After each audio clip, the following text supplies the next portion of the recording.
streaming now. Let's see if we connect. And it says no data. Hopefully that changes. Then it says excellent, but we're waiting for image. Then, okay. All right, there we are. We have image. Now we go to channel. Here we are. We check on channel.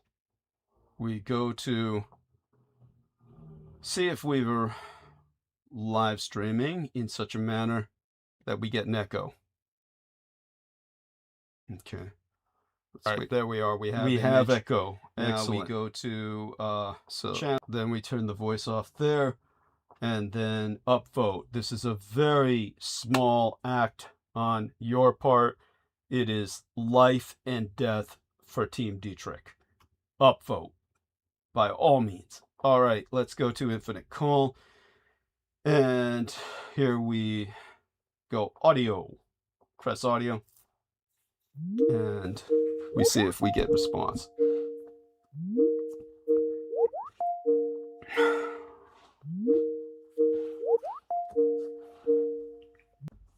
There we are. How are you, dear Hello. Yes. Who is it? That's very good. Yeah, that's cute. Say something again so we can see if you're registering, dear Aristides.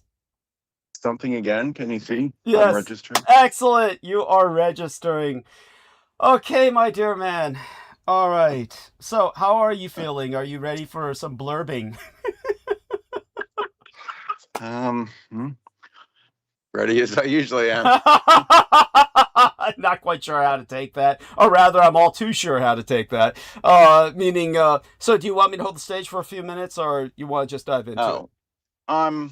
No, I'm pretty good. I'm pretty good, actually. Okay, good. Too, yeah.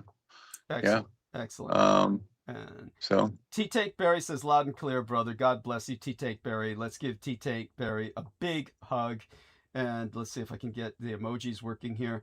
And I'm just going to talk for a few seconds to get us into the mood, so to speak. And here we are. Love and hugs at T-Take Berry.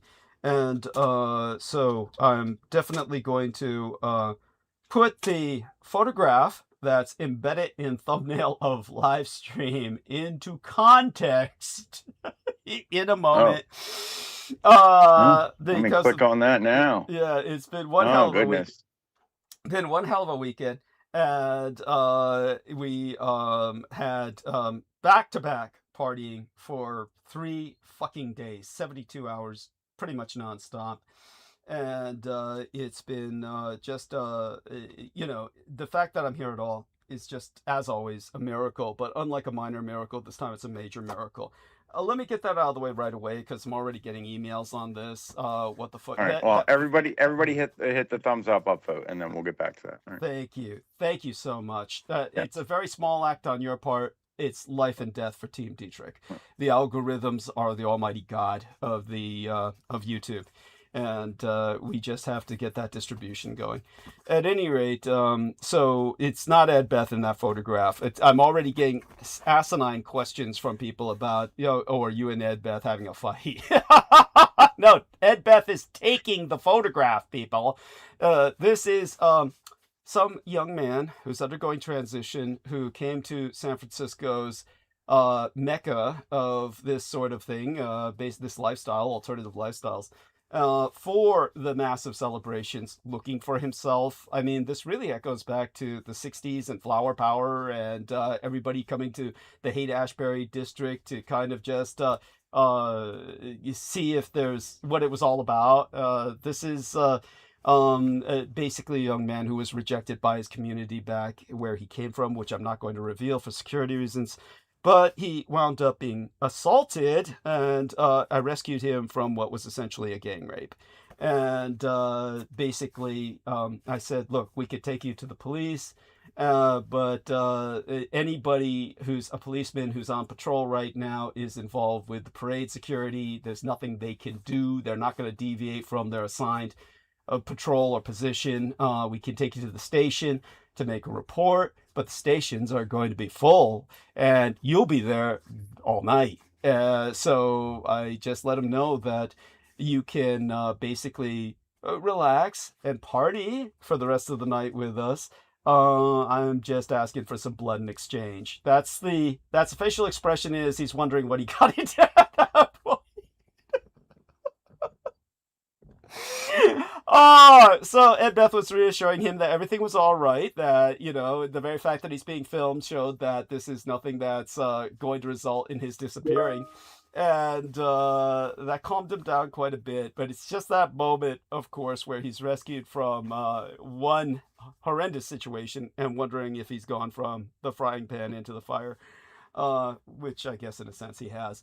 But all of that was resolved to the positive. Of course, we arranged for him to get on various social programs and hopefully have communications are being maintained to make certain that he's being given shelter and housing. And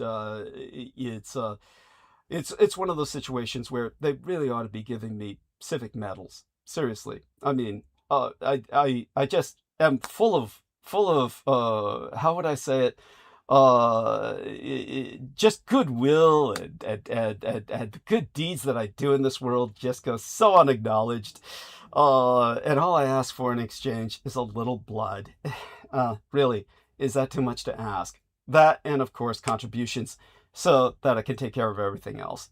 All that being said, back to Aristides. How are you, dear sir? People do care about you as a person. I'm relatively speaking, then I'm all right. Yes. Yeah. Nobody tried to gang rape me. Comfortable in my home, so thankful for that. Trying to think of like between a rock and a hard place joke there for a minute, but I didn't.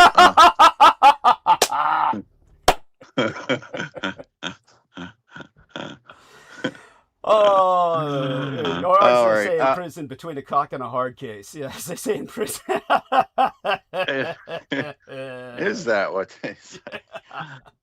That's fine. Okay. Well, before this slides down the gutter any farther, can get on with things. Did say to hit the upvote, thumbs up to everyone. Everyone always says that, but here it's especially important because for everyone it influences the algorithm. But here we needed to balance out some malicious downvotes that are placed. They're not displayed on YouTube, but they are placed, and we need a good few upvotes right in the beginning to balance that out and keep the algorithm in the positive. And because that affects Douglas's ability to maintain his listenership and his income and his positive influence on the world. So hit that upvote, and to do that, you need to be signed in to YouTube. And if you are not, please do that. If you never have been, then it shouldn't be too hard, especially if you have a Gmail. I think you can sign in just with that, register that with YouTube as an account that you're going to use, and I think you're good there. You don't have to make a new. Everybody hates making a new account. Everything's like that now. It's like you wanted to anything you do or click on. It's like, okay, well, making it, sign in or make an account. It's like, well, what are you talking? It's like everything. It's like, yeah. But this is important, and you probably don't even have to make an account if you have a Gmail. So, or you can make a Gmail and have it be, just a secret alternate mail, that you use, some kind of alter ego, and then you can use it to sign in.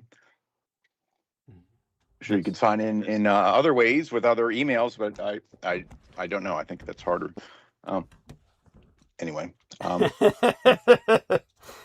Yeah. Make a Gmail, use Gmail, sign in. So once you're signed in, you can upvote. You can do all the functions there, all various YouTube functions. You can you can subscribe. If you see the subscribe button there, certainly do press it. We'll get back to that. You can turn on the notification bell that you will see there. You can click that. You want to select all. That means you get all notifications in all cases of a new program. It'll be a little pop-up in your device, very handy. Nothing to remember, nothing to do. Just reflexively hit the pop-up and tune in when it's time. Excellent. And that will let you know that you're still subscribed. Yeah, so there's that. And as far as the upvotes, once you're signed in, your little account menu is up in the corner, as they usually are. And there is right near the top there, there's a thing that says switch account.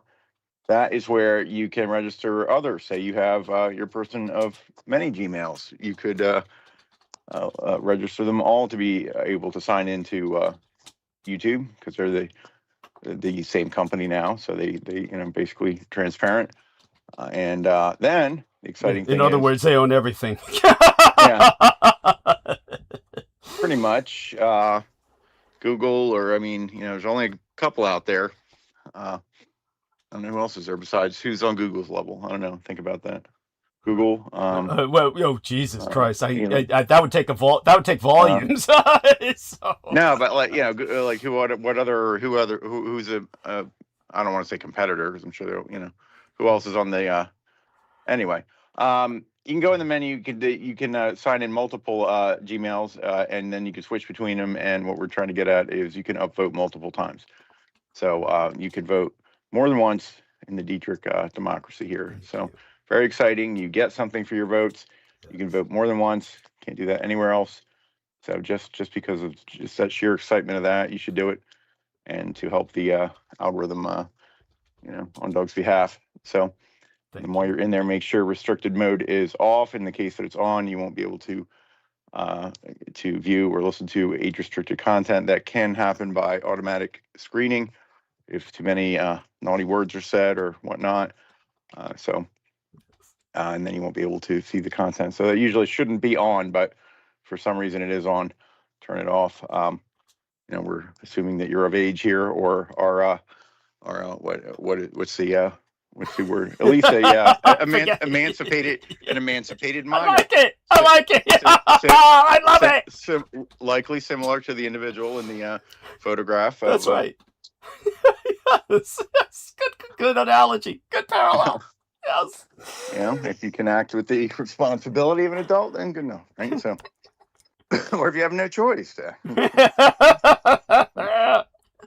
Anyway, you want restricted mode off there. You can so you can register multiple emails or accounts for YouTube, and then even if you don't want to do that and you still just want the joy of placing multiple upvotes, even with your one account, you can basically make channels under that account. Normally there for publishing content. That's what you'd have to do once you got signed into YouTube. Say you wanted to start posting content, you'd have to make a channel. The channel has its own name, own identity, and it can do its own upvoting. So it's another whole tier of potential upvotes and you can provide. So then think about posting something. Yes, commentary is always welcome. Yeah. Yeah. Post. Yeah. So other things you can do then once you are signed in are leave comments after the live when the program just becomes a regular video. The comments will be enabled below. You can leave comments. That's probably the number one in terms of algorithm, actually leaving an actual comment, not just upvoting. But do upvote any comments there, especially Douglas's, where he puts his critical info there. Thank you. Because if they're downvoted and not upvoted, they can be disappeared by YouTube. So comments, liking comments. Of course, you can also participate in the live chat there. Once you're signed in, you can't do that. Do all those things. Make sure, you're subscribed. If you see that, hit it. If you want to check definitively, do not just directly click on it now because you'll leave here, but open a new tab or window, or do it after the afterwards, where it says Douglas Dietrich in blue there, that's the channel. If you go there, his main channel page, it'll show you subscription status.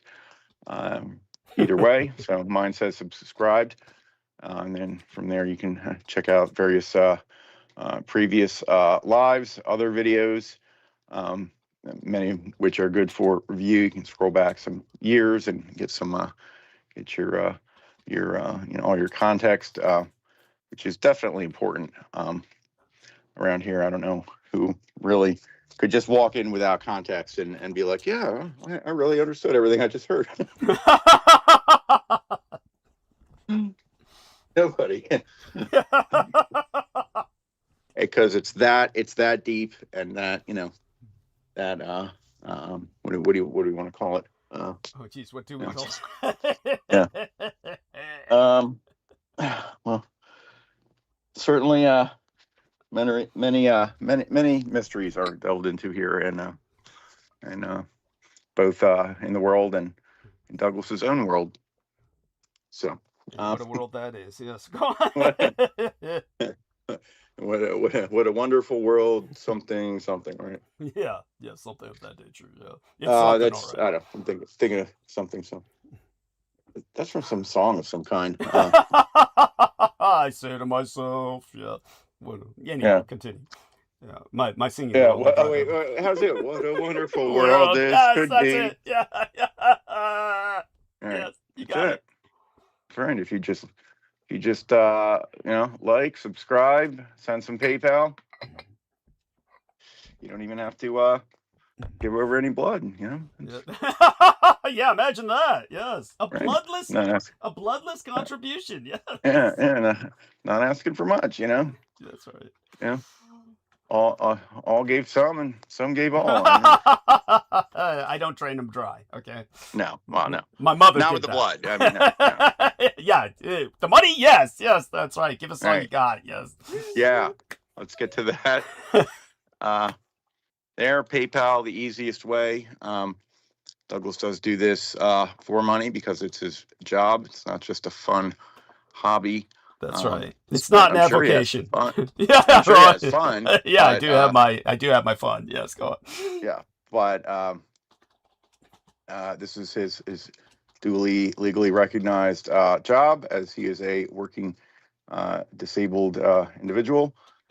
So it's recognized as his job. Let's put the PayPal link in there. That is by far the easiest way, and use the right one. Yeah. And that's the easiest. If you have a PayPal, you go right to that and send them all the money in your PayPal, or as much as you can reasonably afford. And let's put the explanation there. So that, number one, is the easiest way. Say you don't have a PayPal, but you have a credit or debit card that you can use, yours or one you have permission to use. Or even when you don't have permission to use. Yeah, well, that's implied. Well, I mean, if you're using it, it's implied to us that you have permission. That's right. However it works on your end, that's your business. Yeah, if you have a credit or debit card, you don't have a PayPal, you can. It's still very easy. You want to go to his website, douglasdietrich.com. Let's put that in there, and hold on. And at the website, there it is, and click on that, and you will want to go to the upper right corner. Your eyes will be drawn to the yellow donate button there. The credit card symbol's under it. You might at first see the one in the middle. That's just an artifact, a dummy button. Yes. For masturbation. It's a masturbatory. Yeah, now it's the practice button. Yeah, yes. Now it's the practice button. It's the decoy button. Yes. Well, I think it's practice. It's for practice. Them to. There we are. Thank you. Right. To solidify and affirm their commitment to donating. You click on it a couple of times. You have to go back. Now you're ready for the real thing. You click on the yellow one, and you get a little menu. Donate to Dietrich Productions. The first PayPal linked was his personal account. This is his production account. Difference being they take a little bit of fees out of the business account, but they do provide convenience, such as this menu here. and the ability to donate with debit or credit card. That's one of the options. So you would click on that and just whip out the card and then put it in there, and then punch in some huge amount of money, or whatever will work for you. As much as you can. If it if and whatever you can. Yeah. Yeah, you're right. It might hurt a little bit, but if it didn't hurt, did it really happen?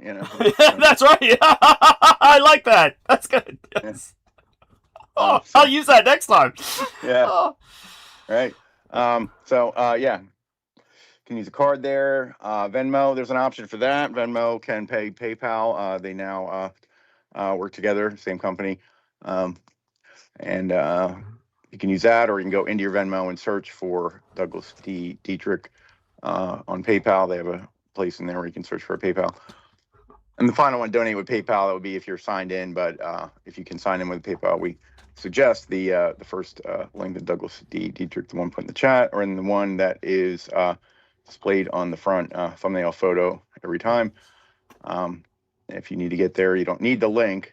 Nothing mysterious about the link. You can just search for PayPal, go there, and type Douglas D. Dietrich in the search there, and then you'll get there, and that's where you can send the money. So, so there's all that. Those are the main options. Oh, and of course, in that menu there, and I believe anytime you make a payment, it doesn't have to be to the production one. It can be to the other one. Anytime you go to make a payment, there'll be a checkbox. Make this a monthly donation or regular. Perhaps you can set up other intervals. But a recurring payment would be the most useful. Thank you. So a lot of people say, well, I don't have much to give, but if you can't give a lot, can you give repeat often? Yes, so. That's beautiful. No, listen to our man's logic. Aristides has got it right. A little repeatedly, yes, you can do it. It adds up. It adds up to a lot. So even if it's well, whatever you think. If you can't spare $50 now, you spare $20 a month. Just suggestion, or just tune that, adjust that per your situation. We hope you're very wealthy, but yes. So those are the main ways. We don't really have any other electronic pay apps set up. You could inquire in the chat or in a comment, or we will end up giving your email, or that way if you have some other way to pay, or if you want to, if you're really are old-fashioned and you want to send a postal money order preferred, or personal check, cashier's check, or any similar monetary instrument in the mail, you can do so. But let's see, we'll put the email there, and DouglasDwayneDietrich@gmail.com. That's the one. People should recognize that as your email, we hope. And yeah, again, it doesn't blue link, but you can you should be able to highlight it and copy it. And actually, it's probably for the best that it doesn't blue link, because this way people have to work. It shows that people need to be serious to contact me. So, yeah. Well, that, and I think, well, and maybe, if there's I don't know if there's bots that can skim and, pick out emails and stuff, but true. Yeah. There are such things. I don't know if that's an issue here, but if you're going to send anything in the mail, do contact him and let him know, so that he can give you his address, number one. Number two, that he can look out for it and expect it and not miss whatever it is you want to send him. So, which hopefully is a large payment, or kilogram of gold or something like that. Yeah. Good one. Yes. Yeah, that stuff. I mean, it's pretty worthless anyway. It's not like money. Yeah, that's right. What can you do with it anyway? Yeah, Jesus Christ. Yeah, might as well be a rock. Seriously, I mean, imagine trying to trade that in after the apocalypse. They'll just shoot you and take it. Well, why would they want it then? Yeah, no shit. You wonder. Don't ask these questions. These are not rational. Well, it's never rational. I mean. Yeah. Don't ask these questions. Just send it to Douglas. Yeah, that's right. Yeah. Then you don't even need to worry about it anymore. Yes. Right. Yeah. All those. Yeah. Any antique currency. Any pre-1965 U.S. Coins. Any.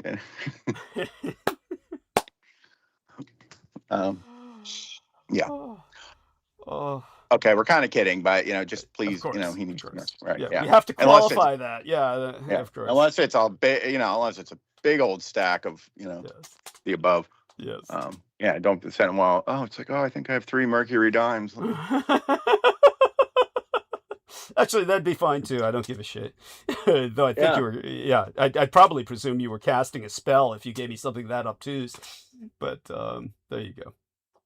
Well, I mean, a Mercury dime is now, worth upwards of $2. So Cool.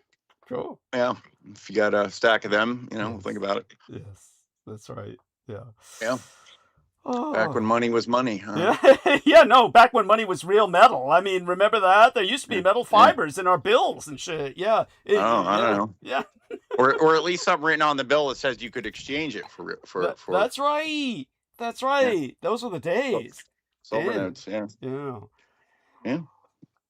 Yeah. If you have any of them, send them along. Yeah. We can't get the silver for it, but they do have collector value. Huh? Yeah. I'm just kidding. Yeah. Yeah. Kind of kidding there. They're not that valuable. Unless it's like one of these very rare, it's like baseball cards. It could be worth $2 or $2,000 or $2 million, and you don't know unless you're like some kind of weirdo who really is into this stuff. Yeah, it's so true. That's an excellent example. Yeah. That's an excellent example. Yeah. Oh. Okay, so yeah, you can send him stuff, regular mail. Just let him know. Preferably it's money, and a lot of money. But there you go. And moving on. And share. Okay, so that's right. Yeah. Apart from all that, very valuable to if you can't do all these things, perhaps you could share the content to people who could do these things. Yes. So right. So you want to hit the share button. There, it'll generate a link that you can press another button and copy. And no doubt YouTube feels these things and figures it in. So we can use one of the platform sharing buttons there. But grab that link, put it in chat, private message, text, email, group email.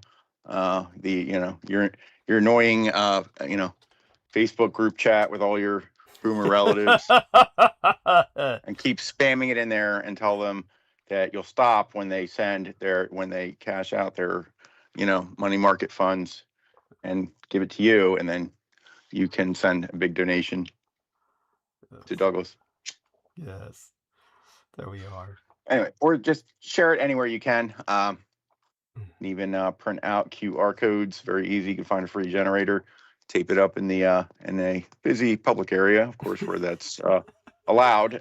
No, we wouldn't want you to break any laws about that. But when there's no cameras, then there's no evidence. Just True enough. By the way, we do want to give credit right now to Stephen Myers, our brother from another mother, in the belly of the beast, the heart of New York City. At least he used to live there in Manhattan Island. He moved to a different borough to take care of his mother, who I pray is still alive. Do let us know. He left no message with his contribution, but he contributed 60 United States dollars just now. And of course, credit to Brooke Hagberg with her auto payment from out of Canada for 100 United States dollars. That's already 2 people who provide an example for all to follow. Back to our dear Aristides, and we'll credit them again later. All right. Well, that was about it for me, except for the let's see, looking for footnotes here. You want to look at the title bar. It's always filled up there, and there's always much more to say. So you want to click the below where it has the description starting, and then you want to click more and look at that. And there may be footnotes there indicated by an asterisk in the title that correspond to footnotes down there. You have using the dagger symbol. Yes. There you go. There's a 1 and then a double. Obelisk. Obelisk is much better name. Obelisk. Yes. Obelisk. Yes. The obelisk. And so you always want to check that out. It's always a lot of interesting and very multicultural terminology to check out there. So you can start to become a linguist just by reading the show descriptions there. So That's right. That's right. And again, always Aristides will explain to you how this will help you at work to protect you from those Yeah. nasty re-education camps they send you Yeah, to. yeah. I mean, yes. I mean, you could say that you're exempt from any diversity trainings, just by virtue of coming here and reading the description and listening. So, and they'll be like, "That's bullshit. I never heard of that policy." Then you'd be like, "Yes, sir," and then you just send them the link and say this is exempt, and then argue the case and argue, and stand up for yourself. They'll be like, "That's bullshit," and then you say, "Well, no, look, you can't do that to me. This is racial discrimination." And they're like, "Oh God, no." Yes, sir. Oh. Okay, so do continue. I think we've covered the majority of the points. I mean, the notes themselves, you can feel free to allude to their contents. I guess people can read it for themselves, but yeah, just goes to show how busy the weekend was, really. You could, you certainly did have a busy weekend. Let's see, reading through the Dietrich here is so it's an adventure. But 56th annual San Francisco Pride celebration and parade. So I'm sure that is quite a big event there, and one of the largest transgender pride events in the world. And, yes. I can believe that. And it was we're in Dolores Park in the Mission District. Well, most people probably don't know where that is, but it is San Francisco. So how was the weather for the event? Did it cooperate? Yeah, no, the weather was excellent the last few days. It's I thank you for asking. It was it was ideal. And good. Yeah. As far as it wasn't fog. I feel like it's like fog all the time, right? I only enjoy it when the fog is there. The fog is such that the fog is not. There's days when it's very damp and it's very cloying, and I love those days. That's the days I prefer. Obviously, I'm a vampire, but it wasn't that. So all the baseline humans could enjoy it, and that was important because I was following the herd and attempting to feed a little bit more aggressively. My mother always derided me for not being a hunter, and she herself, of course, hunted for her blood, and she did so quite aggressively and in a manner that was incredibly dangerous. But when it comes to myself, of course, I'm more of a sheep herder, and I tend to my flock at the estates. So this was an opportunity for me to do a little prospecting in the wild, and just hone my hunting skills to a degree. And it's nothing my mother would have been proud of. I wasn't tracking down serial killers and murderers and criminals like she would in order to feed, but it's still, I warded enough of them off where I got my prize anyway. So it's kind of like shall we say, peripherally in the territory that she would have considered her own. All that being said, it just helps for a vampire to get aggressive at times and just make certain that they keep that talent up in case you ever really need to get your food from the wild. I did that for a period of time, of course, when I was acting as a mercenary in the Balkans or in the Horn of Africa, in particular, those areas. The Middle East, of course, was much more difficult. There's a reason, of course, there's no such thing as vampires in the Middle East. It's extraordinarily difficult to feed in that kind of social matrix.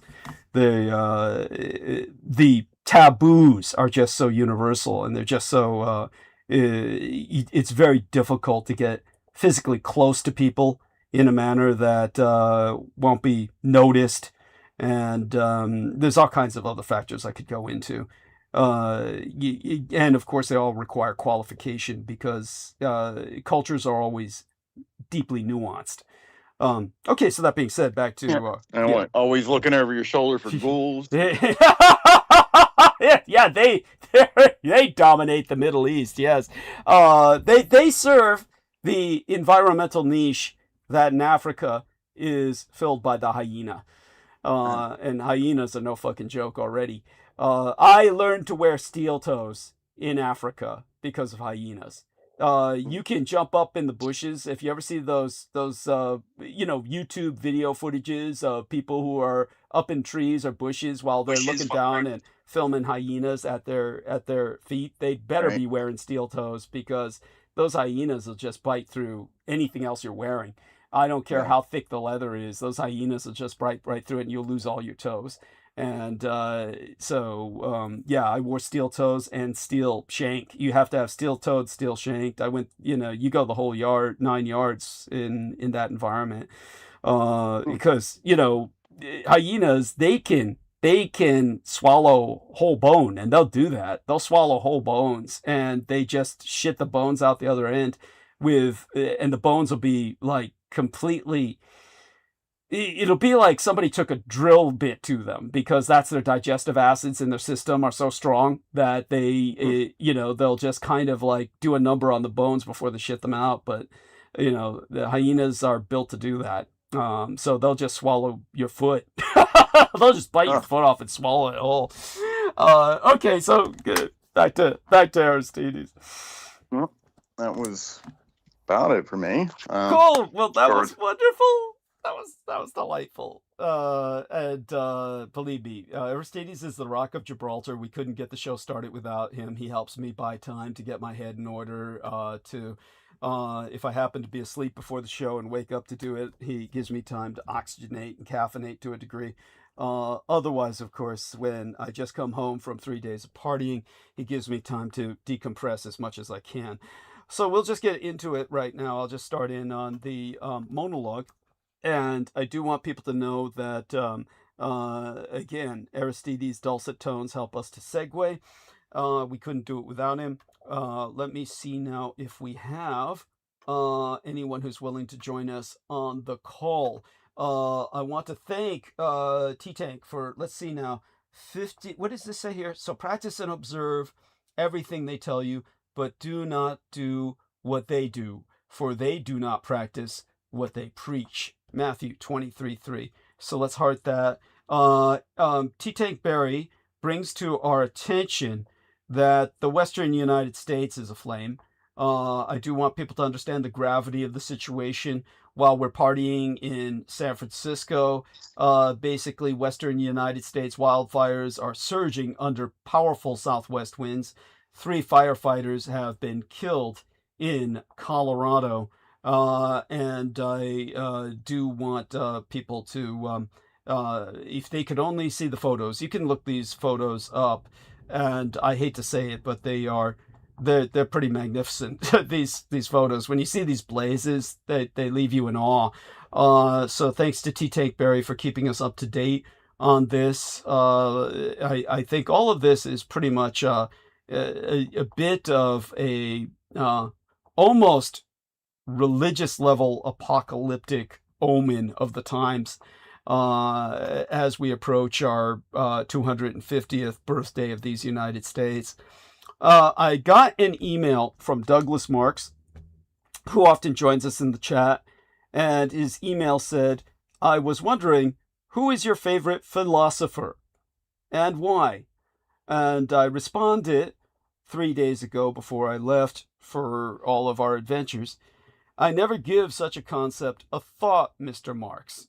And so I do want people to understand, I guess he is kind of reflecting the spirit of the times, the Zeitgeist, because philosophy is having a moment. Knowing how to think is becoming all the more valuable. A world of clever machines makes it newly relevant, let's say. As AI gets better than knowledge workers at answering small questions,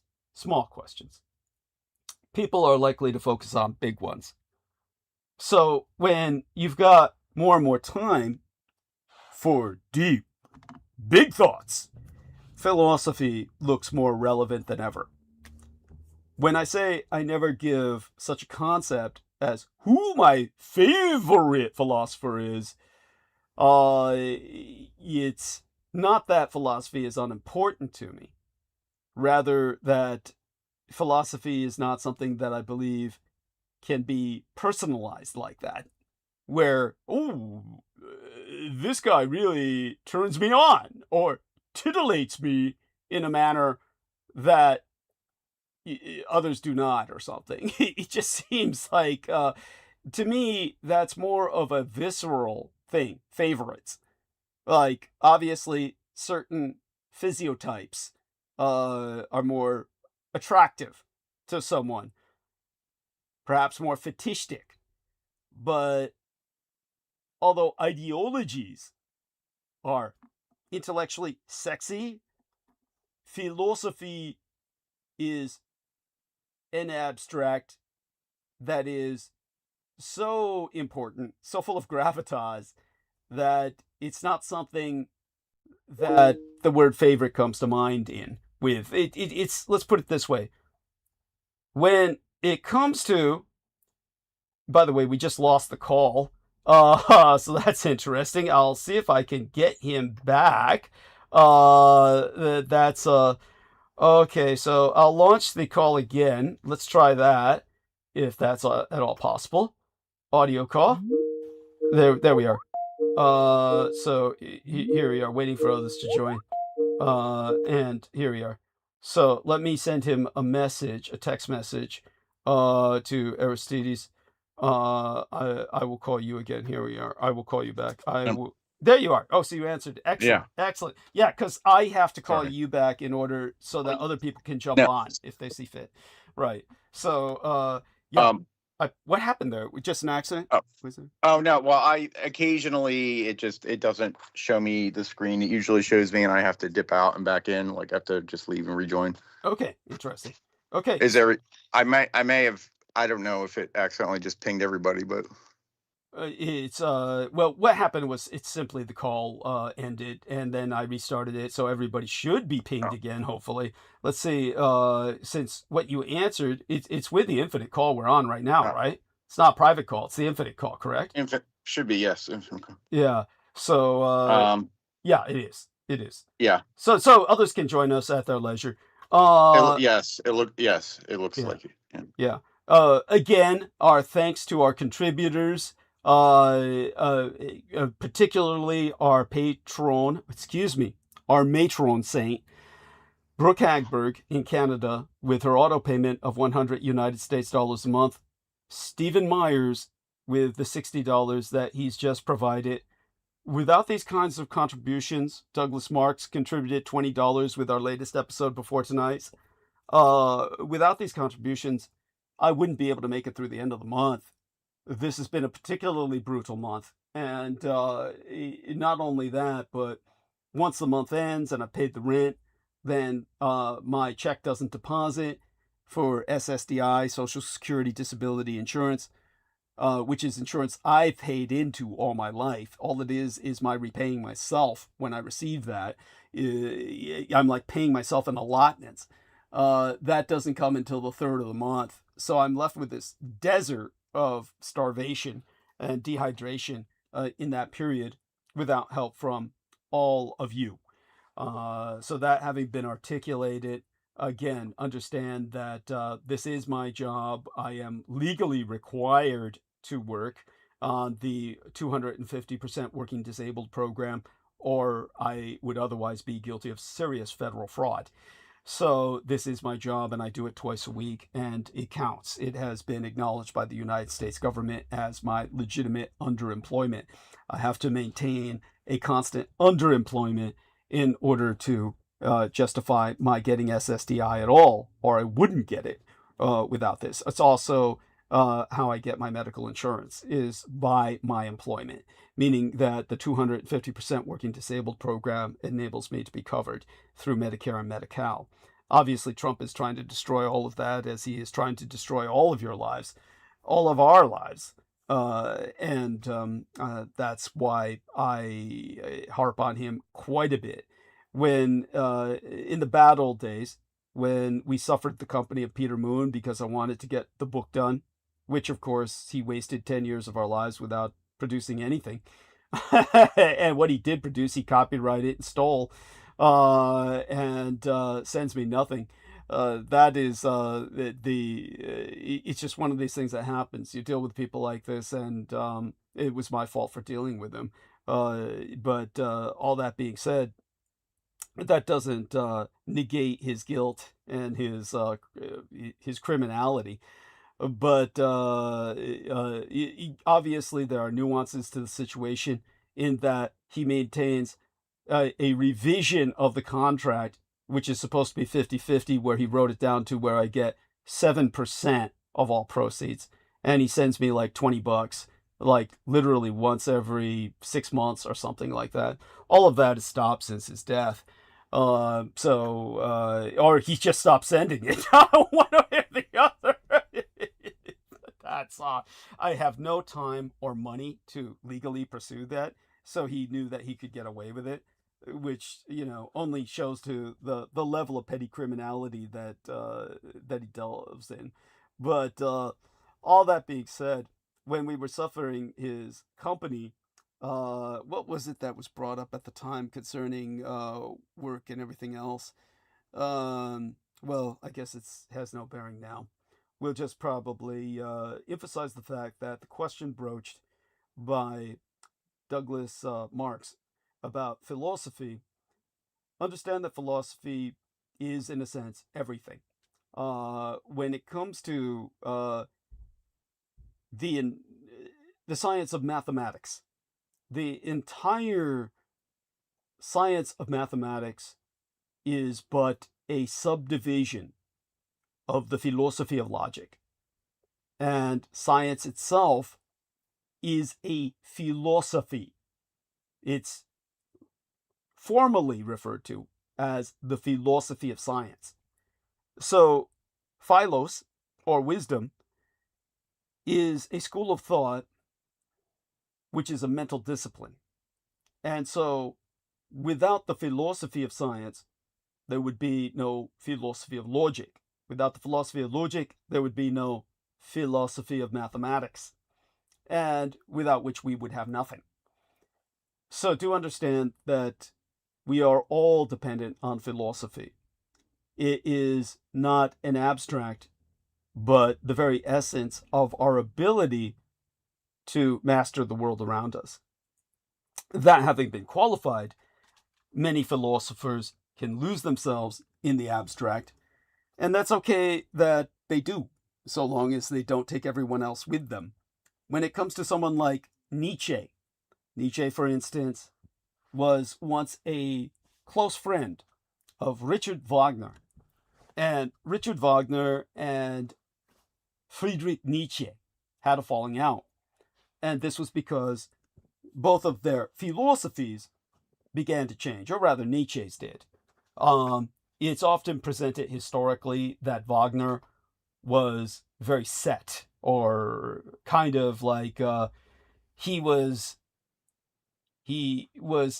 in a matrix of processing that was essentially self-contained. And Nietzsche, he felt that his horizons were expanding. They expanded to the point where he went stark raving mad and was institutionalized. So I'm not quite sure if expansion is always a positive. So always remember this: intellectual growth is not necessarily intellectual growth. It can simply be a spiraling. And in the case of Friedrich Nietzsche, when you take the essence of what he says in his philosophy, the Übermensch, and people, of course, in this day and age will claim that it was a philosophy perverted by the Nazis and exploited by them. But again, these people have no concept of the real world. The Nazis were eminently practical, and Nietzsche was eminently impractical in his philosophical doggedness. He was no more, he was as much entrapped with his own matrix as Wagner was. Because when you say, oh, only the great warrior would triumph, and only the great warrior must prevail, you can have a man in peak physical condition who survived 100 battles, and he takes a bath, and he's half drunk, and he slips on a bar of soap when he's getting out of the tub and breaks his neck. Whereas the little pasty-faced clerk who lives a life of eating pastries can live to be 100. Yeah, philosophy and the abstract of an ideal has its limits in applicability. So philosophy is important, existential, but at the same time, circumstantial. With that, we turn to Brendan ząghет, who has joined us, dear sir. Pragmatism always wins in the end. Thank you. Thank you. Yeah. Well, welcome. No matter how much you philosophize. Yes. Not that I'm against it, but, of course that the question was just baiting you to say Nietzsche. Like you were supposed to say yes, Nietzsche. Yeah. Well, you recommended Heidegger, and so yeah, Martin Heidegger, whom when I was talking to you, we couldn't remember his name to save our lives. So it shows how philosophical we are. The preeminent philosopher of the 20th century, we can remember him, being in time and all that. Yes, that's right. Oh my God. The Umwelt and all that. Yes. Yeah, so there you go. Oh my God. Well, you'll have to explain to people his concepts. But he was actually the Nazi philosopher, yes. Yeah, the philosopher of the Nazi Party because of what he brought out about, and he was very practical too. It was just all about like what's in front of you, things like that, Thank you. He was very Sherlock Holmes about it. It was like, did you notice how many steps you took on the way into the office, or how many birds walked by you, or something like, it got very deep in a kind of a it's really tough to do it without the German words like Umwelt and Eigenwelt, because it's just like being in time, meaning the present moment. That was where he was really, that was the fulcrum of his philosophy. It's like, do you notice even existing in the present? Without that, you're not human, you're not anything. Yes. So, there you go. Beautiful. Thank you so much. It just goes to show that Deutschen Sprech is a superior language, really, because there are these concepts. For philosophy. Thank you. For philosophy and science. Well, take a look at your philosophy, science, and mathematics textbooks. The names are all German. And in the main, they're German. Of course, there's many Slavic English people, has, English has come in preeminent because it's been mixed. Yeah. With like, it has Egyptian, it has Latin, it has, all these different French, Germanic language. So English was given that spot by the makers, the language makers. So yes. But originally it was German, That's right. And still like philosophical things are still better in German because it's a very literal language and it's straight to the point, Absolutely. While also encompassing incredibly ephemeral things that English cannot even begin to address without loan words, really. Yes, exactly. And I'm big on loan words, which matter of fact, that's how the Japanese functioned with the rest of the world, where they had to create the entire character system just for phoneticization of all the loan words they were using. If you make a difference between the hiragana and the katakana again, please tell me which one is doing the phonetic sounds as the because I always forget. Good question. Yeah, katakana and hiragana are like the more phonetic alphabets. Yeah. Okay. Thank you. And I believe it's katakana. Yeah. Okay. Thank you. We'll look it up later. And either way, welcome aboard. Now people care about you as a person. How are you doing? Yes. fucking horrible because of Dietrich, vampire fucking scum. You're like a fleet. You're like a fucking fleet. Can't get rid of. And this is nothing but trouble. Nothing but fucking trouble. Yeah. Oh. But anyways, You're killing me. Poor kid. well, you've almost got me killed at least 10 times. Yeah. Fucking by this point. I'm certain it's far beyond that. You just haven't noticed all the attempts. That's what it comes down to, believe me. Yeah. They're constant. The attempts are constant. And but no, things have Yes. So Heidegger here. Yes. His main philosophy centers on the question of being, Ah. investigating what it actually means for something, especially human beings, to exist. So he was like existentialist, very, very deep, very hardcore. He rejected Descartes' "I think, therefore I am." Instead, he argued that human existence was Dasein, meaning inherent, being there. It was characterized by being in the world, which there's a German term for it, but I'm translating. Being in the world, which is Dasein. We are not detached minds observing reality. Rather, we are immersed in a world of practical activities, social roles, and relationships. Heidegger argued that we encounter objects not as abstract concepts, but as practical tools ready to hand to be used. For example, when you use a hammer, you're not looking at it as an object, you are hammering, simply. It's only when the tool breaks, we stop and analyze it as a separated object. Object separated from us. And because we are thrown into the world, we didn't choose, we lose our individuality to societal and conformity routines.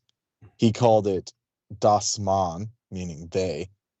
To break out of this unexamined state, we must confront angst, deep existential anxiety. He didn't mean it like what we would say angst, like teenage angst. He's talking this underlying irritation. It's existential anxiety, primarily triggered by the awareness of our own mortality. Therefore, embracing death allows us to own up to our lives, to own our own lives, and live an authentic life. Excellent. Thank you for that. So that's Heidegger in a super nutshell, freaking barely scratching it. Yeah. So there you go. Right, but it's a necessary introduction for all of the I would say he was along the lines of Zendo. It's Yes. like he was the Western version of Zen. Excellent. I love that. Yes, being in the present moment. Continue. Yes. Yeah, because he just put it into his cultural matrix, like the German language, and their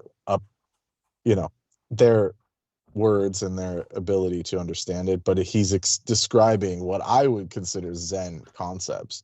Yes. There's like this Venn diagram where they overlap, basically.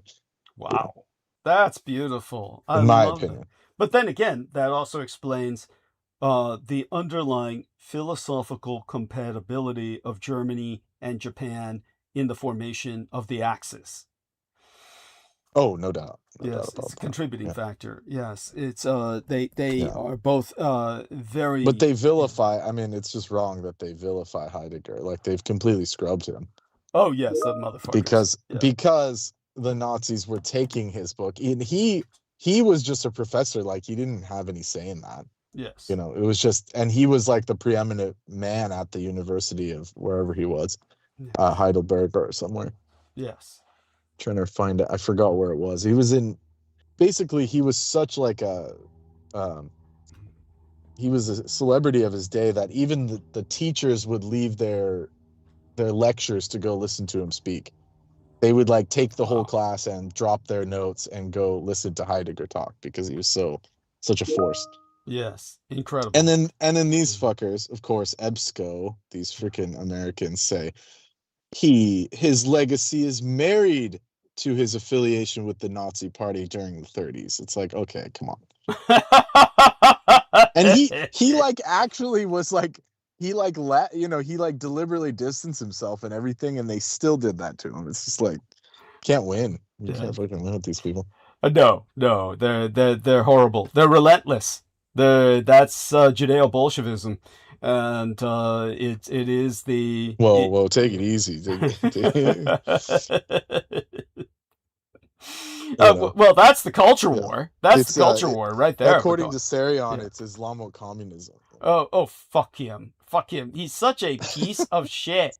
Such a piece of shit. That's just one of his topics. And what's so his trip don't about take it out. philosophy? What's his trip about philosophy? Oh, he loves philosophy. That's his like counterpoint to all the craziness is philosophy itself, like getting into philosophy. And he's a proponent for like Heidegger and these people. But the problem is he like, it's like the whipped cream he puts on top is always Ayn Rand, and it's like, dude. Oh, that ain't no whipped cream, dude. That ain't no whipped cream. That's his ejaculate in the coffee cup. That's dude. I'm obviously being facetious, but it's like he knows all this deep philosophy, but then like the backbone or his foundation is Ayn Rand and Aleister Crowley, and it's just like, ooh, you know. There you have it. Then, in other words, he's just a fucking intellectual pervert. He's a pseudo-intellectual who's just trying to, dress up, window dress his nihilism. You know, his satano-nihilism. What a piece of shit. What a piece of shit. When people try and corner him, he says he's a what does he say? I'm trying to think of what he said it was. It was some kind of term. What the heck was it? It was so obscure and so like ridiculous. A mystical naturalist. He says I'm not religious. I'm a mystical naturalist. That's what his line is. That doesn't even make any sense. He's just an idiot. Yeah, if he were a mystical naturalist, well, it's because he doesn't want to say he's into fucking Crowley. That he's a satano-nihilist. Yes, that's he's an Edomite. He's a fucking Edomite. And but we all know that. And our listeners, of course, let's just put it this way: Judith Ager was listening to that man's Poison, and bought into his shit about what did she call me? I think he was using the term vril, but he was trying to say, what was the other one? He was misusing the term vril as like a psychic vampire concept. Plus he was like using this psychic vampirism. Yes. Plus he was using this other term for the orarchs, or what do you call them? The anarchs, orarchs. The archons. Archons. That's it. Archons. He completely misuses these terms. And it's I mean, in his defense, he's like a total autodidact. He's like contrarian. Go to school. There you go. But people consider him some kind of master in their lives and shit. It's disgusting. There's no words. And all I can say is that I mean, I could say the same for you. Listening to a vampire. It's totally at least different. He doesn't have the rap sheet you do. Fuck, God damn.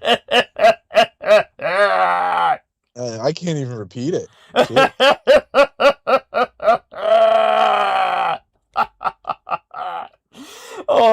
Well, that just means he doesn't have any fucking street cred, dude. You're not wrong.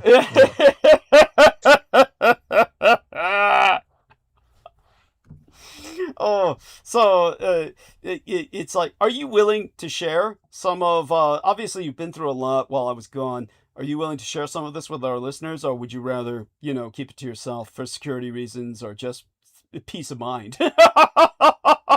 Oh, you're talking about the most recent shit? Yes. Fuck you, dude. Fuck you. I don't want to talk about that. It's like other than what I said, it was so bad that I don't even want to repeat it. Jesus. Oh, you've been through it. And imagine just getting attacked. Imagine getting attacked while you're just trying to buy shoes. I mean, it's like dark comedy. It's horrible. It's horrible. And all I can say is that I'm glad you survived. It's just I'm appalled. I am appalled, but at the same time not surprised. And but you did the right thing. You took the right measures. And hopefully, things now are stabilized. We're simply at a it's simply this is what life is like when Douglas Dietrich.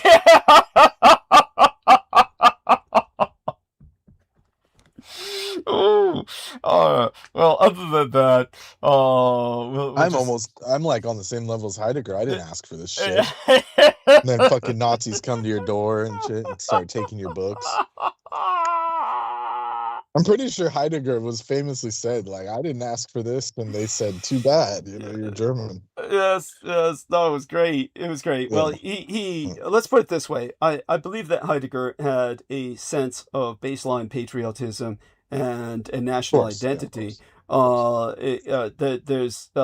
The issue is that because he was so eloquent and spoke so well in a manner that coherently framed what the Nazis needed to say, that all of the progressive liberal West held it against him. And this is integral to the culture wars. This is why I said he is a victim of Judeo-Bolshevik censorship and character assassination. So that's why he's been scrubbed. Fair enough, but yeah. And so, yeah, that having been said, so what stands out to you domestically, internationally, or even personally? What's on your mind? What do you think we should be paying attention to before, I launch into my monologue, which you're certainly welcome to interject and basically participate in, make it a dialogue.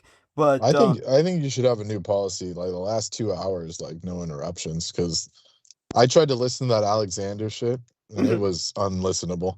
Oh, because of were there some interruptions by some individuals? Yeah, you were getting interrupted.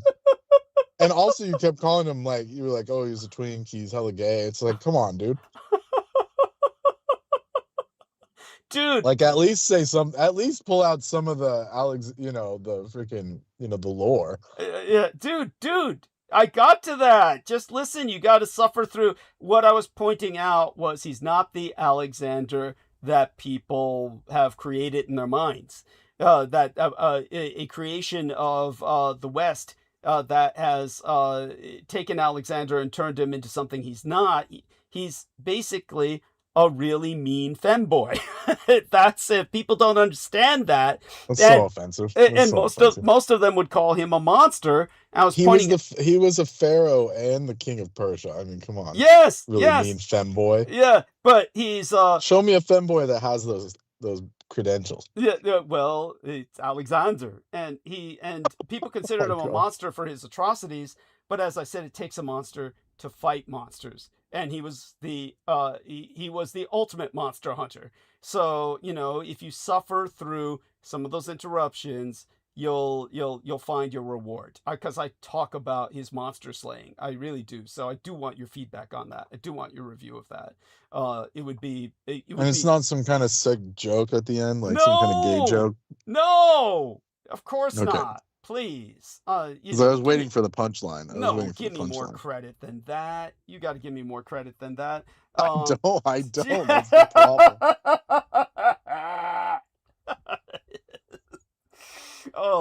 At any rate, so there was one time when we subbed in, the Griffins and I, and we went on a whole thing about Alexander, and you never even reviewed it. You just said, "I trusted you" and shit. When you were on vacation, I'll go back and review it. I mean, it's still up there, I'm sure. It's somewhere. Yeah, it's somewhere. They haven't taken that one down. Yeah, so I'll review that. No, it's there. No one reviewed it because they said Doug's on vacation, so everyone left. It's on record though. It's there for people. I'll review that. I promise. Yeah. So you review. Well, we just talked about like the what was that book? The more legendarium version of Alexander's journey. Oh, that was. Are you speaking of the Persian accounts, or this was something else?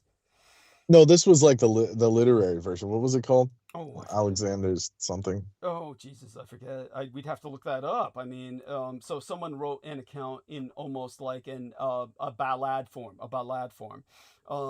Yeah, kind of. No, it's a very famous account of it. Okay. And we'd have to look it up. It'll come back up. I need to get some sleep. So no, that's fine. And but that having been said, obviously You've been through a lot, and you're welcome to vent. I mean, honestly, I would welcome your catharsis for the Like sake of your the psychological health. Alexandrian mysteries or something like that. Interesting.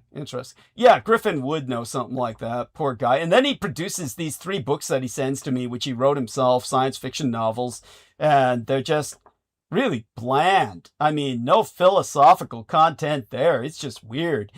So I promised him I would never throw them away. He said if I wanted to get rid of them, to give them to someone else. So I'm not quite sure who to give them to, but you know, they're in my home and they're not being thrown away. Just to assure Alex Griffin of that. Yeah, what a nice vampire. What a nice vampire. Like I said, they ought to be giving me medals. Did you hear what I said earlier about the photograph embedded in thumbnail of Livestream? Oh, yeah. I didn't even want to ask about that. But... Oh, you've seen it. You've seen it. Yeah, I saw it. All right. Yeah. So what do you think is happening? Because I got so many questions about that. That's not Edbeth. People were asking me, oh, are you and Edbeth on the ads? Oh, you haven't. Edbeth took the photograph, okay? That's not Edbeth. It was party nonstop for 72 hours in San Francisco. Oh, it's some kind of sick feeding ritual. You yeah. sick. No, I rescued the young boy from a gang rape. I rescued him from a gang rape, and I told him, look, this. Okay, no more tall tales from Doug. Anyway, this is enough. It's like they get worse and more ridiculous, like just more gore, like gore porn. It's like you watch too many of those videos, man. Now you're starting to sound like Nemo fucking astral projecting and shit. And that's not a slight against him. This is literally what he told us. Yeah, Nemo. No, Nemo. That's his. Well, let's not explain it. That's just what happened. No, let's explain it. Fucking Nemo. When he was on my show, he would abuse us all. Well, don't get banned. With his stupid dreams. With his stupid dreams. And he'd say, like, oh, I had these incredibly vivid dreams. That was his life. It was these incredible, but a lot of these Australians we noticed were like that. Yeah, it's some kind of curse that they have. They have like really crazy, especially the white Australians. Yes. Like the Celtic ones. They have these like crazy, vivid, like almost psychedelic dreams. Yeah. Well, but only in Australia for some reason. That's right. No, it has something to do with the Aboriginal curse against them, really. They don't call it dream time for nothing down under. And, right. Yeah, but seriously. It's not good dream time. But with that other guy who was approaching Brooke Gibson with his astral travel psychoses, he was Croatian. There's a lot of Yugoslav Australians. There's all kinds of... It's like I said, when T-Tank Berry sent us a picture of the Australian team that like dropped out of the World Cup pretty early, and because they're all, like you said, they were all drunk and shit. And then T-Tank Berry showed us a picture. They had a kegger, and they're all like drinking out of it, while it's spraying like it's just outrageous looking. But I said to myself, I didn't know how to consciously express it at the time that T-Tank Berry sent us that while we were on bandwidth. But I said, they all look like, later I told Brendan, they all look like Luigi Magnoni. And he says, yes, because the Australians get all the Italian immigrants in Australia, the Italian descended immigrants, to play their soccer. So it was like, Okay, by the way, it's called the Alexander Romance. Got it. The Alexander Romance. Beautiful. Thank you. Appreciate that profoundly. Nothing to do with him being a twink, by the way. Yeah. It's his adventures, the taming of the horse, his encounters with Brahmins of the East, Amazons, and his discovery of the waters of life and various other, he discovered like magical herbs and all kinds of cool stuff. Yeah, no. But instead, Doug picks some other gay situation. Yeah. Oh, don't be so funny. You didn't even talk about Bucephalus or anything. It's like it was. That's pretty gay for like equestrian, some equestrian guy, like taming a horse, But yeah. Well, it all fits into the pattern, doesn't it? Well, that having been expressed. Look, I'm not agreeing with your thesis.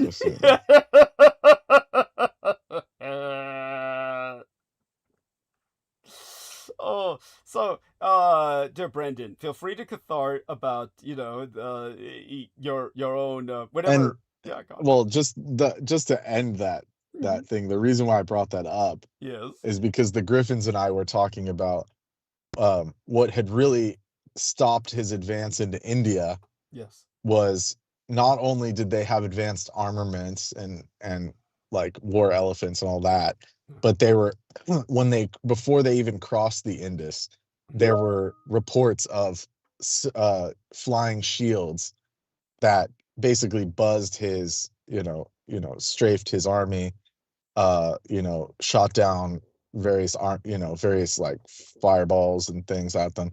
So they were stopped by what we would call UFOs, but they were actually Vimana that the Indian culture had maintained up until that point, the early Yes. BCs, or Important. late BCs. Yeah. Yes.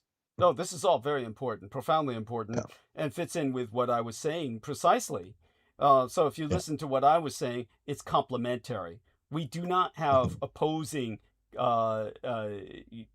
realities. Well, I'll agree to disagree. Yes.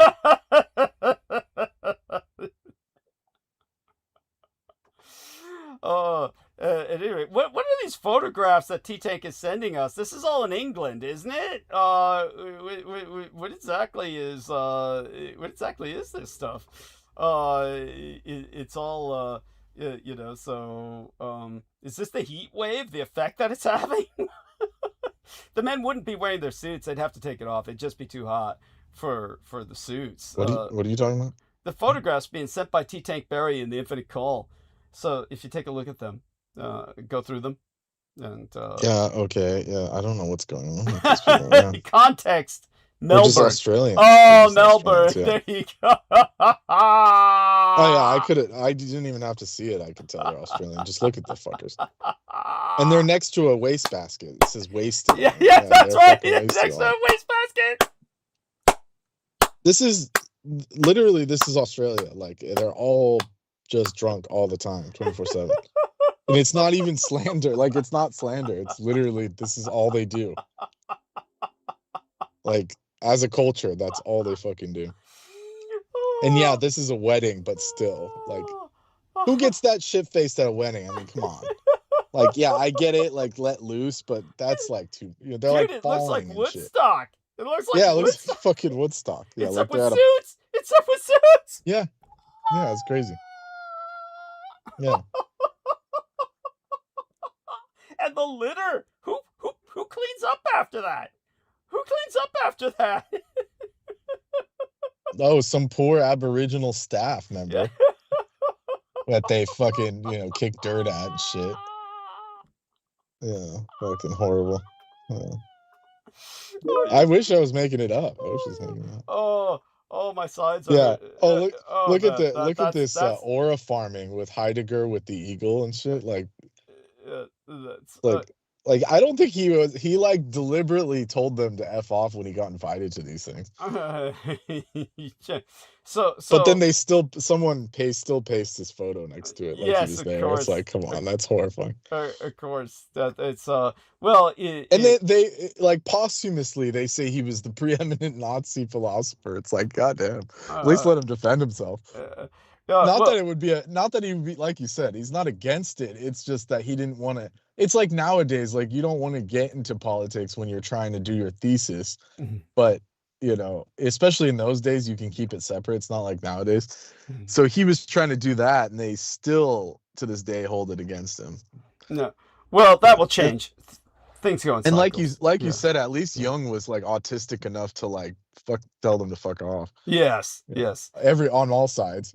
Yeah. Jung maintained his ground by simply rendering everything hyper personal concerning his life. In other words, he became a very private man and continued to push his shall we say his theses aggressively, and in such a manner he was proactively keeping himself a force, and even intellectually overcame the Allies, really, because he pointed out that through the Jungian interpretation. The Jungian interpretation, and believe me, this was really just a psyop against the Americans on behalf of the Third Reich in exile. He said that, oh, the Americans are having a UFO wave because it's repressed guilt.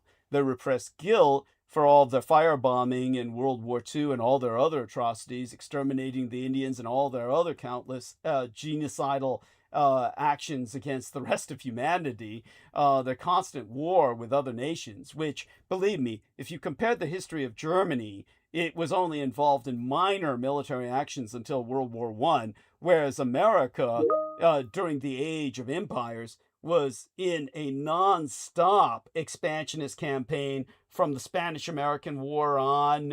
Their atrocities were endless, taking into account there's still ongoing Indian genocide at that time. The Americans have everything in the world to be guilty about.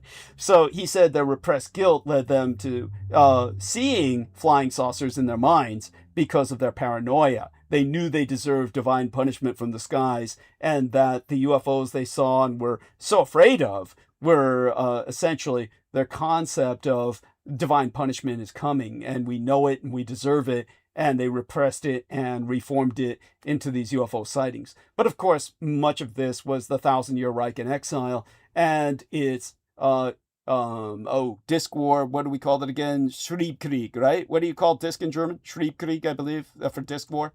That Americans, thousands of pilots were dying. Yeah, it depends on what term you're using, but yeah. Yeah. At any rate, it was really the Schriebkrieg that he was referencing, and just telling the Americans they were all nuts and it was all in their heads because they're all a bunch of guilty genocidals. So I always appreciated that. Here we are. The privilege of a lifetime is to become who you truly are. Carl Jung. There we go. That's pretty vague. Yes. Well, there you go. I am who I truly am. I guess I'm privileged in that regard, at least. How about you, Brendan? I guess you're yourself. What? You can take a look at what Jung said. T-Tank Berry sent it in the text box. So if you take a look in the text box.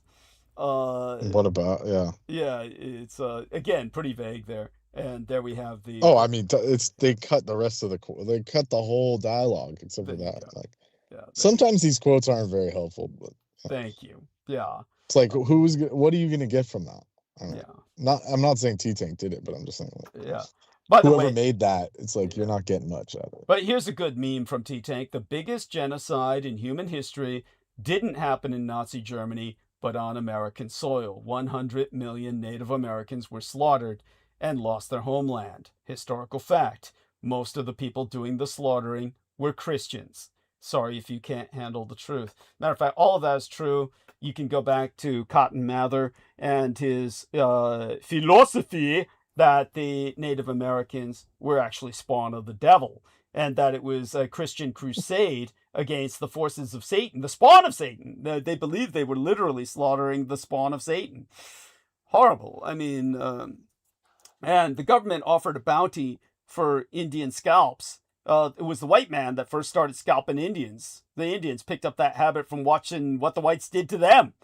So just understand that you turned in this was until the 20th century that was never taken off the books. So I had one listener one time write me on Facebook saying that a relation of his was up in the Appalachians or the Catskill Mountains, one of those areas, and he was visiting some codger, and they were both literally on rocking chairs on his patio, I guess you'd call it, if you could dignify it with that term, whatever kind of shack or hovel he was living in up there. And they were peacefully watching a riverside when a Native American came to fill up his leather water stocking, his water skin, at the riverside. And the man just casually picked up his gun, which, of course, that is a true trope, a true stereotype based on reality. White guys would sit there rocking on their patios with a loaded shotgun beside them. And anyhow, he shot the Indian dead. And the other man, appalled as a visitor from not native to the environment, what? And he said, oh, I turned that man's scalp in, I'll get $20. And he proceeded to pick up his skinning knife, go over and desecrate the corpse, to turn in the scalp for $20. And this was like in World War I era, like probably after World War I, more like 1919, 1920 that this guy did that. Never forget that when Harry Truman lost World War II, well, Roosevelt lost it, but he had to pick up the pieces of the loss. He declared a policy of total tribal extermination. He figured he could at least finish the job of Indian genocide at home. Whoever doesn't believe me can look this up. It's on the books. Harry Truman initiated the annihilation of all tribes order. He gave a direct executive order. Whatever we can do, if we couldn't exterminate the Japanese and the Germans, at least we can exterminate the Indians in our backyard. So it was the annihilation of all tribes order, which Nixon used in 1970, or was it 66? I was born, so around 1969, 70, when he raided Alcatraz Island. He was using that as his legal standing foundation, his precedent for invading Alcatraz Island to get rid of the Indians who were settling there. Native Americans had settled on Alcatraz Island as their Taiwan. Alcatraz Island was to be their Taiwan, in which they would declare an exile government, saying that we are the Native Americans on this island. It's Island America, Island Native America, where they said we have a right to federal property that is no longer in use by the Treaty of Laredo. And we now take advantage of that right. And the U.S. government said, well, we've broken every treaty we've signed with the Native Americans, and we're breaking this one too. And the legal override of that treaty was Truman's annihilation of all tribes order. So Nixon said, we still have the legal right to exterminate all American Indians. And so all of that couldn't be done with troops, because sitting outside in international waters outside of United States territorial waters were Japanese, Communist Chinese, and Russian, or at that time Soviet ships, that they declared that they were considering recognizing that exiled government of Native Americans. And if the Americans invaded it with the military, it would be considered an act of war. And that would get America involved in a war with those three nations, Japan, Red China, and Soviet Russia. So he couldn't use the military to invade Alcatraz Island. So he rounded up the FBI, all of the local San Francisco SWAT teams, private investigators he hired en masse to arm themselves and invade, sheriffs who then deputized entire posses. It was a paramilitary invasion of white men invading Alcatraz to round up all the Native Americans, hundreds of them.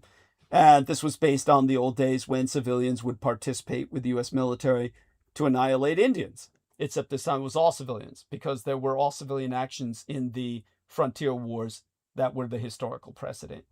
So, yeah, a little bit of Native American history there for you. So let's see, here we are, Jungian, got some great Jungian memes from T. Tank Berry. Anyone who perceives his shadow and his light simultaneously sees himself from two sides and thus gets in the middle. Okay, cool. And the shadow, Jungian concept, hidden or unconscious aspects of oneself, both good and bad, which the ego has either repressed or never recognized. From the Jung lexicon. Yeah, the most important aspect of Jung, Jungian thought is definitely the archetypes, my opinion. Okay. Yeah. I mean, I won't argue with that. Yeah. So it wasn't an invitation for for a debate. Yeah, that's understood. So here we are with the Native Americans in Alcatraz, and are you getting flashbacks? That's what it sounded like. I'm looking at the photographs being sent by T. Tank Berry, but thank you for asking that question. It forces me to put that into context. Otherwise, it does sound like I'm just starting to blather. Sounds So like you're going Sergeant Pile. yeah, Private Pile, sorry. yeah, there you go. Well, we You know never someone. made it that far. Yeah, we know someone else who already has. Yeah, seriously.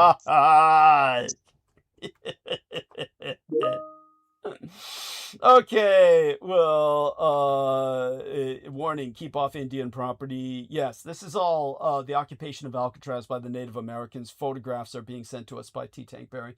Thank you so much, T. Tank, for that. Now, just so I'll dive into the monologue, but you're welcome to make it a dialogue, interject with your own insights and observations. Donald Trump is threatening to annihilate Iran after a hostile crossfire in the Hormuz Strait. I thought we were going in peace talks. What the fuck? Yeah, well, there you go. What happened? Where have I been? Where have I been? Well, you've been Last trying to I heard, survive. we had 60 days. We had 60 days to talk about how this is gonna kumbaya. It could never What make it. happened? It could never make it there. You remember? I mean, I wasn't expecting 60 days, but at least like a couple minutes. Oh, no, it couldn't even go that far. It couldn't even go that far. Oh, and of course we know why. The chosen people have to keep attacking Lebanon. That's and they're not going to stop. And they're the true masters of Puppet Trump. And so he's back on to, we got to kill the Aryans. Maybe they're owed that land. You never know. Yeah, that must be it's it. Their land. It's Well, their land. Well, that's the whole fucking planet, dude. That's the whole fucking planet. It's their world. We're just living on it. And they're trying to make sure that we stop living. So with Donald Trump, remember that the very name Iran is the Greek word for Aryan. Aryan. This is an anti-Aryan war. They're simply waging World War II. They can't do it on Germany anymore. So this is their new Germany, their new Germania, their nemesis, their bogeyman, the Aryan Iran. And which, of course, they're making more and more Aryan. You're going to see an Aryanization of Iran because the Iranians can't afford to hold on to this theological bullshit as their source of identity through this crisis. Thank the gods of our ancestors that there is a kind of regime change ongoing in Iran where it's less and less theocratic and more nationalist. So this is a good thing, since they're probably going to wind up dominating the entire Southwest Asia as the new regional hegemon due to this asininity. And so we're going to see. I still have hope for peace, man. Yeah, it's you coming. sound like a hippie. You sound like a hippie. Yeah. Peace and love, man. I love it. Now, the Trump maladministration will never escape. We got to bring back those signs back to the National Mall. What, peace and love? Yeah, drop love, or was it drop acid, not bombs? Yeah, drop acid, not bombs. Make love, not war. Yeah, make.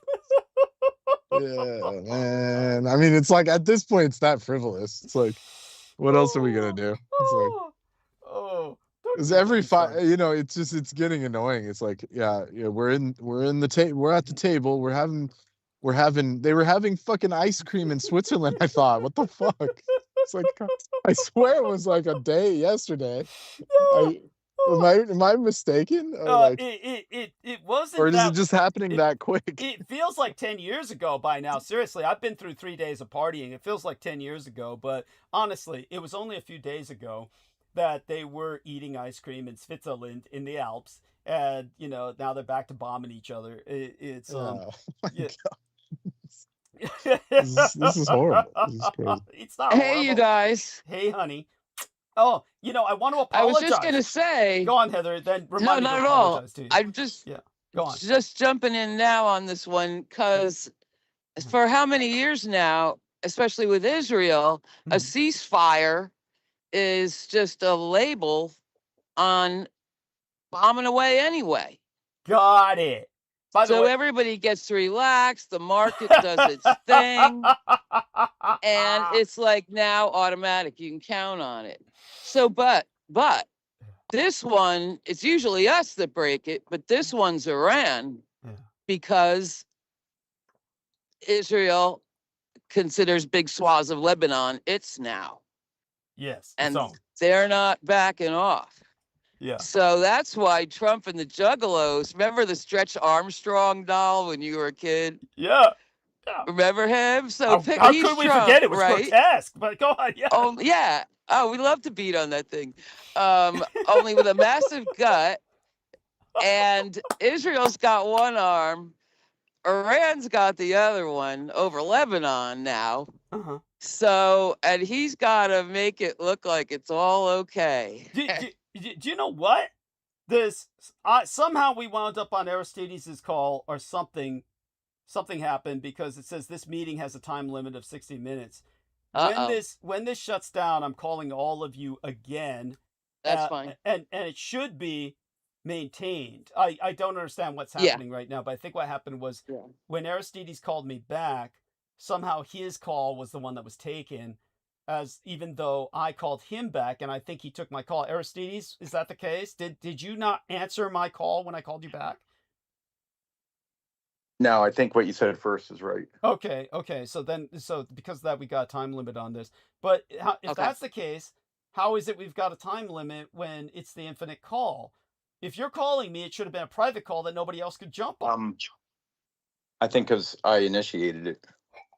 The infinite call. But are you able to initiate? I guess you're able to initiate the infinite call. Got it. Yeah. So what I'll do is when this ends right now, I'm calling all of you back. And please, all of you respond, okay?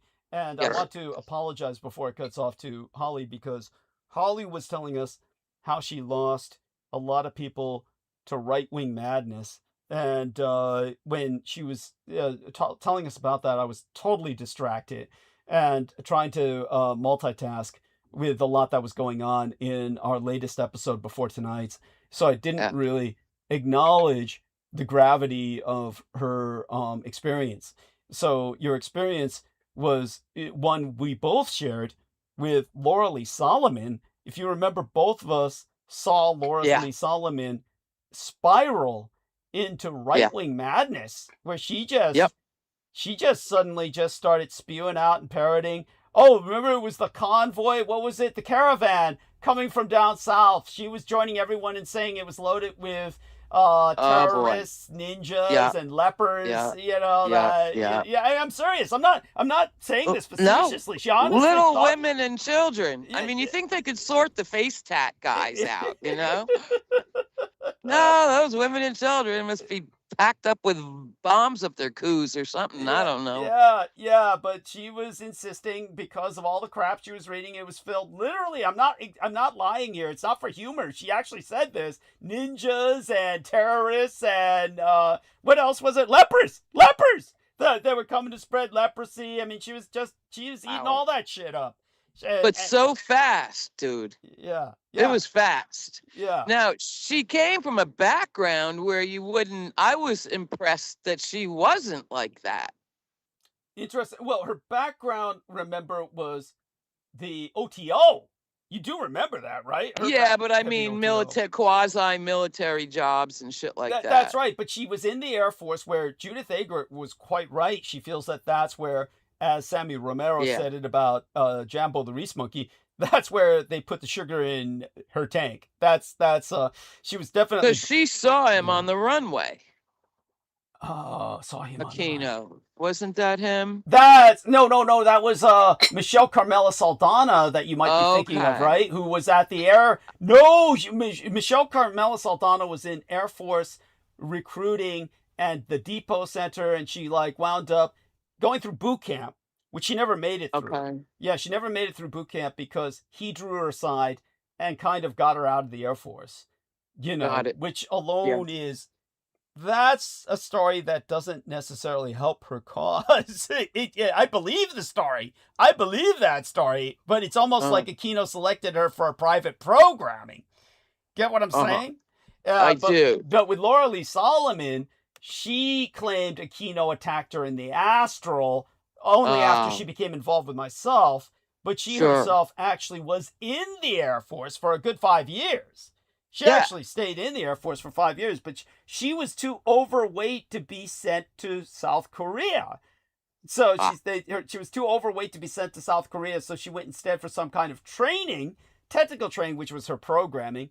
But she was always pushing that right-wing garbage. She would always say things like, oh, look, California is collapsing economically because of all Right. the homeless people that you people keep importing. And it's Mhm. like people are homeless because, yes, it's hard to live in California because it's an expensive state. But it's like she kept saying, oh, we're importing the homeless, which we are.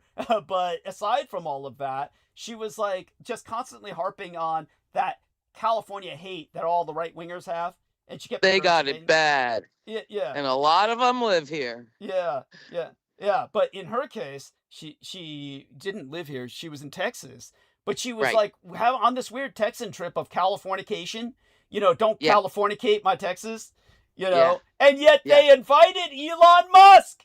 So when Elon Musk Right from on California says, I'm moving to Texas, they're like, Californicate my Texas. Californicate my Texas up the ass.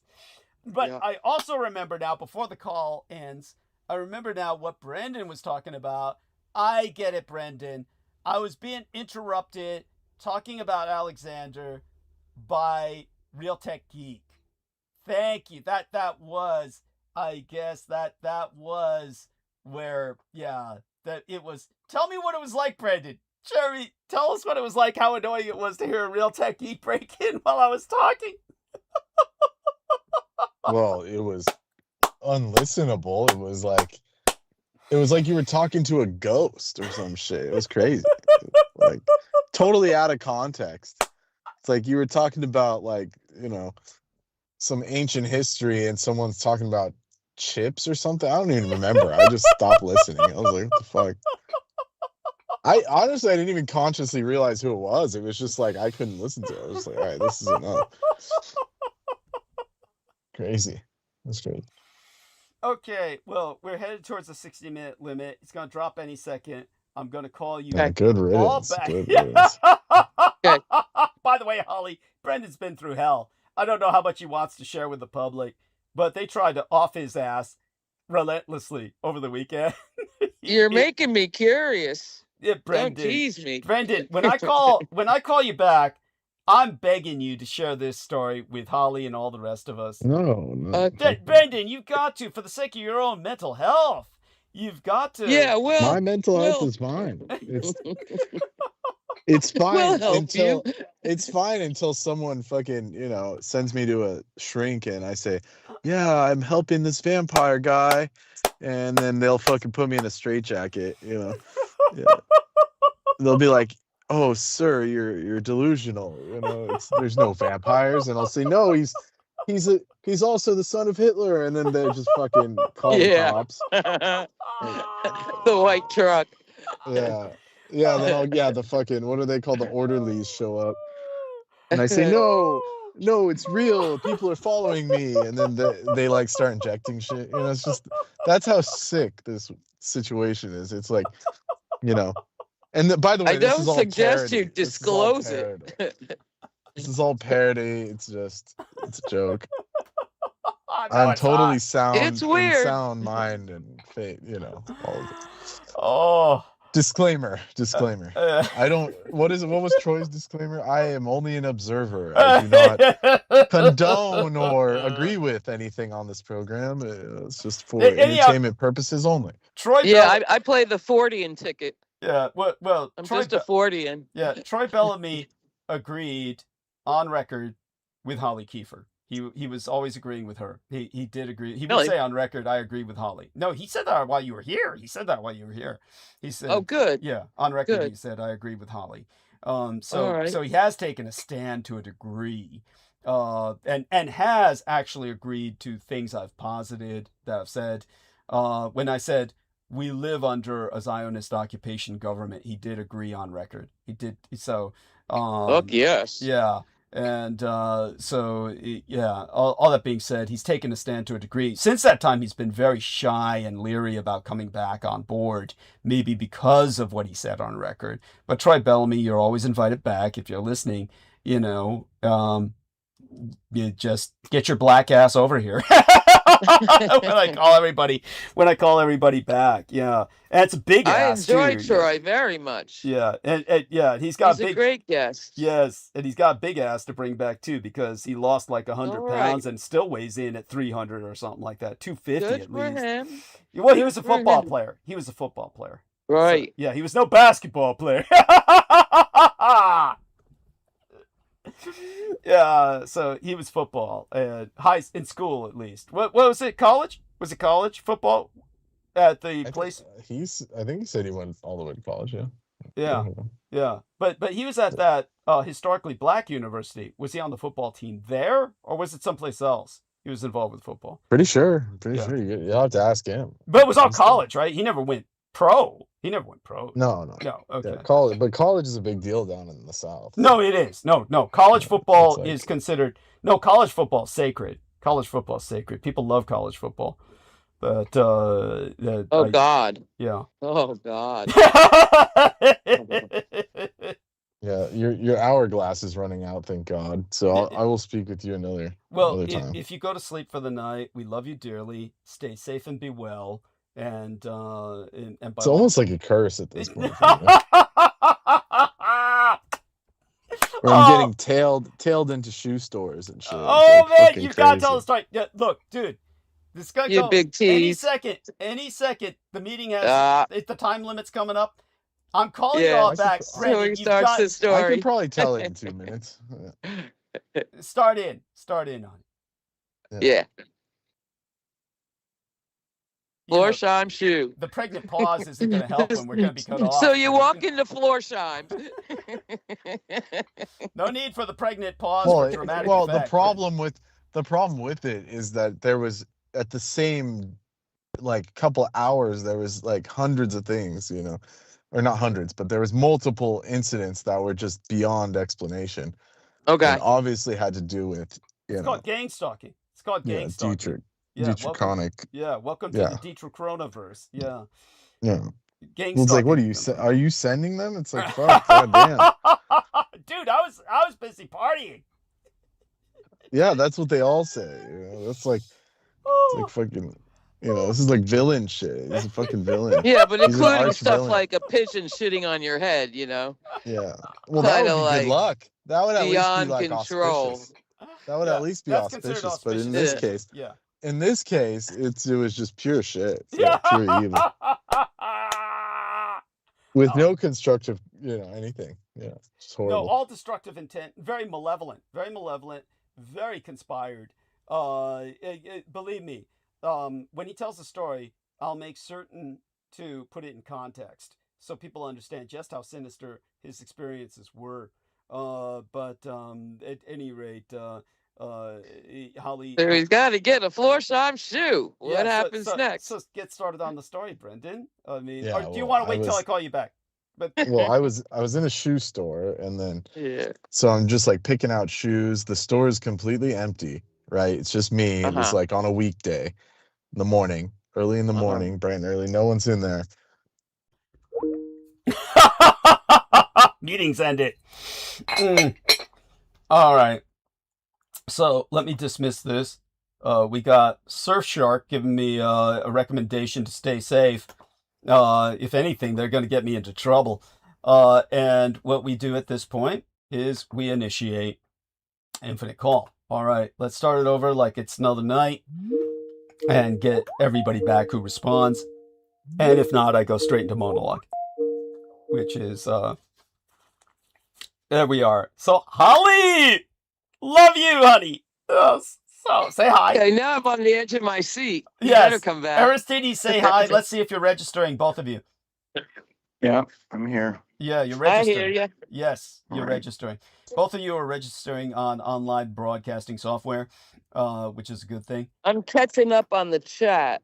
Yes, yes, and yes, the scrolling. Oh yeah, well, you saw the Oh, photographs of my half sister Maxine Dietrich the other call. You know, you remember that, right. and you pointed out I do. she had a vague Asian cast to her, so that Uh-huh. is definitely you're very astute, and I it, just got to the wedding. yeah, yeah, the wedding in Australia. Yes. Holy shit. Yes. But by the way, Aristides, what was your impression of Maxine Dietrich? The photographs and all that. Yeah. We're joined by Brendan ẒOGHET.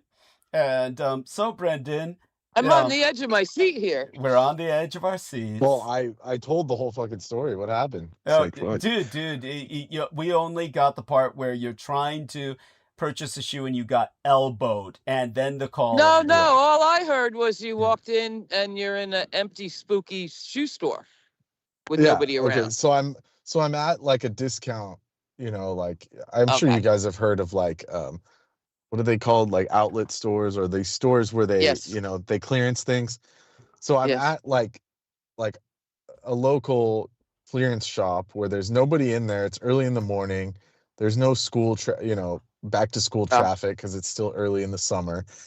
And I'm in the aisle by myself. The whole store's empty except for the worker, the lady that's there working. And so I'm like, and this was the second shoe store I went to, because the first one was like, had other issues, but nothing like this. So I go to Okay. this other one, and they have the shoe I want, and the other one has to be ordered. So I'm like shuffling through shoes on the top shelf. And mind you, I'm normally like hyper aware of my surroundings just because I don't like bumping people, and it's like Sure. some autistic shit. It's like I don't want to be necessarily like dealing with randos.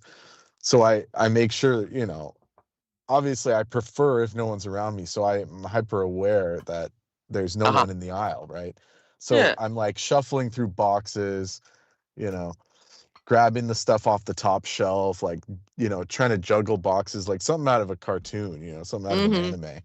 Like literally can't make this shit up. And so I pull like a bunch of boxes off from the top, and fucking some random dude's in the aisle, and he elbows me into the shelf. And he says, Wow. "Oh, pardon me, excuse me." Like boom, bumps me into the shelf, like as if he's trying to Ow. pass me by. And I said, Yeah, but "Look, his I didn't elbow see." couldn't fit. I mean, Yeah, you know. it didn't make sense. It was a completely empty store. And Yeah. he's suddenly behind me. And I said, "Hey, I didn't see you there. What's going on? Why did you have to bump me like that and shit?" And he turns the corner, then comes back and like squares up with me. And he said, "Yeah, Ow. so what? So what?" And I said, "Okay, like," I said, "Look, I didn't see you there. If I saw you, that wouldn't have happened. So why, basically, why would you say something right when you were in my space? It doesn't make sense. Like a normal person would wait, and I'm not like a stickler for manners, but the logical thing is you would wait for someone until they got their bearings before you It was walk past them. intentional. It had to have been. Anyways, so this guy is wearing sunglasses inside. He's this old, flabby, retired cop looking guy with a big ass watch. Yeah, and so he's trying to start a fight with me in the store. So the lady that works there heard us, starting an argument.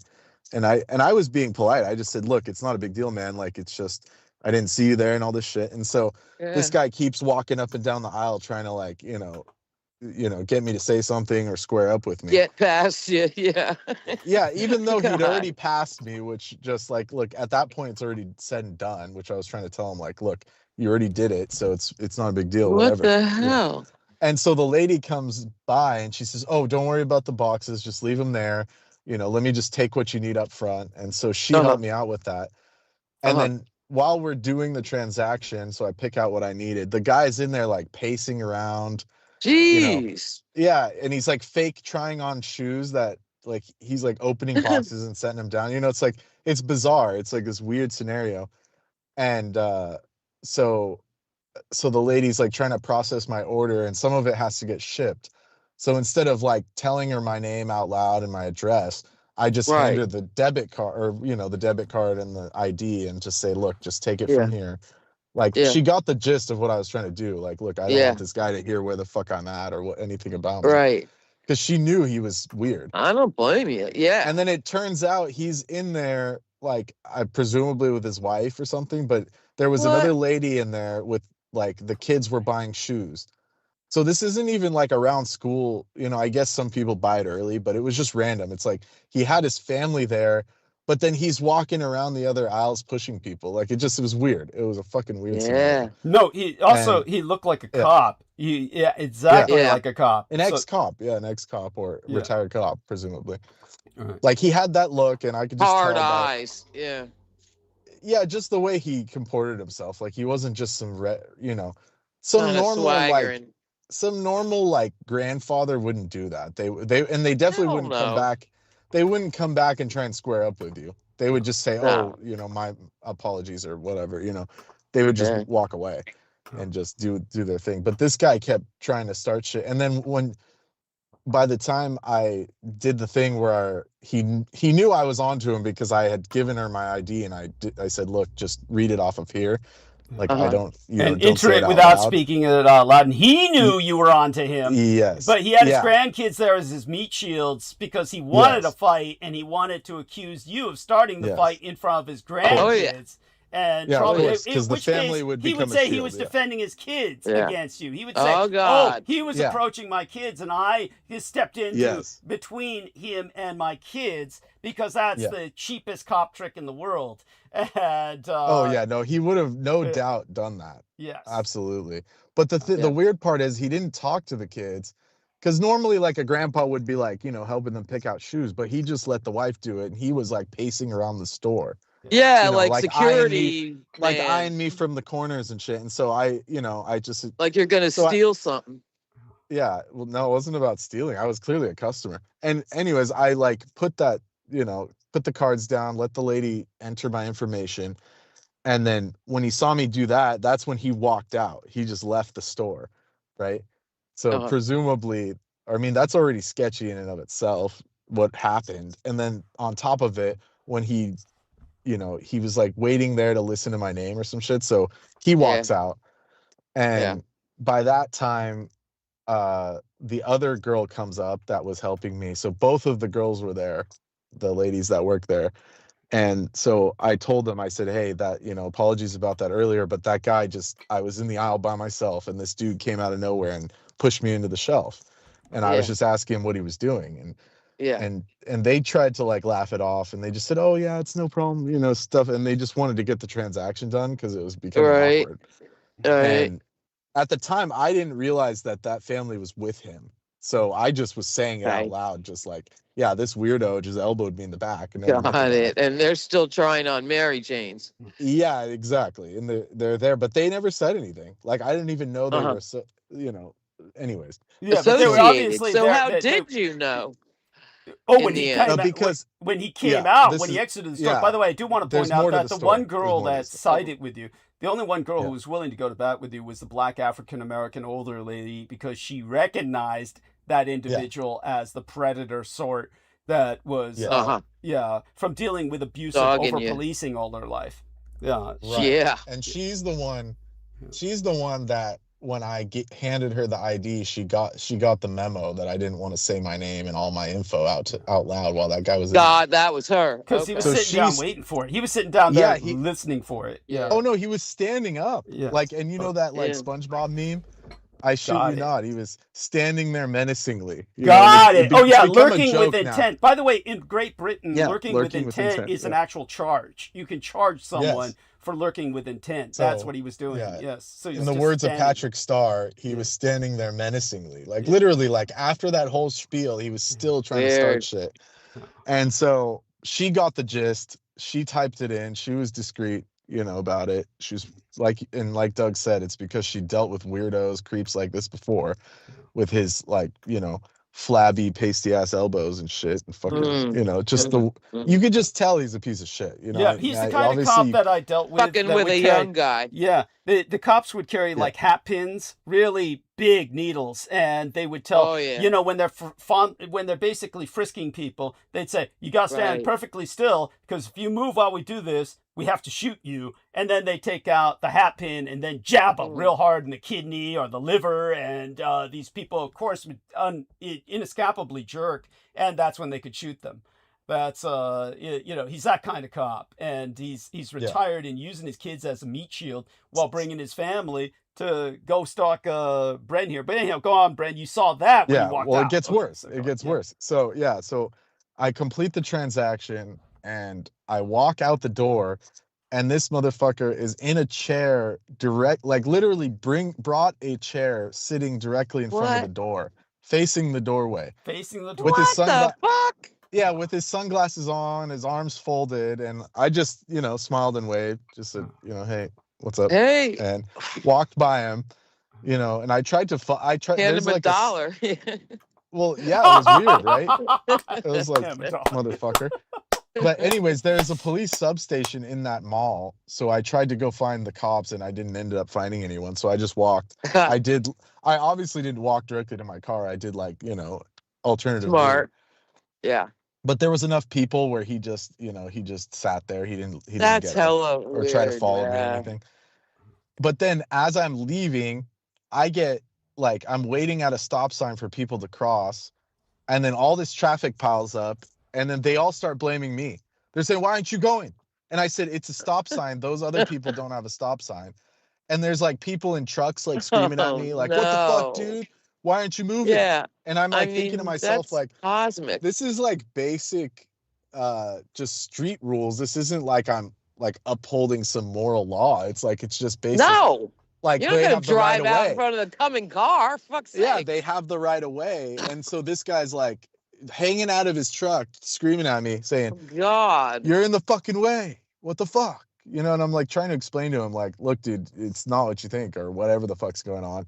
Then other people are honking from behind, and it just becomes this hectic zoo, which I know people are all zombie idiots normally, but this was just off the charts. So And I'm a lot saying of people would blame astrology. yeah, but I mean, there's people have to take responsibility. I mean, you can't just go bonkers in a fucking I agree. in a parking lot. I mean, it's just a joke. I fucking agree. And I just saw an incident like that the other day and got out of my car yes, to address the people that were acting like that, for fuck's sake. And poor guy. Yes. And then people when you get out, they escalate it. It's they take it, they just kill you, especially in America. They'll just fucking shoot you in the face. And it's that's not how you do things, obviously. This was a rich Asian couple that pretended they didn't speak English.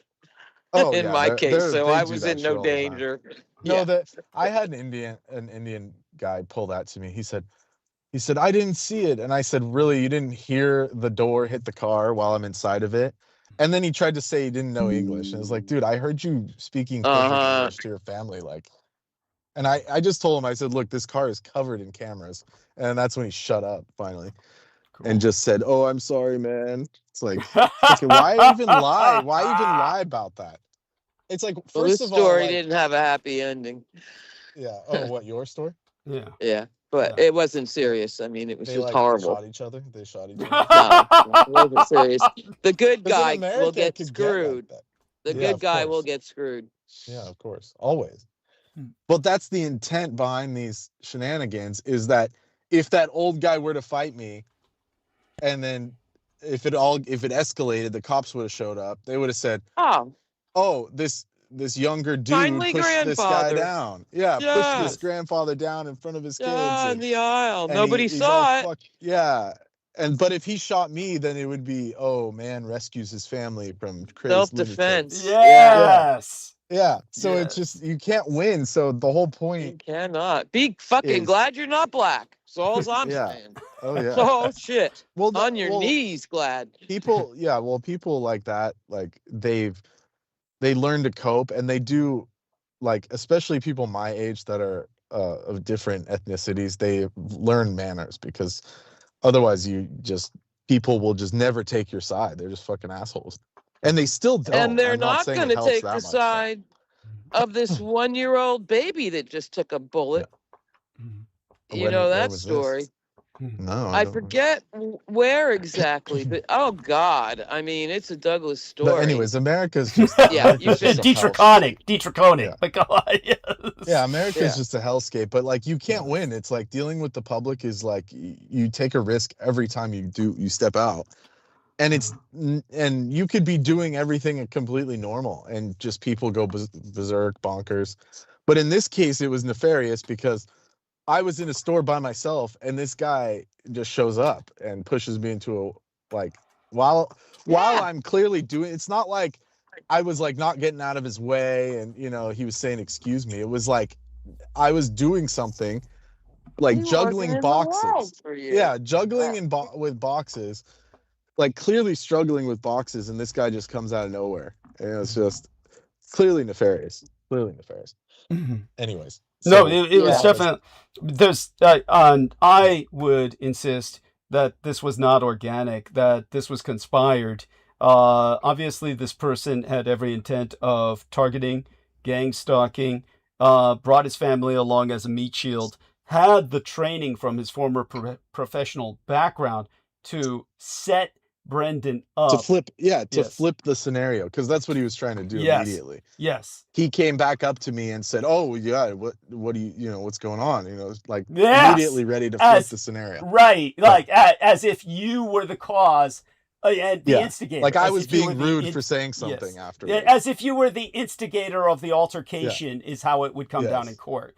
And so but then after that, the people may seem unconnected who are in a separate parking lot, which I believe it was a separate parking lot. Something else happened, right? Or was that part of what you've just explained? I left that parking lot. Yes. Then I went to like an unoccupied parking lot that was adjacent. Yes. Because it's just easier for me to walk into somewhere than to deal with like the lay public these days, because they're all lunatics. And it's not a question of like, oh, you're being a pussy or you're being, what's the word for it? Like, like what would these red pill people call? Oh, you're being femme. You're taking the femme route. Like my uncle would say shit like that. Right. You're not asserting yourself. And it's like, look, if you can avoid that situation, why not take it? There's no reason to do that to yourself.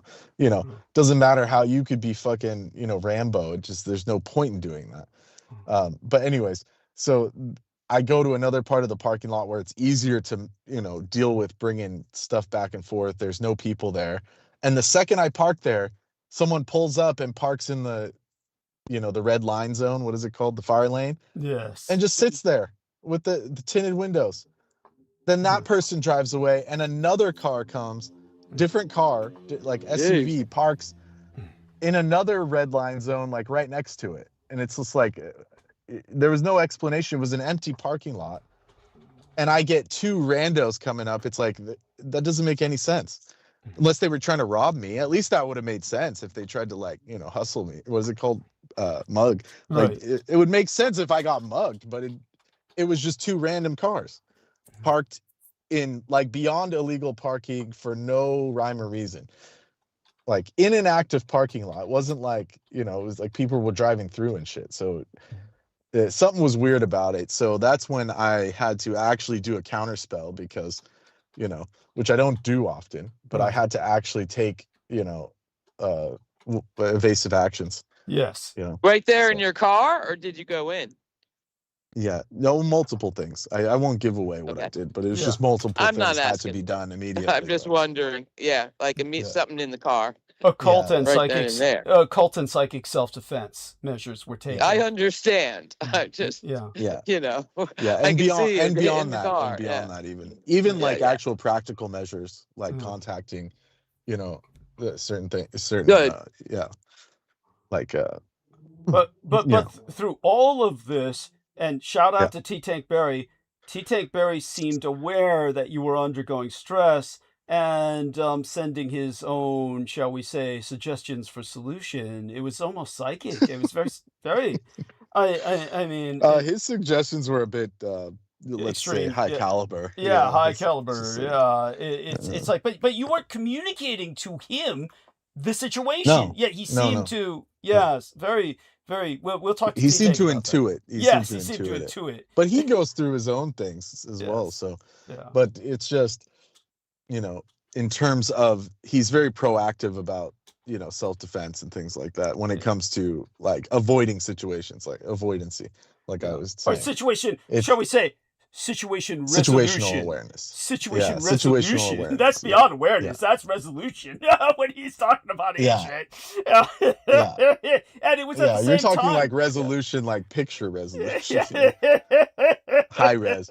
But yeah, but that's like, I mean, all of that to happen in like the span of a couple hours is so mind bending. I mean, yeah, like there are such a you know, bad days happen, but I mean, come on, like it didn't add up. There's something didn't add up about it, you know. Yeah, well, So it's beyond something didn't add up. It all adds up. It all adds up. And if you were still at your, shall we say, former place of employment rather than on the move as you are these days, Brendan's now. yeah, no thanks to Dietrich. Yeah, that's right. Brendan's now employed on the move. He moves around and resettles his location to do his work. But if he had been stuck at the old place, he would have been too. He just would have been a stationary target. And so this was why they've gone out hunting for him, because now that Brendan's on the move, they kind of have to attack him when he gets to a place where he even settles down for a minute. It's a hell of a life. Which seems to be seems to be where they got me, you know, a place where I had been before. Yes, that's the problem. That's it. Yes, it was a place I had shopped in the recent past, and instantly I had you know, basically gotten attacked on all fronts. By presumably randos. But yeah, the rando nature of it is extra scary. What do they call that? Non-local evil. Well, I guess. And I've been in situations like that. Tell us. Just, you know, group situations where an argument starts on one side of the camp and another one starts on the other, and something catches fire in the middle, and it's an interesting and frightening phenomenon. Okay. But it can happen. Yes. Sorry. Well, in this case, it's because of it's non-local. knowing Dietrich. Yeah, and that doesn't even all count, roads lead like, to Dietrich. Yeah, the madness I had to deal with prior to this, like having fireworks shot at my car, at open barrels of chlorine, trying to permanently scar me, maim me. Yeah, horrible.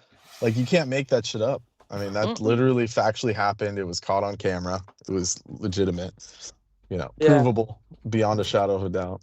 You know, evidence-based. Yeah.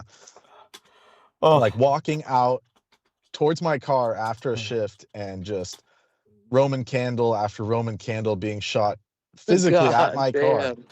That was parked next to an open bay of chlorine and various pool chemicals, and just they were raining into the area, the fenced in area that was full of chemicals right next to my car, like with just while it was foggy.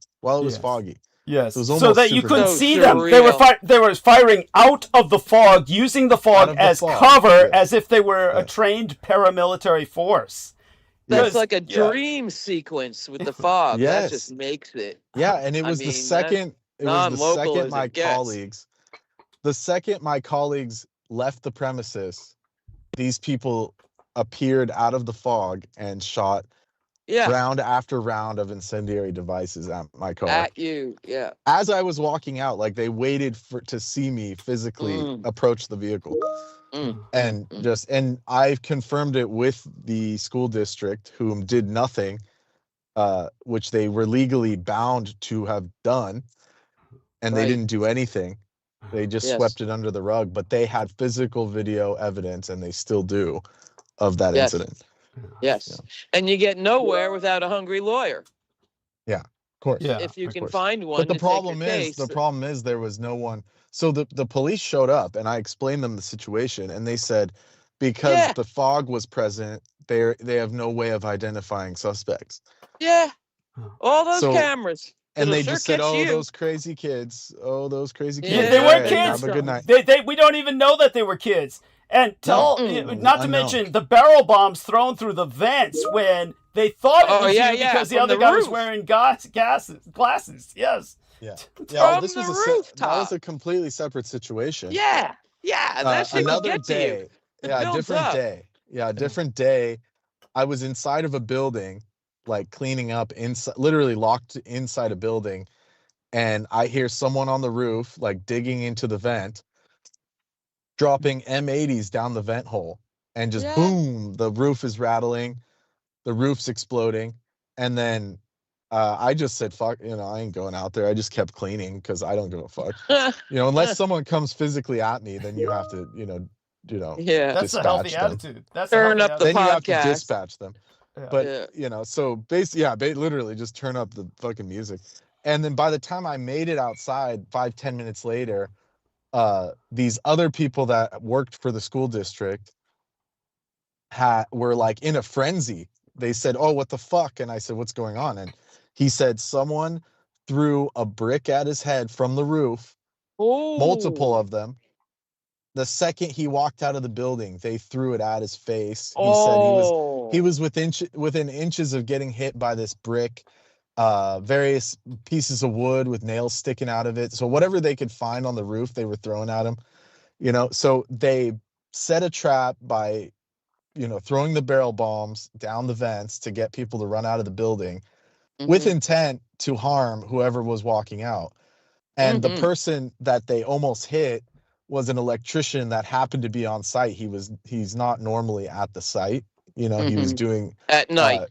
he was repairing like a fire alarm or something. Yeah. So he had come at after hours when Thank no one else should have God. been there. Thank God. And Yeah. yes, and so they threw it at that guy, and that guy did not take it well. He went and got a hammer, and he said, "I will fucking kill these people." He was not happy about it. And what I realized was that person basically would have fit a description of me from 2 or 3 years ago, because they were wearing like thicker rimmed glasses. They're called BCs. Birth controls. Like, so it was like the old style that I had, and the way I looked similar to him. And so presumably they were trying to bait me out to just throw bricks at my head and just to compound the situation. And if it didn't kill me, then I would look crazy saying, people are trying to get me, shit like that. That's what they were intending. And when those people left, they were jumping off the roof. The other custodian that had worked there, he told me, he said they were not kids. They were at least 18 to 25. Full on adult doing this. Yeah. Wearing all black, Yes. face masks. Yeah, boy. Tactical gear. Balaclavas. Yeah. Balaclavas. Yeah. True terrorists. True fucking terrorists. And when the cops, Yeah. the sheriff's department came, because those electricians flipped their lid, and they called the school and they said, "If you don't get the police out here, we are fucking suing your asses, because Bring some this is weight." bullshit." Yeah, that's right. Yeah, they and got a because- lawyer. And because there were other people present, 4 or 5 witnesses, the sheriff's department actually came in force, because it wasn't just, some custodian at night guy who's just paranoid. Some dork. Yeah. Yeah. So they pulled that. And so the sheriff came, and then we walked him around. We said, "This is all the shit they threw. They almost hit this guy." Like a board too, right? A A plank. wooden block, not like a plywood, Jesus. like a full on. I mean, that shit kills you. like a 9x9 Brick? wooden cube with nails Oh. poking out of it. Yeah. with nails. Oh. Yeah. Literally nails poking. We have photos of it. And the cop said, I see it. And I don't know if he even took a picture of it. He just said, didn't give a that's shit. crazy, man. And Yeah, and did he said- jack squat. And he said, we'll like sit out front for a while and see if they come back. Oh, yeah. Obviously stuff that's never, something Right. that a real investigator would never do. He just, course. but he was in Hells. on it or something. Yeah, of course. No, Yeah. they were. And he just said, okay, well, that looks alarming. And they just walked away. They just said, all right, thanks. And they just all drove away. Yeah. Didn't take a report. I had to call back the following day and demand a report number, incident number. Oh, And did you same get thing- print copy of it? What they Yes. actually Yes, bothered I had to. Yeah, I had to. Okay, Yeah, good. I had to. Good. And, Yes, you and do. even with the firework thing, I had to call back the next week and Oh, force yeah. them to come out and look at the damage. And they pulled the same Jesus. thing. They said, oh, that's nothing. You could buff it out. And I said, buff it out. It's someone shot incendiary devices at my car. Yeah. And they said, yeah, it doesn't look like it did any damage. And I said, no, my insurance company's demanding a report. So I actually got them to give me the Hello. incident number. You have to have a police report for the Yeah. insurance Yeah, company. but they weren't going to do it. They were saying, oh, No. you can just buff it out. That's wild. The cop that responded originally, he wiped it off. He said, oh, it's gone now. Shit. Like shit like that. So there you go. Oh, man. And what about the damage to the school from the M80s? Nothing. We heard nothing of it. The damage on the roof, they were kicking. At one point, the kids, this was actual kids, they were going out there kicking like radiators off the roof, like the AC units. HVACs, yeah. Yeah, full on HVAC units, kicking them through, like putting their foot through the radiators and shit. Yeah. And they just said, yeah, it's just, there's nothing we can do, man. Nothing we can do. And I'm like thinking to myself, these people are out of their minds. Not to mention that when the cops are saying, oh, there's not much damage to the car, that wasn't the point of the terrorist attack. It was the fact that the attack was really aimed at the what do you call the chlorine containers? The chlorine containers that are behind the car and surrounding the hazardous material, the flammable hazardous reactive think they gases. give a shit. Yes. Yeah. No, I said, look, it hit the school, it damaged the school. You know, it was like beyond vandalism. Right. It's not about me. Attack. Yeah. Like attempted arson. If that would have ignited, it would have burnt the school down or exploded or something fucked up would have happened. You think they because it's not just chlorine. There's like hydrogen peroxide, whatever they use for the pool, algae, all kinds of toxic shit back there. And because it's, a corrupt district, corrupt San Juan school district, if anyone looks how evil they are, you can look it up. It's horrendous. Oh boy. They have no that trickles down.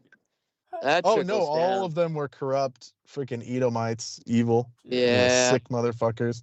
A culture. Literally in the Sacramento Bee,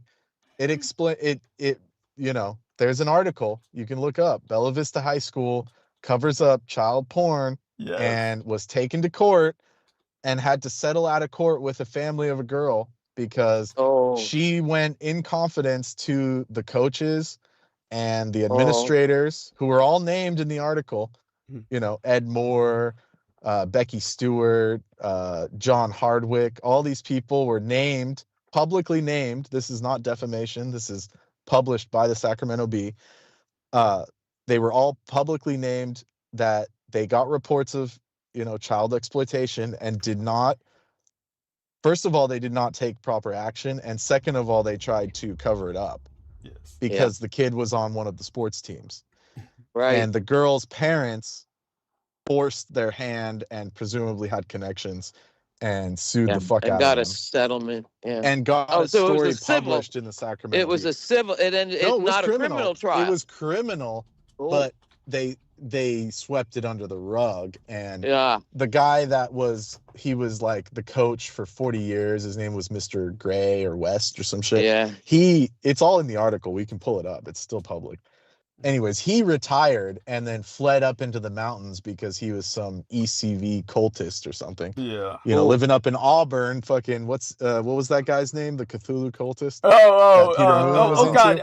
Bertrand. Ashton Smith. Yeah, Clark Ashton Ashton Smith. Yes. Yeah. So this guy lived in Auburn for 40 years, but was teaching at a school down the hill so he can get away with all his crimes.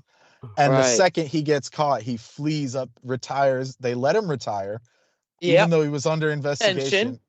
And pensioned, and flees up to Auburn, Clark Ashton Smith territory to. That's California, right? Bow down to Cthulhu and Ubosothla for saving him. Ubosothla and Cthulhu and all the rest. Yes. God. Yeah, for saving. Imagine that creepy house. Getting put in prison forever.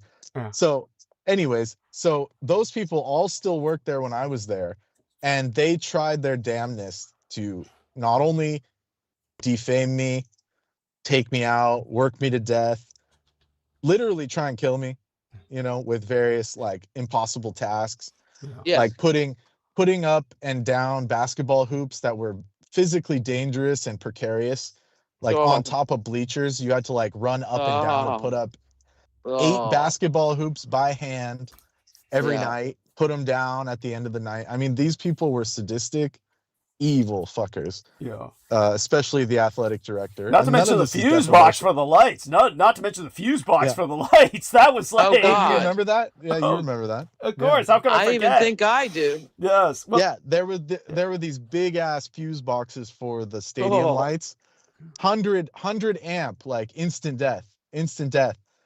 And they said, yeah, you have to flip the switch. You go flip the switch.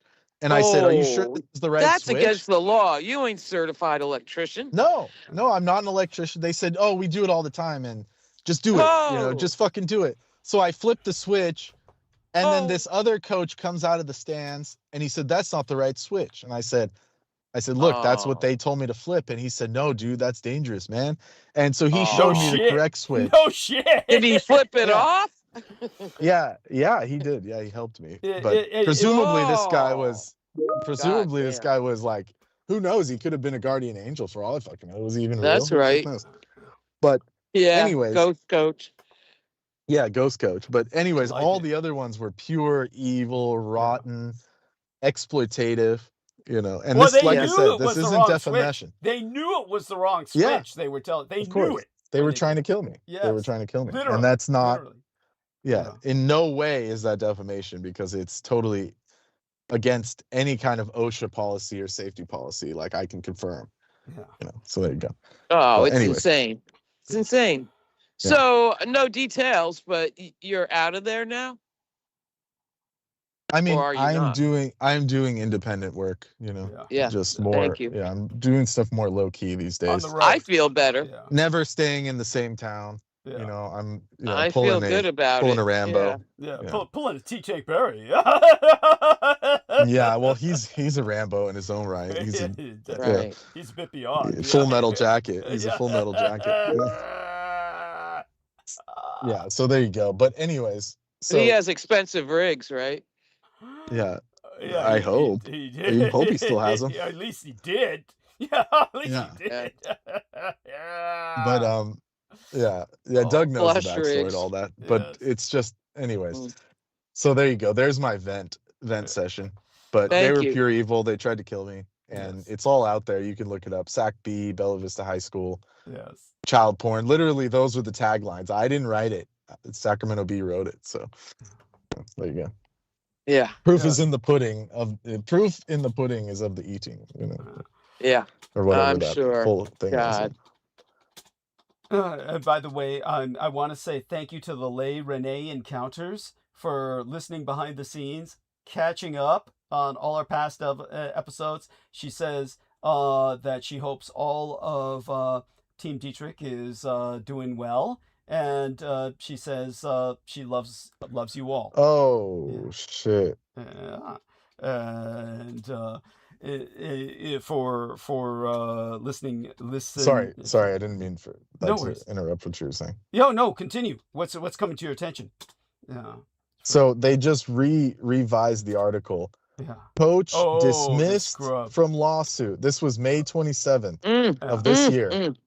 Oh boy. Coach dismissed from lawsuit over teens' distribution of sexually explicit video. A retired Bella Vista School football coach has been removed from the lawsuit that accuses the school of failing to stop the distribution of child pornography. The suit also accuses the high school student of sexual assault for illegally recording and spreading videos of this girl. On behalf of her daughter, the parent is suing Bella Vista High School, employees of San Juan School District for negligence, which I can confirm is not in this specific case, but I can confirm that it was definitely sketchy and they followed no Her rules or parents law. must have money. Dude, all of this is well beyond negligence. But go. By the way, Yeah, it's yeah, well yeah, beyond but negligence. without It's money. criminal. yeah. By You the way, get This nowhere. complaint, Yeah. this complaint alleges in 2023 the male student, basically they were fornicating in the baseball field on campus. The student released the recordings. This was like revenge porn shit. Yeah, And- it's rampant. And so the former coach, Jim Gray, this is the fucking Cthulhu cultist, was named as Yeah. one of the school employees in the lawsuit, but was provided to the court by the plaintiff's law firm and indicated that Gray's inclusion was made in error. Oh, it was an error, Doug. Oh, imagine that. Plaintiff Imagine has no that. information to suggest that Jim Gray was involved. Boy, they basically came to bat for him. They called the queue. They called the queue. Mistakes were Yeah, made. and they said it's all national security and shit, and got his ass bailed out. By the way, At the Lay Renee Encounters says in the text box, do respond to her, both Holly and Brendan. She says, blessings that Brendan outsmarted his workplace bullying sociopaths. I have been there too, but not to that lethal level. I am so glad Brendan is safe. Yes. That's yeah, right. I wish I was making this up. This is like That's too. right. But those shoe stores. Well, that was just beyond stupid. So what I'm going to do is, Brendan, can you put that link into the chat box? Do me that favor and put that link into the chat box for our listeners. And that will... Yeah, well, here's the original article that names all of these fuckers. Yeah. And somehow they're trying to get it scrubbed at this point. Yes, they're trying to reverse charges, so to speak. They're trying to rewrite history. It's a retcon, retroactive continuity. They're retconning. Yeah. They're retconning, but it's already on the internet. So this one's from 2024. Yeah. And it names all the fuckers, including the administrator. So here's the full one. Yeah. The lawsuit goes on to allege that the plaintiff brought the information to 3 school employees, athletic director John Hardwick, the football coach Jim Gray, and Vice Principal Edward Moore, all who failed to report the information to the authorities as mandated reporters of child sexual abuse. Then the male students circulated the videos to others. There you go. Yeah. Yeah. Well, Coach Gray announced his retirement immediately. So if he was innocent, yeah, why would he retire? Why would you retire immediately? This brings to mind, I'm going to take just a few seconds here to take a quick trip to the restroom. While I take a quick trip to the lavatory, relay to Holly and our listeners about the incredible incident with the principal and his comment on the flag that led to his transferal. Yeah. And then he came back. But anyway, tell them about the weird flag incident. Oh no, he got put on administrative leave and then came back and quit and went to another district. Yes, that's it. Weird shit. Like Tell them about that. I'll be right back. You kill somebody, you just get in the town next door. Well, in this case, this guy was just an idiot. Like, he was just a fall guy. So basically, they had this new principal, and he was this, like, he was completely unqualified for the job. I could say that, he wasn't right for a high school principal. He was too timid, because in high school, these kids are ruthless, right? Yeah. So he was too timid, but he was, so what had happened was there was this Jesus freak that kept showing up to the school, and he kept it was like one of those homeless people that was into this whole political trip where, Jesus is coming back and Israel is blanket brother, we used to call him in the 70s. Yeah, that guy, the guy with the green blanket, and he just walked in. So this guy kept coming back over and over and over and over, and he was writing, you got to help, Israel's our brothers. Oh, man. And then he was saying Islam is evil. He was like writing this in chalk on the ground.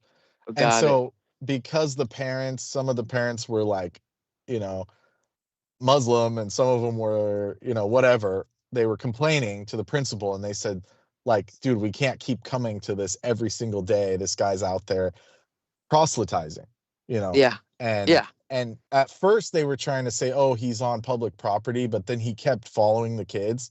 So the sheriffs finally trespassed him and said, okay, like, you're getting too aggressive. You got to go. Yeah. And this guy kept coming back over and over and over. Yeah. Anyways, he kept drawing the Israeli flag, right? So we all know Israel is a place with its own flag. It's not representative of that one religion necessarily. Right. It's just it's the politics. It's a country. Yeah. That's the politics. So we all know that. But anyway, so this guy sent the principal that ended up, he doesn't work there anymore, but he sent out a mass email to all 3,000 students and faculty and parents. And he said, yeah, we had to get rid of the guy that kept drawing a Jewish flag everywhere. And Oh, boy. when I saw that, I just immediately Yeah. face palmed, and I was like, okay, Yeah. Yep, that's right. this guy just, not only is he going to This lose is his job, but he's an idiot. anti-Semitism if you don't make him stop. Yeah. Yeah, but he's an idiot. Well, just Yeah. think about Well, the yeah. wording. Forget about the It politics. should part. be It's just- Israeli. yeah, it's not a Jewish flag because No, it's the a flag of country. Israel. It's a country, right? It's the state, formerly known as the The state of Israel. politics. But Yeah. But the thing is, this guy didn't say that. He didn't say it was the Israeli flag. He said, No. this guy's waving a Jewish flag around. I So get that. immediately I was like, oh man, this guy's stupid. This is horrible. So anyway, so he Horrible. mysteriously goes on medical leave, quote unquote, for a month, then comes back. And when he comes back, it's all hush hush. And then a few weeks later, he says, oh, I'm quitting to take care. I got to take care of my kids. That's what he says. He says, I'm not spending enough time with my kids, so I'm putting in my resignation because yeah. I didn't go to enough Little League games with my children. It's like, that doesn't make any fucking sense.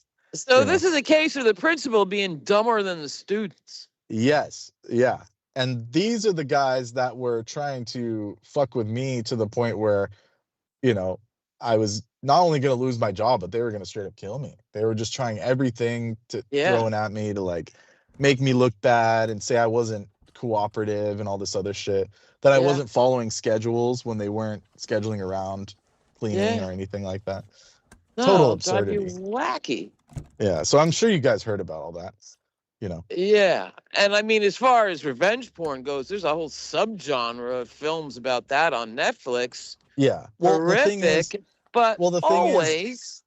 that shit happens normally, even when I went to school. I'm not saying it's good or bad, By the way, but that shit just happens. I'm back, and both of But you. the have thing kept- of it is, in every single case, it always seems like there's police cooperation. every time. Yeah, well, that's the thing. Every time. So Invariably. They're in on So- it. They're in on yeah, it. they're in on it. But beyond that, when you And work lazy. when you work for a state government, That's beyond or- lazy, honey. But go on. I Yeah, understand, but but beyond- one beyond feeds that- the other. I'm saying beyond that, you take an oath. Like when you work for a state government or a school district, it pretty much are all across this country, you actually swear to the Constitution of the state, and you become what is called a mandated reporter Reporter. by the yeah. Constitution of the state of California or whatever. Yeah. Yes. They make you sign a paper and you swear under oath. If you are aware of any kind of abuse from anybody around you, That's including right. adults, you are mandated to report as a citizen of that jurisdiction. It's like You cannot yeah. ignore it. No, So social when I went to workers have school, there was a teacher who was at a high school. She told us that. She said, look, anything you tell me, I have to report it. So Yes. I would rather you not tell me, but Right. I'm telling you ahead of time. It's not because I don't want to help you. It's because I'm a mandated reporter. Yes. And if you tell and I any can't teacher keep it that, secret. yeah, she can't keep it secret. And that's just the law. She would get put in jail or prison or worse, Hmm. Yes. theoretically. Yes. It used to be But in- very heavily enforced. Well, They were terrified until it yeah. comes down to these certain Yeah, schools or that's these right. certain districts Yeah. White guys, yeah. that are totally corrupt. And then when the jig is up, when there's someone like me there that's actually holding them accountable, they tried everything to get rid of me, kill me, defame me. And then none of this is slander. It's all provable. I have a dossier Good. in my house that's huge of all the stuff they did. Yes. Email records. In Yeah. self-defense. written In records. self-defense. And the interesting thing is Yeah. that Yeah.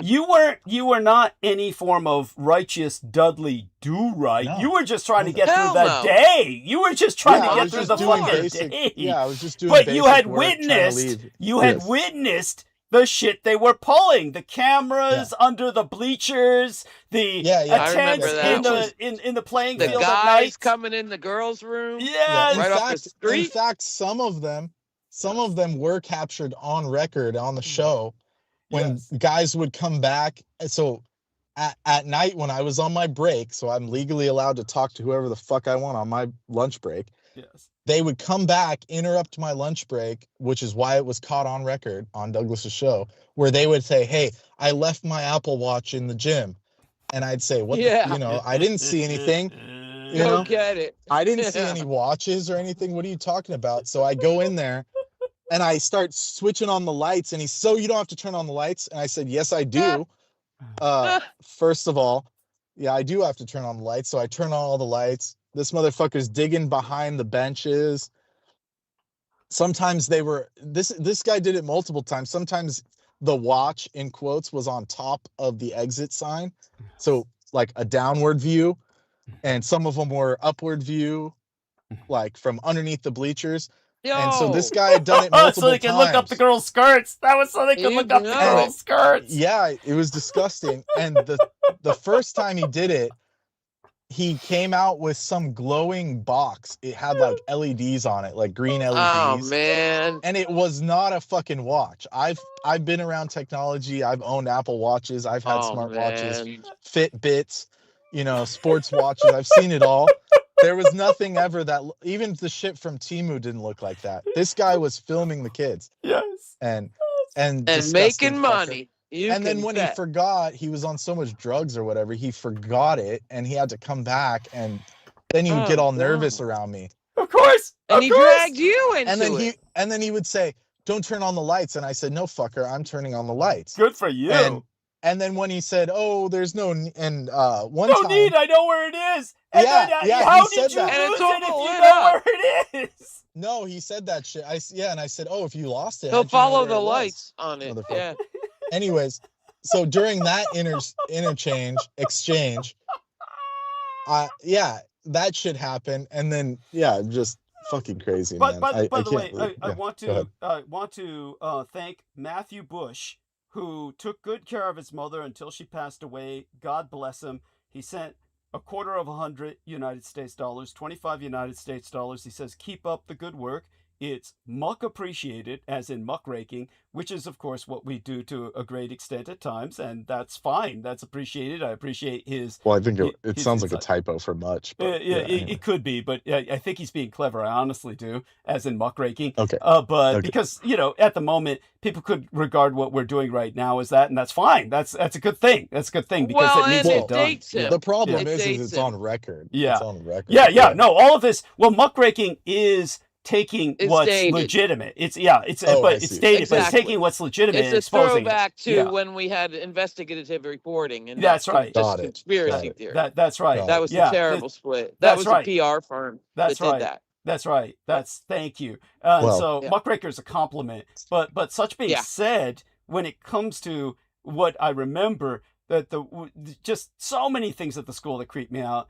That just the fact that so many of there's no other word for it. For one thing, there were different kids of different ages that somehow were involved with the school's activities. And in the locker room, in particular for the swimming pool, the adults would take the children in there to change them, and they would just stay in that locker room with the kids for what seemed like hours. I mean, Brendan, relate that. That it was was so. like, it was way long, like I've been around people with children. I've had family members that when I was younger, I helped take care of.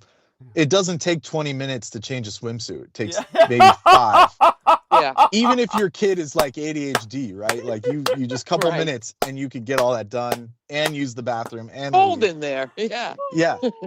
But these fuckers would stay in there for like 20 minutes.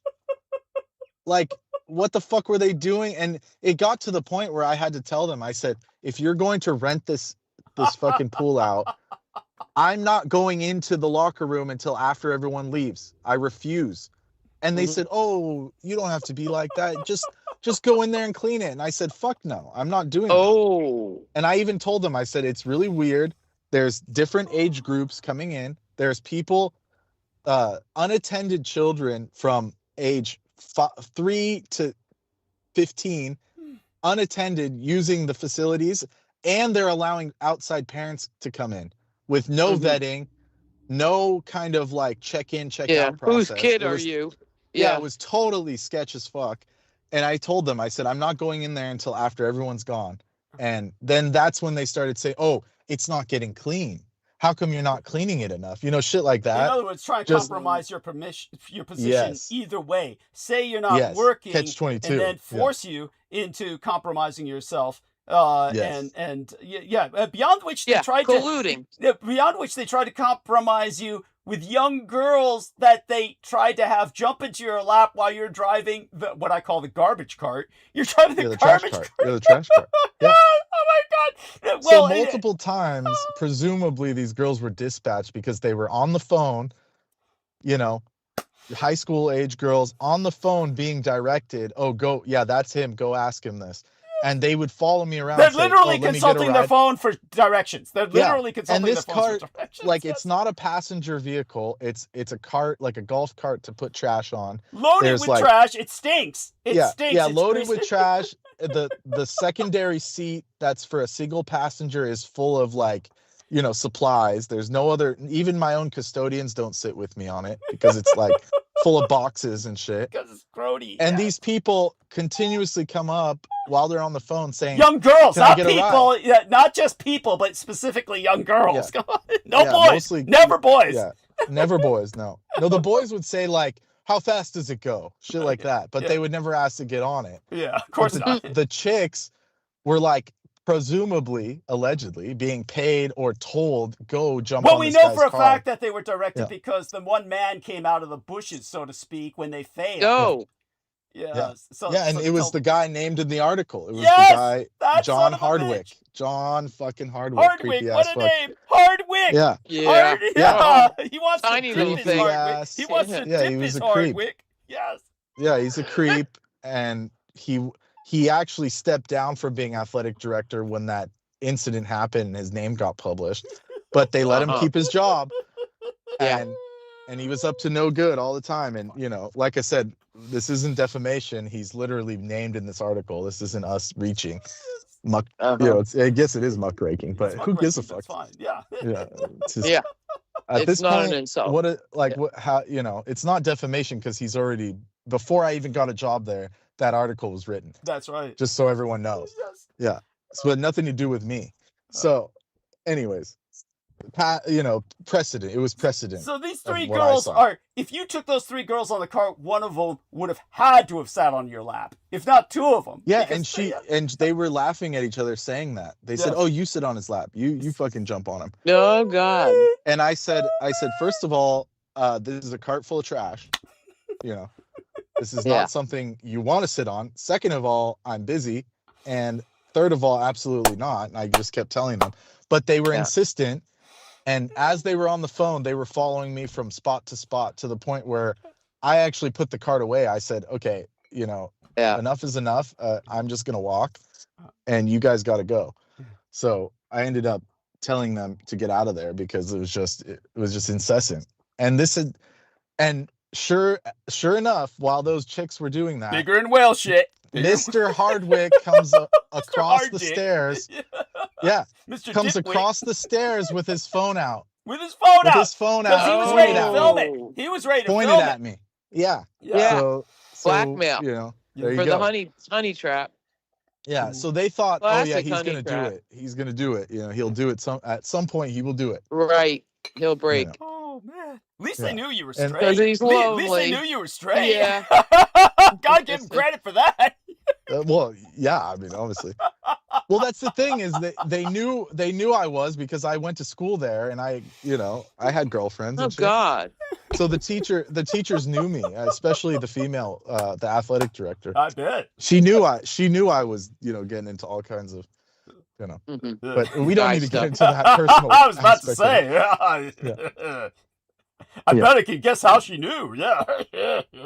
Well, no, nothing like that. But I'm saying the, but they acted like they didn't know me from Adam, so it was weird. But anyways, That's right. So- They acted as if you were not alumni. You were alma mater, but they acted Yes. as if you were not alumni. That was the yeah, bizarre to aspect. the point where even I told the union guy who'd been working there for 30 years, and he said, "Wait, you went to San Juan?" I said, "Yes, Oh, I shit. graduated from that very school," and that blew his fucking mind. He said, "Really?" Like, you're not just messing around? I said, no, I graduated from there, I have a yearbook, and I knew all of these teachers. And then all of a sudden, no one ever spoke to me from there again. That's right. Wow. Even the union guy, like, just crickets, because they knew they had, I had them, they were had. Yeah. Like, no one could, because I know shit from the past that would have been more scandalous than anything they did recently. Yeah. So Yeah. that's the thing. That's But right. I never brought any of that up because, As a matter of fact, one of your fellow custodians there had gotten lifetime employment essentially because he had been repeatedly molested as a child by the staff. Oh. this is what he So it was a pity hire. So this is, no, he claimed that. Yeah. And he said he had And they physical It made him immune from evidence. termination. It made him immune from termination. Oh. Yes. And he wouldn't And do he- anything. He would arrive at work and just do shit. Nothing. Yeah, he would go sit in a room, not clean, he wouldn't do any of the trash, and the other people would say, how are they allowing him to do this? How are they allowing him to do this? And he would, to his credit, he didn't hide anything. He said, it's because I'm suing them because one of the teachers that raped me is still working for this district. And he named the names, he named the locations. So I have no reason to disbelieve him. And this was back in the 80s, and the motherfucker's still working there. So and then all of this is on record, so it's not defamation, it's not slander, it's not shit talking. There was another teacher that had worked for that district that was caught in another city nearby doing the same shit, and he was put on permanent paid leave while being investigated for 17 counts of molestation. Like a cop. Now. Like he was a cop. Paid leave. Permanent Paid, full paid, benefited leave. Oh, man. And that you could find online too. Crime It's there. pays. Yeah. Crime pays. Yeah. And I told that guy that about it, and he said he already knew about it. He said, yeah, he's on paid leave. And I said, yeah, can you believe that? Like, you can do all of that provably, and just get put on investigative leave permanently. Paid till retirement. That's right. It's basically like a free vacation for being you're getting rewarded. You're getting rewarded for pedopredation. This is the network. Evil, yes. Evil rapist. And California, we're the pioneers in this field of basically state-sponsored pedopredation, thanks to Michael Aquino. Well, I was gonna say you were there, man. Pepperidge Farm, remember? Yeah. And it doesn't but that's the problem, is they didn't like me because I knew too much. That's right. That's the right. thing. Yeah. Everyone else, even that other guy, he didn't know any of that. Yeah. He just was a victim, super victim. But here's where things are important. A lot happens to you because of your connection with me, but there's an element here where they're organically afraid of you as yourself because of your own awareness of their criminality. So yes, you are your own man in terms of their fearing. You stand out. Yes. Yeah. Yes. You stand out on your I don't own. Intend to. Yeah. I don't intend to, but it happens. Nope. Yeah. Head down and mopping the floor. And but But oh, Doug, by the way, just remember when I was sure as shit, guess what the color of the school is? Their favorite token color, right? Red. Edomic bright red. Yes. Yes. The red of evil, of pure evil. And guess what the latest, when I drove by, because it's near a public street, it's just something you just drive by. Yeah. Sure as shit, they've repainted the school and toned down the reds. Ever since we brought it up. Exposed it. Ever since we exposed it, motherfuckers. Yeah. So now they're undergoing a renovation, quote unquote. Oh. Which they never had any plans. They kept saying, we don't plan on doing anything. And then now they just sprayed it tan, primered it. Made it a whole different color. And motherfuckers. Yes. Always covering. So do you think that was connected, or you think it's just definitively? definitively. Because this shit is just too synchronous. It's too synchronous. Otherwise, all this shit is so synchronous. Whenever we bring up anything, I mean, these days, all they talk about in the Trump office is piracy and shit now, ever since we brought it up as something that should be, you know, done. It's like, literally, they're listening to us and they respond. Believe me. As a matter of fact, I would dare say the majority of our listeners are just federal and state and municipal employees who are signed. Literally about at least half our audience. Well, your analytics just belie that or show that. That's right. That's right. Though we have a lot of listeners in specific nations, we're convinced the majority of the listeners in the Philippines are retired feds who are just, you know, there to hide out, you know. Various South American countries. Yeah, various South American countries. A lot of Serbs because of my time in the Balkans fighting in the war on behalf of Serbia. So a lot of Serbs listen to us. And which, you know, that I was in the Balkans simply because I never speak of Serbia hardly because I have too many traumas affiliated with that experience. So I don't speak of them often, but they've never forgotten my service. So, and yet you have an outlier, what would we call an outlier population of listeners. Just specifically that country. Yeah, that's right. Serbia. Serbia in particular. And it's not a statistically insignificant number. We'll just say that. That's right. That's right. Yeah. And that's what about Romania? Well, Romania is interesting because I don't think there's many listeners there per se, but certainly we have contributors. I didn't say Romania. Well, we have contributors from Romania. And so they actually contribute money, particularly one individual. Let me see if I can recover his name, and I apologize for not consciously remembering his name. But he was following me from the days of Peter Moon, and so he remembered. He certainly took my word over Peter Moon, and that's definitely understandable.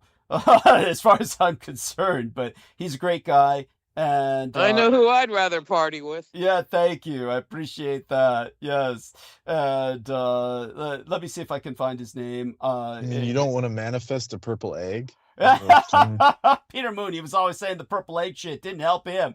Oh man. Yeah. Ubo Sothla cracked that shit like it was a fucking like an Easter egg. It's funny that you say that. I think you and I agreed. It was actually cracked before then by whatever little demon he picked up from, what was it? Maria de Andrea, because remember he was like, she said she had her powers from a demon. She was open with that to him, and then her demon abandoned her. But Peter Moon took her black book. Remember, he said, "I got her black book." You know, her spell book. Oh yeah, no, we were on call. That one I was with present Aristides. With Aristides gone. Yeah. Where he was asking Doug. Yeah. Or telling Doug, look, she's got this black book. Yeah. And Doug and I both said, whatever you do, don't use the book. And he said, and literally like clockwork, like from Lord of the Rings and shit, you know, when every time they grab the ring, someone is bound to say it. Yes. He says, but we can use it. Yes, but we can use it. Yes. And Doug and I both said, whatever you do, don't use the book because it's a cursed grimoire that killed the original owner. Yes. Which he gave us the backstory. Yes. And then Peter Moon said, no, I'm going to use it. And that's the last he was seen, quote unquote, normal. I mean, he wasn't normal, but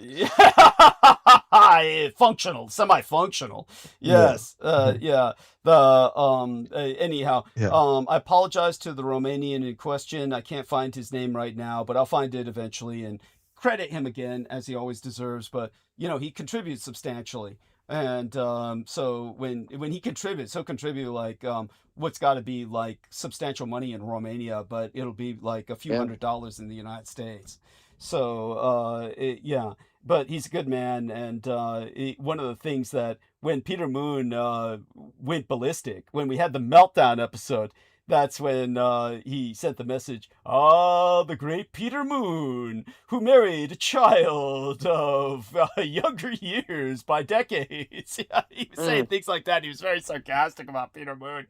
And delightfully so. The Romanians have no love for Peter Moon. He just came over there, was always acting the big man, thinking that his money would buy him love. And in the end, they just, made certain to effectively kick his ass out. They got tired of his shit, because he wanted to establish. Are they in the EU yet?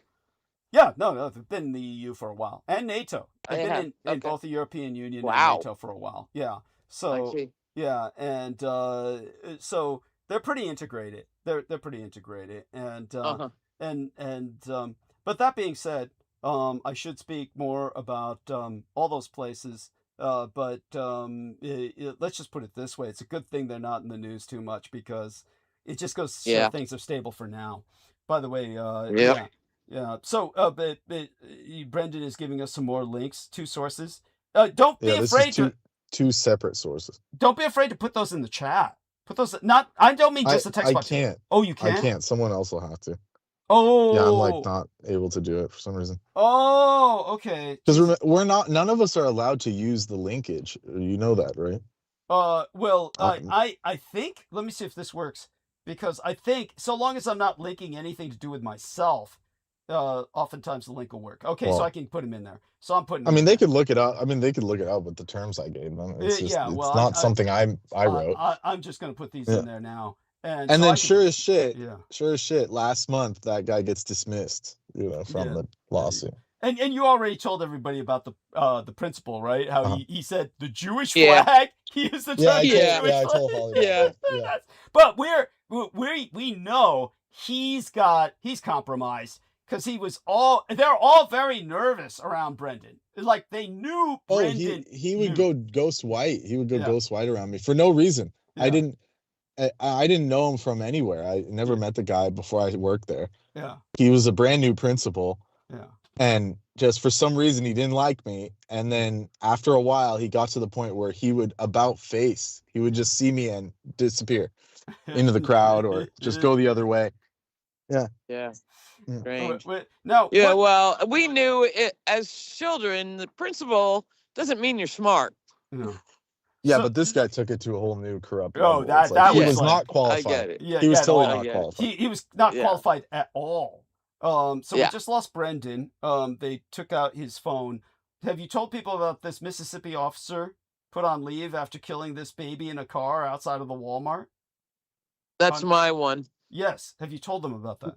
Yeah, our listeners. No, I just put it up so you'd remember to hit it quickly tonight before Okay. you go run free on your monologue. We'll hit it now. But in terms yeah. of, not doing anything to provoke them. Yeah. oh, well. Yeah. Talk about. Yeah. Yeah. What? So, do- I do- mean, here's the what do you know? layout. Yeah. What do you know about? This? Here's the layout. Yeah. His mother Huh. had him in her lap in the car in the Walmart parking lot. Yeah. And the aunt or whoever went into the store Yeah. was accused of stealing diapers. Jesus. Yeah. Now, a bag of like 12 diapers costs $26, No, it's outrageous. even in Mississippi. No, it's outrageous. So whether she was or not, I wouldn't blame came her out if of she the was. Let's just store. put it this way: I wouldn't blame her if well, she was. yeah, that's the feeling. She came out of the store, got in the car, and here come these big gun cops. Yeah. Well, you can call them And pigs. so- In this case, you can call them pigs. Wow. So the mother holds up the child to show, because she sees him pulling him out, Yeah. drawing. Of and course, she in holds court, up- they would present her as an evil bitch using a meat shield. But That's yes, right. go- But go she on. holds up her son to say, Yeah. don't shoot. Right. We're got not it. going anywhere. Yes. Yes. And they pump 4 bullets in. Oh man. Oh man. And they killed the kid and Oh. got the driver lady with the criminal diapers. Oh, but first they said over and over and over, Yeah. and there's so far, hopefully some 14-year-old got this on their camera, but we can pray. I mean on their phone, yeah. but they accused Is that did the someone woman. actually do that? Is that true? Or are you just hoping? Is that just... No, I'm praying. Okay, Because there we the go. cops are saying she veered toward us going Oh, left. of course they would. Of course they would. But the half dozen eyewitnesses Mm-hmm. are saying, hell no, she didn't. Good. Good. And so that kid's head popped up and they pump 4 in there at least, Yeah, and motherfuckers. hit the driver in the head, I guess, and killed the kid. God. Yeah, no, And it's disgusting. causing a stir. Yeah, So well, in as well terms it of should. police Yes. brutality has been a topic tonight. Yeah. Well, it is all the and time. It should be. It's yeah, a chronic that's right. topic. Yes. And you have been faithful in recording it. Very faithful. Thank you. Here on a lighter note, Yeah. it's the dream of my life to see John Bolton behind bars, but I never thought we'd get there like this, and we're not gonna get there. He's not even gonna have a fucking ankle bracelet. Wait, by the way, Brendan is back with us. Say guten Nacht to all our listeners. I was able to get your links into the chat, Brendan. Yes, gute Nacht. Yes. Good night, Brendan. Thank you. I'm sure that'll just trigger them more, but I mean, Yeah. Thank you. You gotta testify, man. We're listening. At least that just proves that I wasn't the one starting any of this. It happened Nothing. before I got there. Nothing. So there's nothing they can do to like come after me. No, really. it's so necessary that you put this on record for every conceivable reason, because it also puts into context your gang stalking. So people need to hear this, so that when you relate the stories of gang stalking, people then begin to understand that, okay, well, it's legitimate, and you're your own man, and these people fear and hate you for your own sense of moral integrity and your own sense of moral integrity. I never was trying to, it wasn't like a battle of, like cops versus robbers. It was just I was trying to live my life and they wouldn't stop fucking attacking. That's the point, is that you cannot work in peace. You could not work in peace. Yet they did everything they could to draw you into the drama, and it couldn't be helped because unfortunately you were literally cleaning up their shit. You were literally cleaning up their shit. They used condoms on the playground, everything else. Oh, not to mention the ghostly figures in the locked up schoolyard. Oh, God. We didn't even go there. Tell him, Bren. You're talking about that one time at the stadium. There was a runner, but then there was a couple right outside. Yeah, there's more than one incident. I dealt with them. So originally I was a satellite where I would go to different school sites. I would go to every single school in the entire district.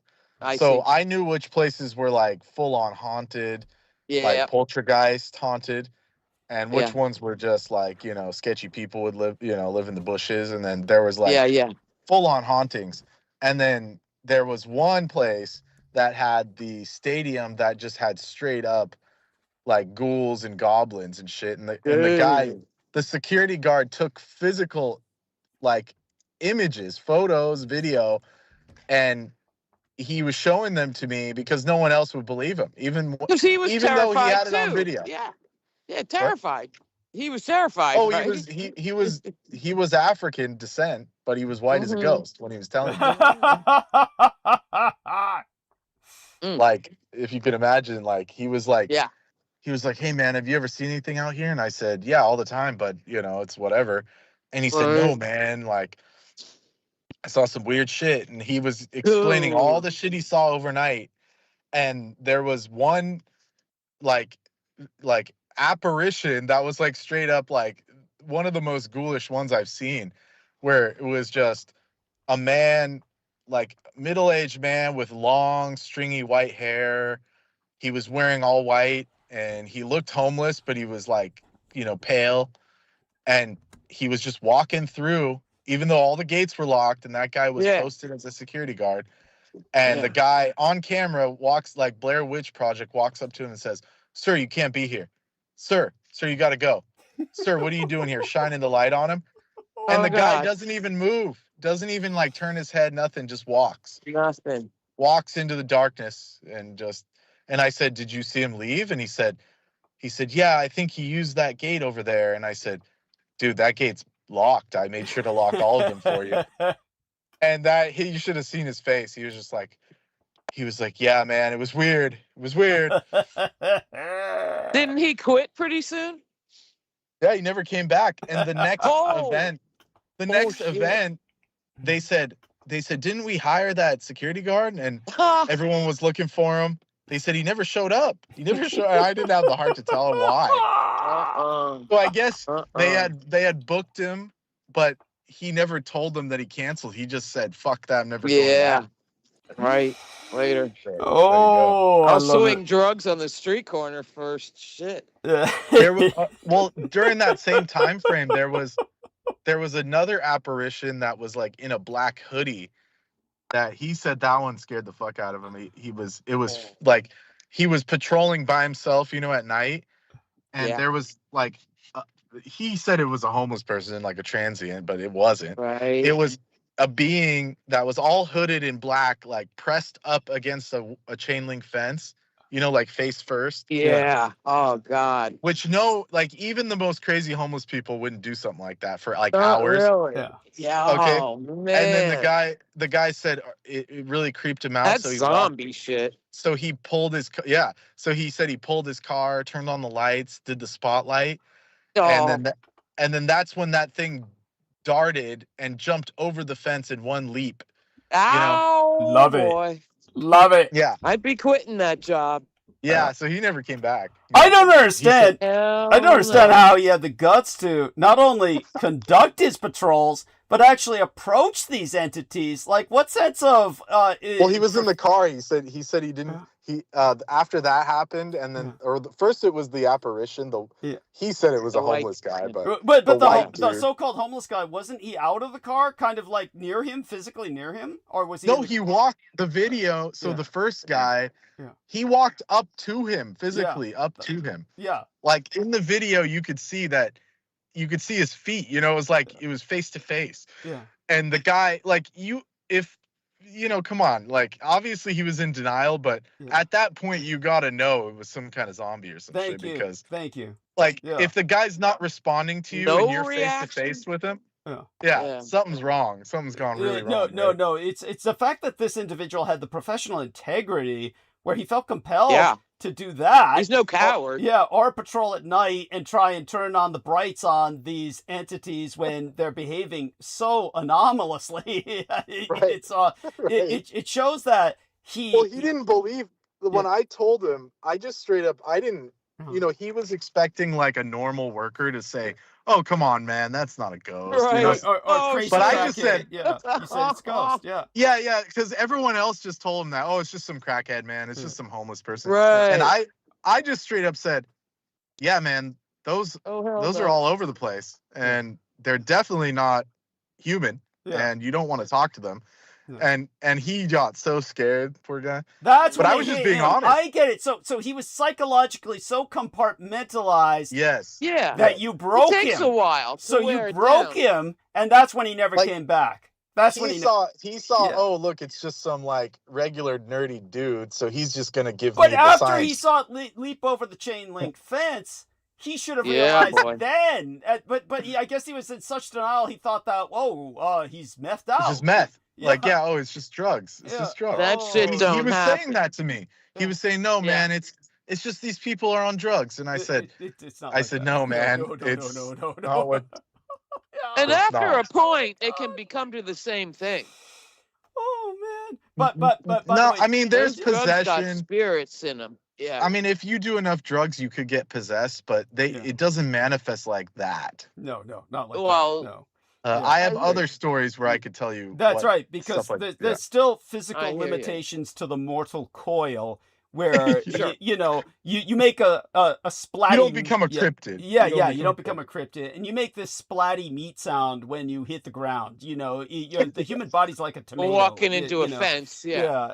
You can't transcend it. Yeah. Well, even like the craziest crackhead doesn't stand against a fence for like 4 hours. That's straight, right. you know? Wow, and that's also, so scary. And also, they don't stay perfectly still because crack or meth doesn't do that. You become like an ADHD person, and you can't stay still. Jerky. It's like you can't stay still when you're on that. So Jerking around and shit. by the way, from Matthew Bush in the chat, he says it was just a typing error. He meant to type H for much.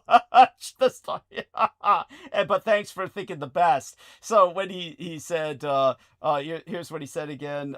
Keep up the good work. It's much appreciated.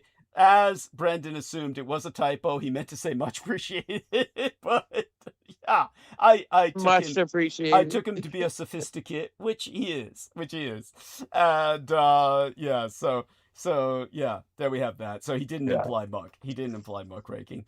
But that being said, Oh, he didn't. Oh God, yeah, because Yeah. muckraking was always only a bad term with the fat rich man. yes, that's right. So they tried to put it as Yeah, derogatory. well, everyone Yeah. cries foul when you dig up their crimes. It's That's like, right. That's it's just a right. joke. So Yeah. they tried with that. How about Gadfly you is just don't the other do one I crime? hate. Yeah. Well, oh yeah, telling them not to do crime is like telling them not to breathe or not to shit. I mean, that's how they got rich. How do you think they've got Yeah. fucking rich? But at any rate, so Brendan, honestly, you're invited to stay throughout the night, but I understand you need your sleep. No, I have to go. I Yeah. have to go. Okay. We love you dearly, and And stay then, safe. yeah, this is, take your time. yeah, it's just like, you know, just every time I do these exposés, it's like it gets more heat put on me and shit. It's just terrible. But it But needs it's like, to be it's done. already been done. But It's yeah, already been done. but let's just put it this way: they can't beat you. They've tried, and the latest Well, let's not attempts tempt are them. pretty. The latest attempts are pretty extreme, but they're also I'm pretty not trying to be a desperate. brook. I'm Yeah. not trying to be brook. Understood. Well, her level, that was taken to a truly supernatural level. She was waking up to, dead rabbits placed on her lap. You're not at that level yet, thank God. But they could never get you to that level because you got the wards. She had no wards, no defense, if you remember. And so there we have that. And thank you for your wards to help the show itself. And yeah, did he say something else? No. Can you hear me? Thank you, Brendan. Yeah, we hear you. Yeah, but anything else you want to say, No, Brent? it's just glitching out. So go ahead. No worries. Yeah. Understood. Mm. Well, we're in no hurry to get rid of you. Stay as long as you want. Love the cards. They're excellent. Yeah, excellent cards. And thank you, Brendan. Wonderful. Yeah, here's my latest acquisition, by the way. Here, check this out. Cool. It's a legendary Chinese creature. Oh, incredible. I love it. Oh, that's wonderful. Beautiful. Protector of the emperors. Yes. Yeah. Beautiful. Nice. Chinese lion. Yes. Yeah. Well, And- it's a chimeric entity, but it's very protective. Yeah. I love the term chimeric, but with the Chinese flavor added. Chimeric entity. I love that. I love the concept. You know what else fits into that? King Caesar. It's almost like King Seesaw, but from the Godzilla franchise. King Caesar. He appears in. Yes. You remember that character? You do. Yes. Delightful. Yeah. Yeah. So there we are. Pizu and Piju. Thank you. He's quite right. Brendan's quite right on that. Okay. Wonderful way to segue. So I'm going to start sucking all the oxygen out of the room now. Good, and, Douglas. Good. Run yeah. freely. Yeah. I'm going to move over to the tube well, and keep listening. Well, do jump back on and interject whenever the spirit moves you. Okay, honey? Thank you. Love you dearly. Delightful show. Thank you so much. Yes. So, all right. Bye. Piju, fierce winged Chinese mythical creature with the head of a dragon and the body of a lion. Traditional feng shui, highly revered as an auspicious talisman. Excellent. Yes, protector of the emperors. So, all that being said, so let's get into it. Let's see who's left on the call, and we'll just jump right into it now. Anyone wishes to interject at any time, please do so. Obviously, the founding fathers are rolling in their graves.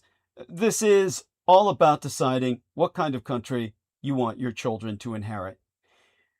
Here's a quote. "He that would make his own liberty secure must guard even his enemy from oppression. For if he violates this duty, he establishes a precedent that will reach to himself." Now, Thomas Paine wrote those words in the most dangerous zine in American history.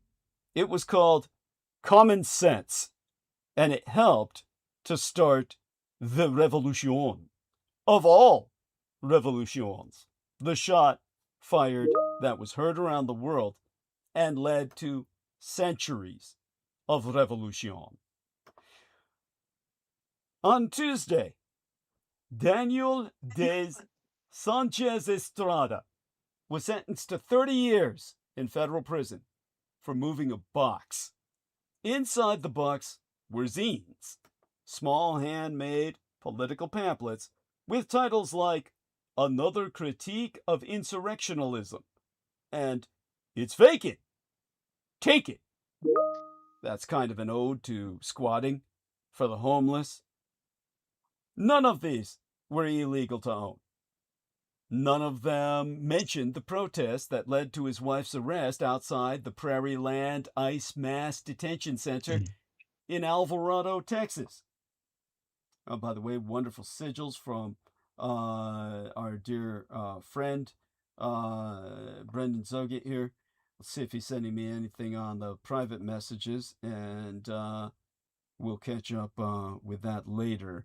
Let's see now. No, nothing on the private. Okay, I think I've acknowledged all of his input. Basically, Sanchez Estrada moved a box of his own poetry, artwork, and political writing. For that, he will spend the next 3 decades in prison. Now, I've been thinking about Payne's words as we build Team Dietrich with Nothing you. on the private. Yeah, well, nothing on the private right now. I mean, yeah, there's a lot I guess gotta it review didn't. on the I guess private. it didn't show up. Oh, 'cause it didn't otherwise show up? You Jesus would have Christ. said something. Let me Yeah. see. Oh, let me take a look. Oh, it finally did. It was delayed. It went through interdiction. Of course. Okay, of there we are. Damn, Yeah. what the fuck? Cool. I mean, why did they interdict this? Well, I guess they had to download it themselves. That's what happened. Yeah. Someone had to take it. Yeah, exactly. Yes, they Classic. yeah, because I saw the notification. But it wasn't there. And then it came up. Yeah, Right. and by the way, our respects paid to the Japanese singer and actor Miwa Akihiro, a transvestite, I believe. Yeah, he's an Okama. Isn't that crazy? I Yes. guess he was very famous in Japan. Yes, Like yes, beloved. yes. He was in multiple Ghibli movies, and Yeah, Yeah. that's right. That's Yeah. right. he's like 91 your years of people. age. That's your people. Yes, yeah. 91 years of age. Yes, honoring the third gender. That's all the best to him on the other side. And thank you for bringing that to my attention. Yeah, that's delightful. And and again, the Ghibli's movies. He was he the voice of the old woman? Who was he the voice of? Do you remember? Was he in Howl's Moving Castle? Or if you remember, you let me know. Let's see if he's still on the call. They might have taken him out. He's on mute. All right. So back to the task at hand. Yeah, his more memorable was was the wolf from Princess Mononoke, the wolf goddess. Moro, the wolf goddess. But he was in a bunch. Yeah, no doubt. That's beautiful. Thank you so much. He survived the Nagasaki bombing. That's amazing. I did not know. I wonder if that's why he gender bended. That's well, what's interesting is that many of these people who survived the atomic bombings lived incredibly long lives. Right. The Habakusha. Yes. Hibakusha. Thank you. You've got the pronunciation correctly. You've got the intonation just right. Hibakusha. That was it. That's how my mother would have said it. Yeah, Bakudan is bomb. Yeah, Bakudan. Yeah. Yeah. I usually Those who survived the bomb. Yes, thank you. Hibakusha, as in, the Bakudan means, the bomb. And it usually means, the bomb. So, thank you. Hibakusha means those who transcended. Yes. They're like basically deified, I would say. Yes. I would argue. Yeah. No, that's beautiful. No, it's true. It's so true. Thank you. You're understanding. Because they became like, like messengers of peace afterwards. Yes. That's just their whole life was just and they're still fighting to this day. Yeah. Like anytime there's any kind of, anti-nuclear thing, they're there. Yeah. Those people, even at their age. Yes. So that's beyond human. Yes, they are. Something Yeah, happened. It truly. This is one this is one of those cases where the atomic bomb really creates a kind of beneficial mutation in somebody.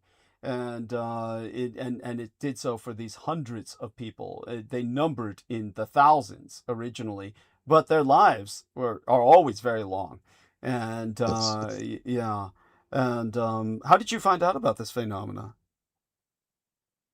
Because they come up on NHK like twice a day. Yeah. Oh, okay. It's because I told you about that whole time when I had the surgery. I was Yeah. watching, like, I had a crash course in Japanese culture just because I watched NHK for like 6 months straight. That's amazing. That's And so that's how I learned so much about Japan and became enamored with it. Oh, I really appreciate that.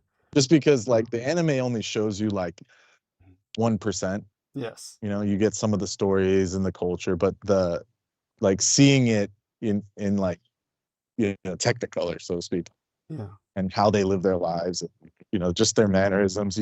I got to know Japan much closer to that. No. Well, we at some point we'll try to get you to meet that Portuguese girl in Japan. Oh my God. Yeah, that's Yeah, it's And, just something's wrong with me. Something's wrong with me if that's all I can say is that yeah, she's haunting. She's haunting. She's definitely got Yeah. got a model look to her though. Yeah. You gotta give her that. Yeah. Yes. Yeah. Like, And it's- yeah. And all right. Well, yeah, you think that's part of the program? yeah, I think that you have a trauma bond. I think that you Yeah, have I was gonna say yeah, it's probably from the trauma. Yeah, that yeah, makes sense. yeah. It's trauma bonding. And Yes. so but that's fine. And you know, it is what it is. And sometimes you just got to roll with it. Yes. But yeah, that having been said, I've been thinking about Oh. yeah. I'm sorry. Oh, I just said. Well, no, I'll have to go now. I'm gonna No worries. Okay. Oh, carry love you on, dearly, and you get do my yourself some full rest. moon rituals, and so Sounds good. Yeah. yeah. And most Yeah. blessed be. All right. Love you Blessings. dearly, and stay safe and be well. So I've been thinking. Yes, you as well. Thank you. I've been thinking about Thomas Paine's words as we build Team Dietrich with all our extended electronic family. When we launched Critical Omissions 15 years ago this week, we were betting that listener-funded analyses was the only kind that could survive what was coming. A government that would start treating political thought as criminal evidence. That bet has never felt more urgent. We're looking for a few valiant subscribers to keep us going. Upgrade to PayPal AutoPay. Because this isn't about one man and a box of zines. This is about the systematic criminalization of political dissent in these United States. Sanchez Estrada didn't attend the protest outside the Prairieland ICE Mass Detention Center. He didn't fire a weapon. He didn't hurt anyone. He moved his own artwork because he was afraid prosecutors would abuse it against his wife. The sentencing judge, Reed O'Connor, told the courtroom he intended to send a message to anyone who shares a similar ideology. The combined sentences handed down Tuesday totaled 450 years. They came under the framework of National Security Presidential Memorandum Number 7, Trump's executive order designating Antifa, a loose political orientation with no members and no address, as a domestic terrorist organization. The Department of Justice called it the first sentencing of defendants affiliated with Antifa. It will not be the last. Earlier this month, 15 organizers in Minneapolis were indicted under the same framework for protesting ICE operations. In a separate case, the government sought a warrant to identify YouTube subscribers of journalists who live-streamed a protest. A judge rejected it, but not before the Department of Justice made it clear what it wanted. Not evidence, a list. Sanchez Estrada himself told the judge, "I am a father, I am a husband, I am a teacher, a poet. I am many things, Your Honor, but I am not a terrorist." His attorney told the court, "At the heart of this case is a simple truth. Mr. Sanchez moved a box." That's exactly what Thomas Paine would have said. And they would have locked him up too. Every day, I watch the infrastructure of political prosecution expand. It doesn't just target protesters. It targets anyone who writes, prints, shares, or carries ideas the government doesn't like. It doesn't just silence dissent. It makest dissent a felony. But they made one critical mistake. They assumed we'd all just accept it. Critical omissions exists because you refuse to accept a country where a man goes to prison for 30 years for owning pamphlets, where political belief is reclassified as terrorism, where analyses dies not from a single blow, but from 1,000 cuts disguised as national security. As, well, I guess I won't quote him because I hate the son of a bitch. But, as he said, without crediting him, what have you, personally, ever gotten out of national security? Not a goddamn thing. So upgrade to PayPal AutoPay. This isn't about supporting my work. It's about deciding what kind of country your children inherit. One where independent analyses survived this moment, or one where it did not. Where listeners stepped up when it mattered most, or where they assumed someone else would handle it. Thomas Paine trusted ordinary people to recognize tyranny when they saw it. But recognition is not enough. You have to say something. You have to print something. You have to fund the people who still can. The times need me, and I need you. Our government has sentenced a man to 30 years for a box of poems.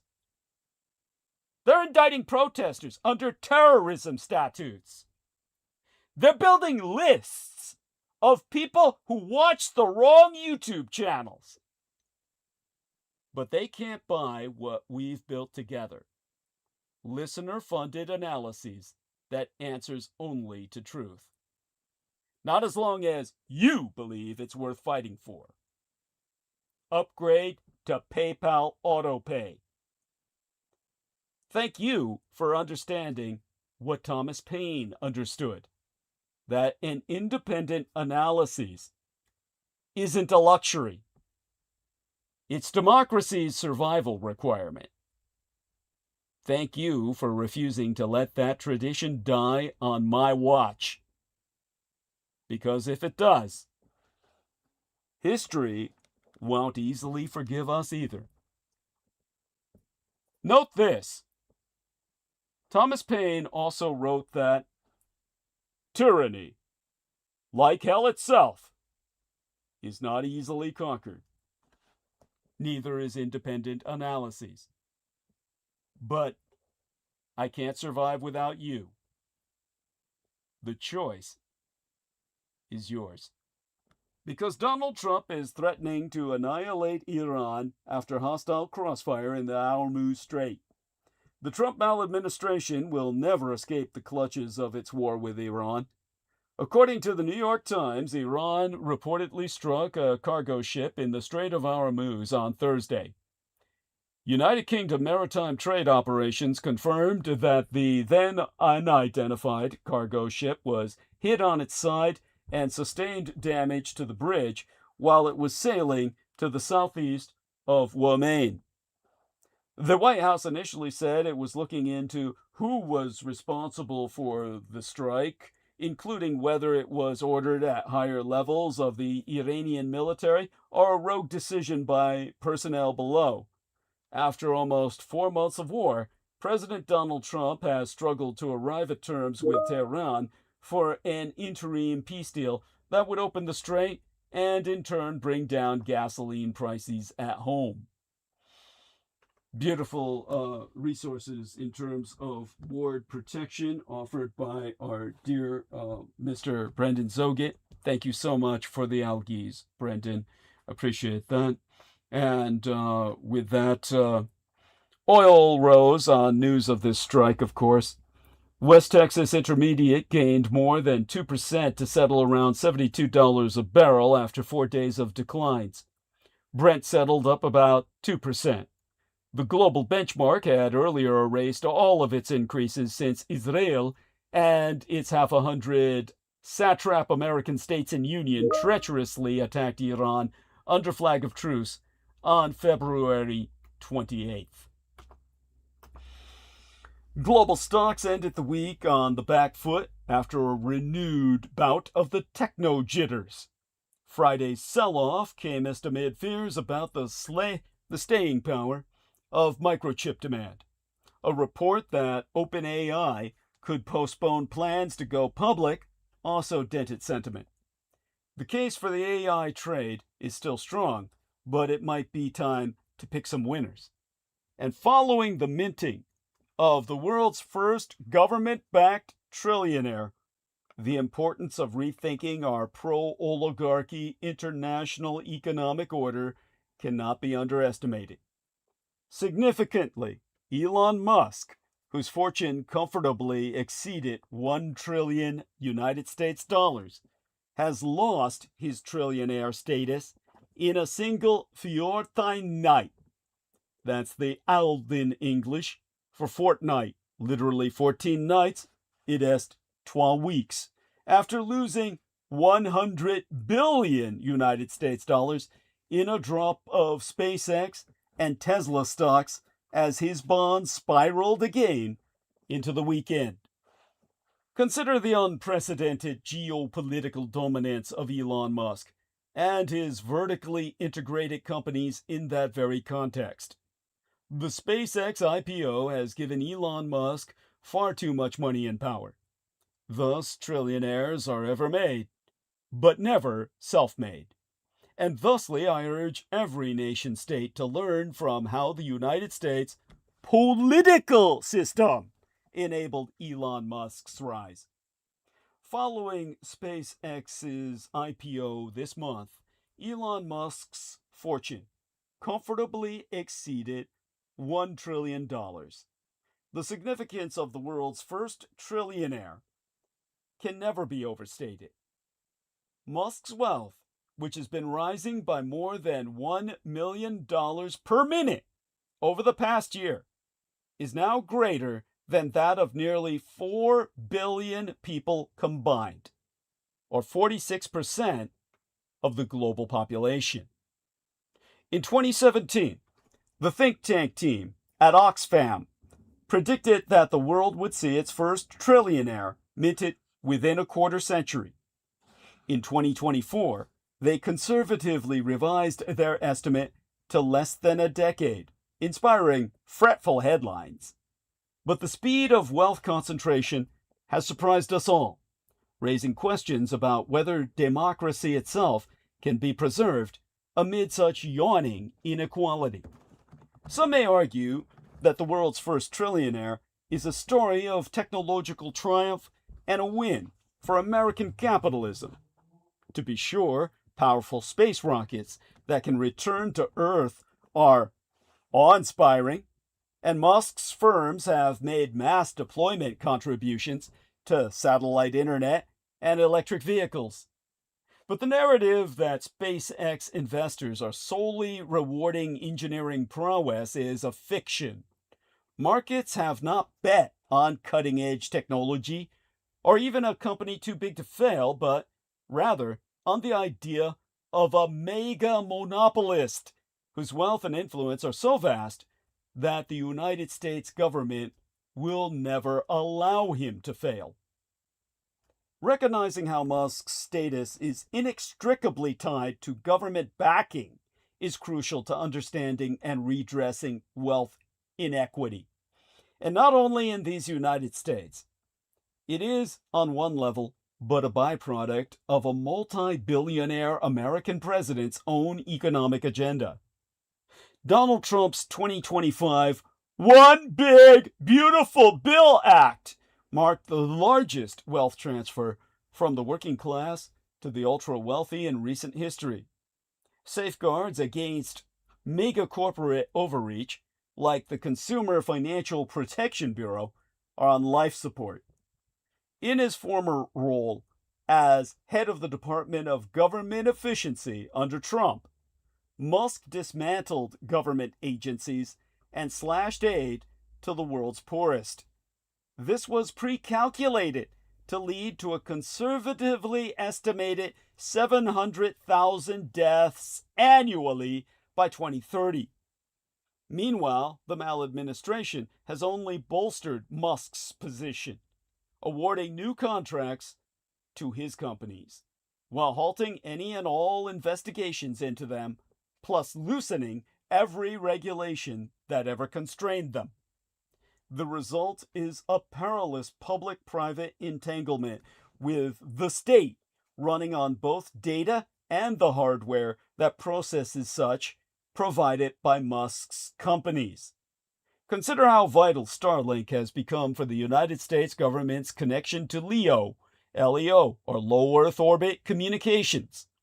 The reliance by the United States military and space complex on Musk's empire betrays significant leverage over the state. But such dependence is not built overnight. Musk's power may have culminated under Trump, but it was cultivated over decades. A trillionaire is a bipartisan creation. Musk has been able to extract public subsidies to secure market dominance, with his companies receiving some $38 billion from several misadministrations in succession. Exempli President Barack Obama helped create Musk's apparent monopoly on space. The origins and continued existence of Tesla and SpaceX all depended on federal and state support.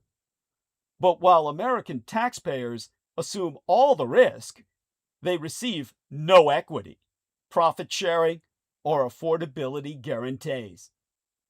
The minting of a trillionaire demands a reckoning with extreme inequality.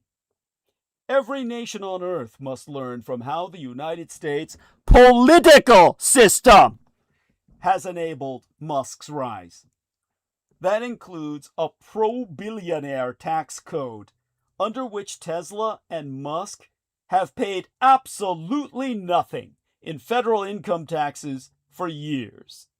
A faux anti-monopoly regime that has allowed 2/3 of active satellites orbiting Earth to be put under Musk's personal control, and campaign finance laws that created the conditions for Musk to spend $300 million backing Trump and other Russophile Republican candidates in the 2024 election, to place our government under the control of the Russian enemy. Only government-backed structural reform can turn the tide of our Sino-Slavic occupation under Zionism.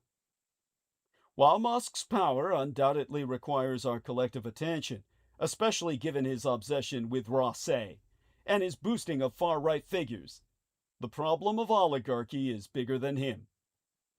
We are subsisting in a dystopian age of obscene concentration of wealth and power, with a handful of companies controlling the frontier technologies like AI and industrial giants in the oil and gas, defense, and finance sectors. all these sectors raking in record profits from effectively endless war. The American empire can draw on the country's long history of grappling with extreme inequity and defending democracy. The late 19th century Gilded Age led to the creation of the income tax, the Social Security program, the minimum wage and top income tax rates of 94% were established in the wake of the Great Depression and World War II. In the decades that followed, the government nurtured the middle class and reined in monopolies. But it would be a mistake to focus only on reforms in America. Wealth inequality must be addressed everywhere. In 2026, some governments are showing that action is possible, from implementing wealth taxes to pursuing universal health care, bringing down prices and strengthening workers' rights. It is an example that others, most especially ourselves, must follow. Following the minting of the world's first government-backed trillionaire, the importance of rethinking our pro-oligarchy international economic order can never be underestimated. While global debates often center on great power conflicts, the much bigger problem is that the multilateral rules governing international cooperation on trade, intellectual property, taxation, and debt have in recent decades been wired only in favor of the wealthy, to the detriment of working people around the world. The Trump maladministration's role in rupturing the American-built multilateral system should motivate all the other nations on Earth to forge new forms of cooperation. Nearly a century ago, the United States Supreme Court Justice Louis D. Brendin warned that America must choose between extreme wealth concentration and democracy. His warning has gained new and acute relevance for everyone. Musk is incarnate proof of that. Elon Musk now inescapably touches everyone's lives. And increasingly, each of his ventures build on his others, creating a vertically integrated behemoth that is too big to fail.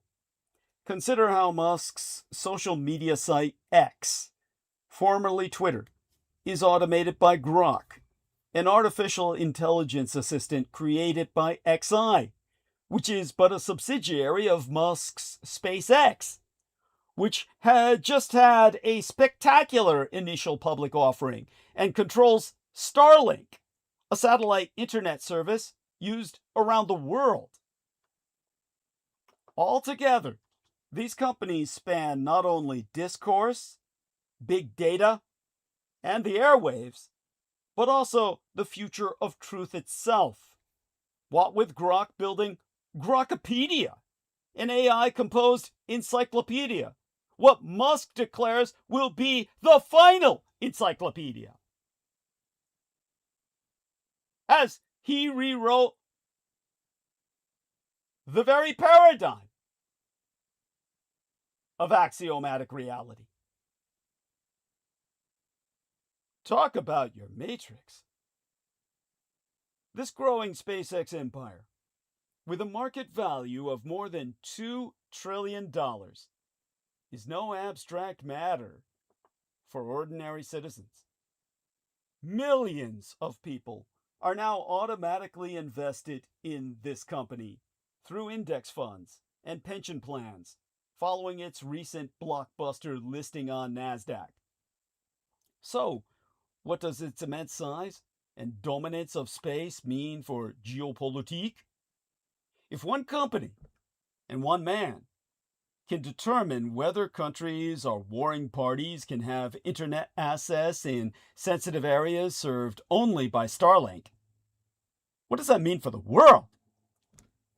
To reiterate, one unelected individual now controls critical satellite infrastructure, Starlink, global discourse via X, and national defense supply chains, possessing the unilateral power to determine who has access to internet in active conflict zones. The core threats being three I can immediately think of. One, unprecedented private power. Musk's near monopoly on low Earth orbit or LEO satellites gives him more geopolitical leverage than many sovereign nations. He effectively acts as a one-man shadow diplomat, as seen in his controversial ability to dictate where Starlink services operate during sensitive geopolitical conflicts. 2. The Musk nihilism phenomenon. Rather than operating merely as a corporate executive, Musk pursues a political ideology that seeks to privatize public goods, pushing corporate control into areas traditionally managed by nation-states, including space, the airwaves, and artificial intelligence. And 3, systemic entanglement. Average citizens are now heavily exposed to Musk's personal risks. With SpaceX's high-profile entry onto public markets, millions of everyday people are inadvertently invested in Musk's private enterprise through their pension funds and portfolios. In that context, consider what a roller coaster week it's been for the world's richest person and his big public company debut. After stock in Elon Musk's SpaceX returned to Earth with 3 down sessions in a row, a subsequent bond sale also earned some investor squints. The debt is weakening so quickly in the secondary market that traders say they can't recall another recent deal to match it. Paper losses on SpaceX's $25 billion offering have mounted since the bonds began trading and totaled roughly $305 million as of late Thursday relative to treasuries. Traders say fast money accounts, rather than traditional buy and hold investors, have piled into the deal looking to flip it for a quick profit. The selling pressure stands out even more because SpaceX shares have largely stabilized since the bonds priced on Tuesday. As SpaceX gets added to equities indices, some $5.4 billion in expected passive buying should give bears pause. Even if there are more technical reasons behind the debt selling, hedge funds covering or hedging short positions, for example, the virtually unprecedented magnitude points to SpaceX's unique profile. The company, which at its peak this month had a $2.64 trillion United States dollar market value, won investment grades despite expectations for years of negative cash flow and a dependence on its monomaniacal CEO that Fitch Ratings deemed a key rating constant. Even Musk admirers should be troubled by SpaceX's misgovernance. SpaceX went public in mid-June with a governance structure freeing Elon Musk from all constraints upon his power. Many investors regard Musk's talents so highly that they might be willing to overlook this lack of constraints. In their view, freeing Musk from constraints are not a bug, but a beneficial feature. However, the loosening of constraints on Musk's power should be viewed as troublesome, even by his most fervent admirers. To understand the governance problems of SpaceX, it is important to distinguish among different types of investor beliefs about Musk himself. One set of investors views Musk as having the best ability to maximize the size of the SpaceX pie, that is, the total value that the company will generate to be shared among its shareholders. Such investors might favor governance provisions that would enable Musk to set company strategy with minimal interference from outsiders. However, there are at least 4 aspects of the IPO structure that must nonetheless trouble these Musk admirers, or damn well should. First, a belief that Musk knows best how to maximize the pie does not necessarily imply any belief about how Musk is splitting that pie between public investors and himself. A major role, a role of corporate rules and governance arrangements in public companies, is to constrain the extent to which insiders can split the pie in their own favor. The design of the SpaceX IPO, namely the company's incorporation in Texas, combined with the wide array of provisions in its charter, giveth Musk expansive freedom not only to set the company's strategy as he sees fit, but also to allocate the pie as he so wishes. Among other things, Musk is now free, by an explicit provision of the charter, to take for himself any business opportunities presented to SpaceX.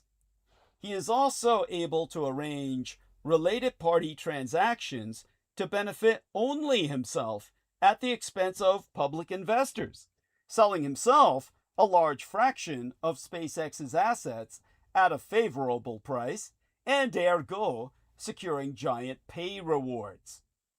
Musk is now able to make such decisions in ways that confer very large private benefits exclusively upon himself thereby obtaining a substantially disproportionate slice of the pie, leaving public investors with considerably less than their pro rata share.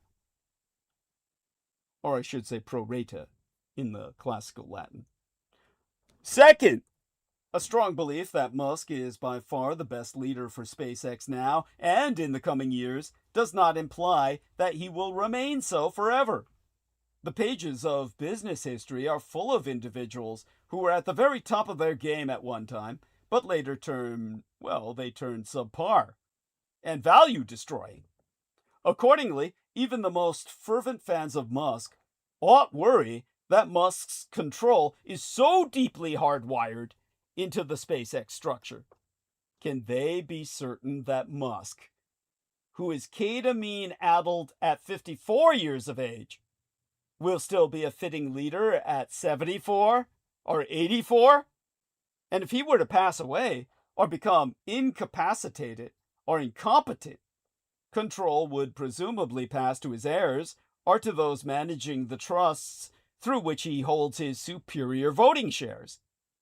The prospectus does not disclose who these individuals even are, if they exist, making any assessment of this risk difficult to say the least, if not impossible. Third, even if Musk were to remain the most fitting leader for decades, and believe me, he's far from that even now, his incentives will matter. For any given leader, performance could be affected substantially by how closely his interests align with those of public investors. It is therefore important to recognize that the SpaceX structure now enables Musk to cash out any fraction of his equity stake without weakening his lock-on control. If Musk ever moves to a small minority controller structure, public investors will be significantly harmed. It'll be a financial massacre, economic genocide. Fourth, no matter how exceptional a leader is believed to be, his performance will likely depend on the time and attention he devotes.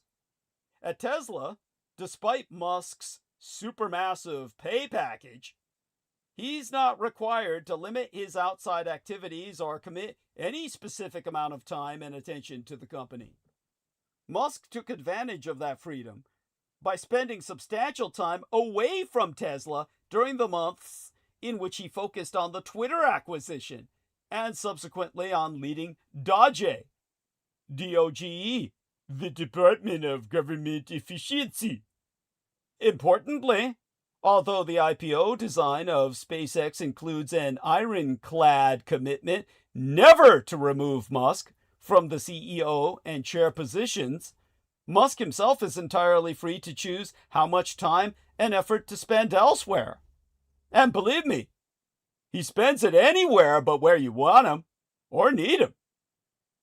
Inevitably, all of these risks are guaranteed to materialize.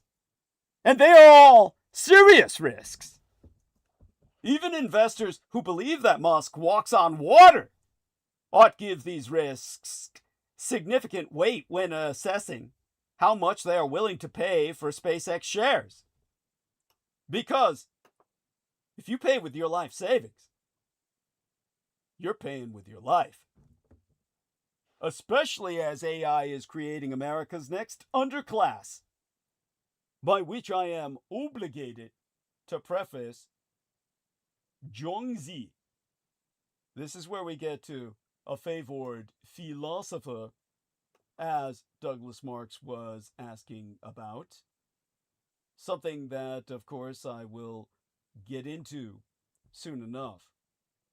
The philosopher I'll be referencing is not favored so much as he is simply relevant.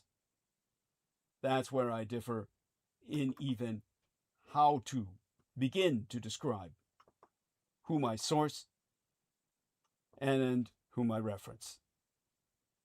Now, on the subject of artificial intelligence itself, an individual I personally despise, Jensen Huang, is still worth taking seriously. The NVIDIA chief recently warned that AI demands new social norms. In other words, the rules of everyday survival are changing, and fast. To explain this, Huang points to the automobile. Early cars were lethal, speeding into cities built for horses. Children played in the streets, and pedestrians crossed wherever they liked. The technology arrived instantly. The rules for surviving it took decades to catch up. Eventually, towns built sidewalks, traffic lights, and created driving tests. Play moved off the asphalt because the cost of leaving it there was measured in children's body bags. AI is forcing that exact same correction, only on a hyper-compressed timeline. Going forward, the wreckage won't be measured in broken bones and children's bodies, but in broken dreams and erased bank accounts that will kill entire families.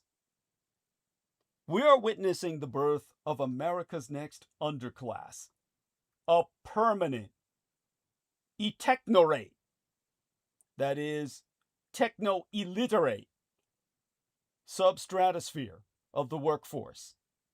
The defining divide of the next decade won't be a simple gradient of rich versus poor, but a sort of trois-tier caste system separating those who can command AI from those who cannot. Picture the office version of this digital Darwinism.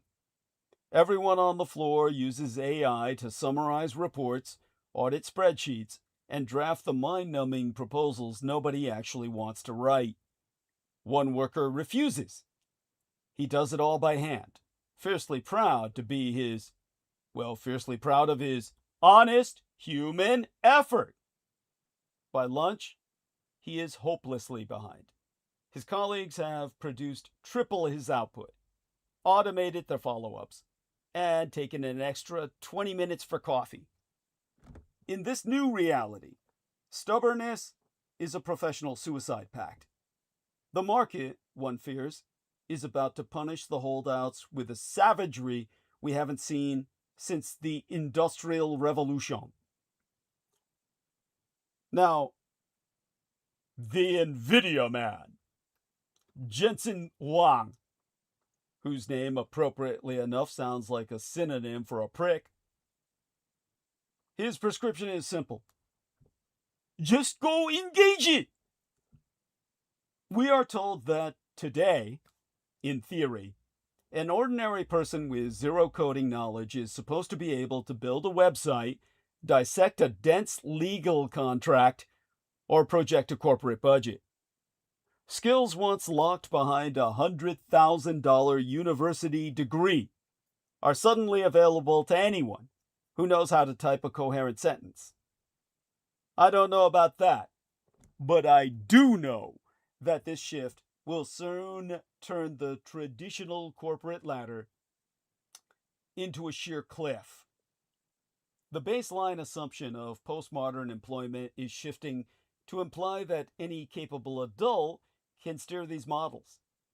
If you think avoiding AI makest you a noble purist, just wait until you find out your salary is being eclipsed by a middle schooler who treats ChatGPT like a calculator. History has never been kind to the nostalgic. The blacksmith who laughed at the Model T didn't slow down Henry Ford's assembly line. The travel agent who mocked the internet didn't stop Expedia. The future keeps its appointments, regardless of who refuses to show up. This is why Jensen Huang's forewarnings carry such weight. He is describing a permanent realignment of human value. A new underclass is emerging, defined not by what people earn, by what they are no longer capable of doing. For millions of Americans, AI remains a curiosity, something to play with for 5 minutes and mock when it hallucinates a fact. These tools improve at a punishing, exponential pace. Work that recently required a specialist and a 6-figure salary now requires one person and a clear request. The walls around professional expertise are being demolished in real time. This leverage cuts both ways. A corner bodega can now deploy data analytics that used to require a multinational infrastructure. A scrappy startup can launch with a solo founder and a suite of algorithms rather than a staff of 40. Power no longer tracks the size of the building you walk into each morning, but rather the ability to direct the machine. I'm no fan of our new algorithm overlords either. But the folks leveraging AI aren't waiting for some futuristic sci-fi timeline. They work fast, gain more influence by the day, and leave the purists holding an empty bag. The ones who wait will likely watch the trapdoor close beneath them, wondering how the rest of the world left them behind. Jensen Huang himself grew up playing in the streets before the cars took over. Now the robots are here. They are about to ruthlessly divide American society into 3 distinct groups: those who give the digital orders, and those who are made entirely obsolete thereby. Because no one is self-made. Governments need to prepare for an AI jobs apocalypse, because all this will result in a massive stock market slump. We will witness not just an almighty market correction, but the end of the existing social contract. That's why the social contract itself must be properly defined. Caitlin Collins has pushed back on the Trump rhetoric, explaining that democratic socialism is not communism. CNN's White House chief correspondent, Caitlin Collins, has pushed back. By the way, I'm getting an incoming from our man, Brendan ̔oghет, who provided an NHK link. U.S., Iran agreed to stop attacks against each other. Hold talks in Qatar. Yeah, right. He says, it's chill now, man. The U.S. news outlet Axios reports that the United States and Iran have agreed to stop attacking each other and plan to hold talks on Tuesday. How much you bet the Israelis nuke Lebanon before that happens, and we're all back into the bombing? Oh, when Brendan relays this shit, he's just being humorous. He's got to be.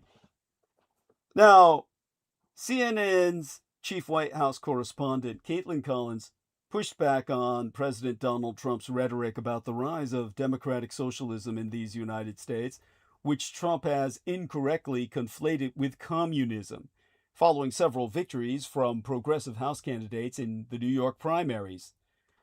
During the Source with Caitlin Collins show on Friday into this weekend, the CNN anchoress aired remarks Trump made earlier that day at the annual Faith and Freedom Coalition Conference, where he described democratic socialists as hardcore godless communists and the most serious threat to our country since its existence.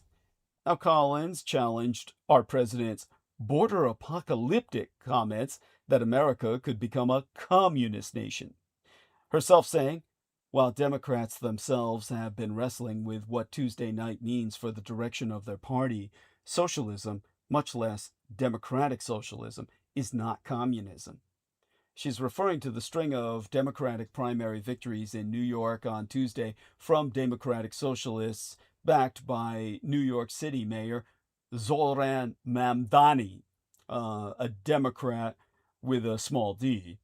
Now, Collins noted that Trump had become increasingly focused on these New York races, staying awake until after 2:30 a.m. on the night of the primary and posting about the race on social media. She played another clip of Trump's speech where he claimed Americans would face a bleak future under the leadership of democratic socialists, saying, "You'll live in squalor. There will be no food. There will be no housing. There will be no military. There will be no law and order. You'll suffer or die." Now, Collins herself questioned whether Republican leaders in Congress, including the House Speaker Mike Johnson, Republican from Louisiana, could redirect Trump's attention away from Democratic socialists in New York and instead towards the rest of the midterm elections, herself noting that much of the week had been consumed by his clashes with fellow Republicans over Iran, including a shouting match with Senator Bill Cassidy, Republican from Louisiana, at a Russo collaborationist-led Republican insurgent party luncheon earlier this week, rather than issues such as affordability. Collins saying, or rather concluding, the question tonight is, can the House Speaker and the President's own advisors convince the President that he needs to continue to focus on the midterms? Well, I think he knows that's going to be a red massacre and is simply too afraid to confront it. Now, for everyone, bear with me while I maneuver my body for a second to grab that bottle of water I left on the nightstand on the other side of the bed on which I host this transmission. So, as I plant that, and then plant my butt back into my cushion here, just gonna keep the bandwidth burning by preparing all of you for a deep dive into philosophy for a good few minutes here. Maybe 10, maybe 20 minutes. Well, maybe an hour. Maybe an hour and a half. But we need to discuss a new axiom. I, of course, have always explained how Gene Roddenberry, as a veteran of the Pacific conflict in the Second World War, flew missions to bomb Taiwan, which was then an integral part of the Greater Japanese Empire. Indeed, a part of Japan itself. He was, in effect, bombing Japan. But all missions to Taiwan, or the Taiwanese part of Japan, failed. All bombing missions over Taiwan failed. He personally saw the reason why. It was supernatural, and it impacted the rest of his life So much so, he became involved with the occult, an aspect of his personality I'll get into another time that almost nobody knows about. The important thing was that when he designed Star Trek, it was meant to be reflective of his experience in the greater Pacific conflict of the Second World War. And the Vulcans represent the Confucianist Chinese on the island of Taiwan. The Romulans represent the Communist Chinese on the mainland. The Romulans are many, the Vulcans are few. The Vulcans, like the Taiwanese who produce the microchips your economy depends on, are the people who come to rescue Earth from itself. In the series, the franchise, it's known as the Vulcan Intervention. They appear after the atomic eugenics wars and save mankind from mass self-destruction and mass starvation. And in return, the humans must fight for the Vulcans against the Romulan Empire, which threatens to exterminate, annihilate the Vulcan race. For now, the Vulcans are a separate race, evolved to the point of speciation from their Romulan brethren, even though genetically they were originally identical. Still identical enough to be able to interbreed, were opportunity ever provided. Politics prevents that. They were meant to be the nemesis of Star Trek. It was only later superseded by the Klingons, whom the popular audience regarded as the stand-in for the Soviets. And America demanded more of a focus on what they perceived to be the white enemy as opposed to the Oriental. Now, when it comes to the point, the Vulcan intervention of those whose enemy was so superior in numbers that they had to approach a barbarian people to fight on their behalf, represents what I personally, individually represent to all America. Your Vulcan intervention speaking on behalf of my unrecognized nation-state of Taiwan. We can save you, America. But, like the false promise of the Japanese miracle, you could never excel or prosper by emulating our model any more than you ever could the Japanese. You simply do not have the cultural propensity to ever accomplish what the Japanese did in industry. You will never have the cultural capacity to adapt to the rigors of Confucianist discipline. As a result, I need to prevent you for a successful Vulcan intervention, not a Confucianist intervention, but a Taoist intervention. This is where we come to the end of the existing social contract that will matter far more than any apocalyptic market correction. You need to redefine yourselves in the age of AI.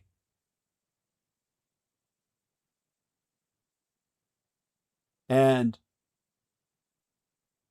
in redefining your social contract in order to survive and maybe prosper in the age of AI, you need to understand why the idea that success is deserved has such great traction in the world.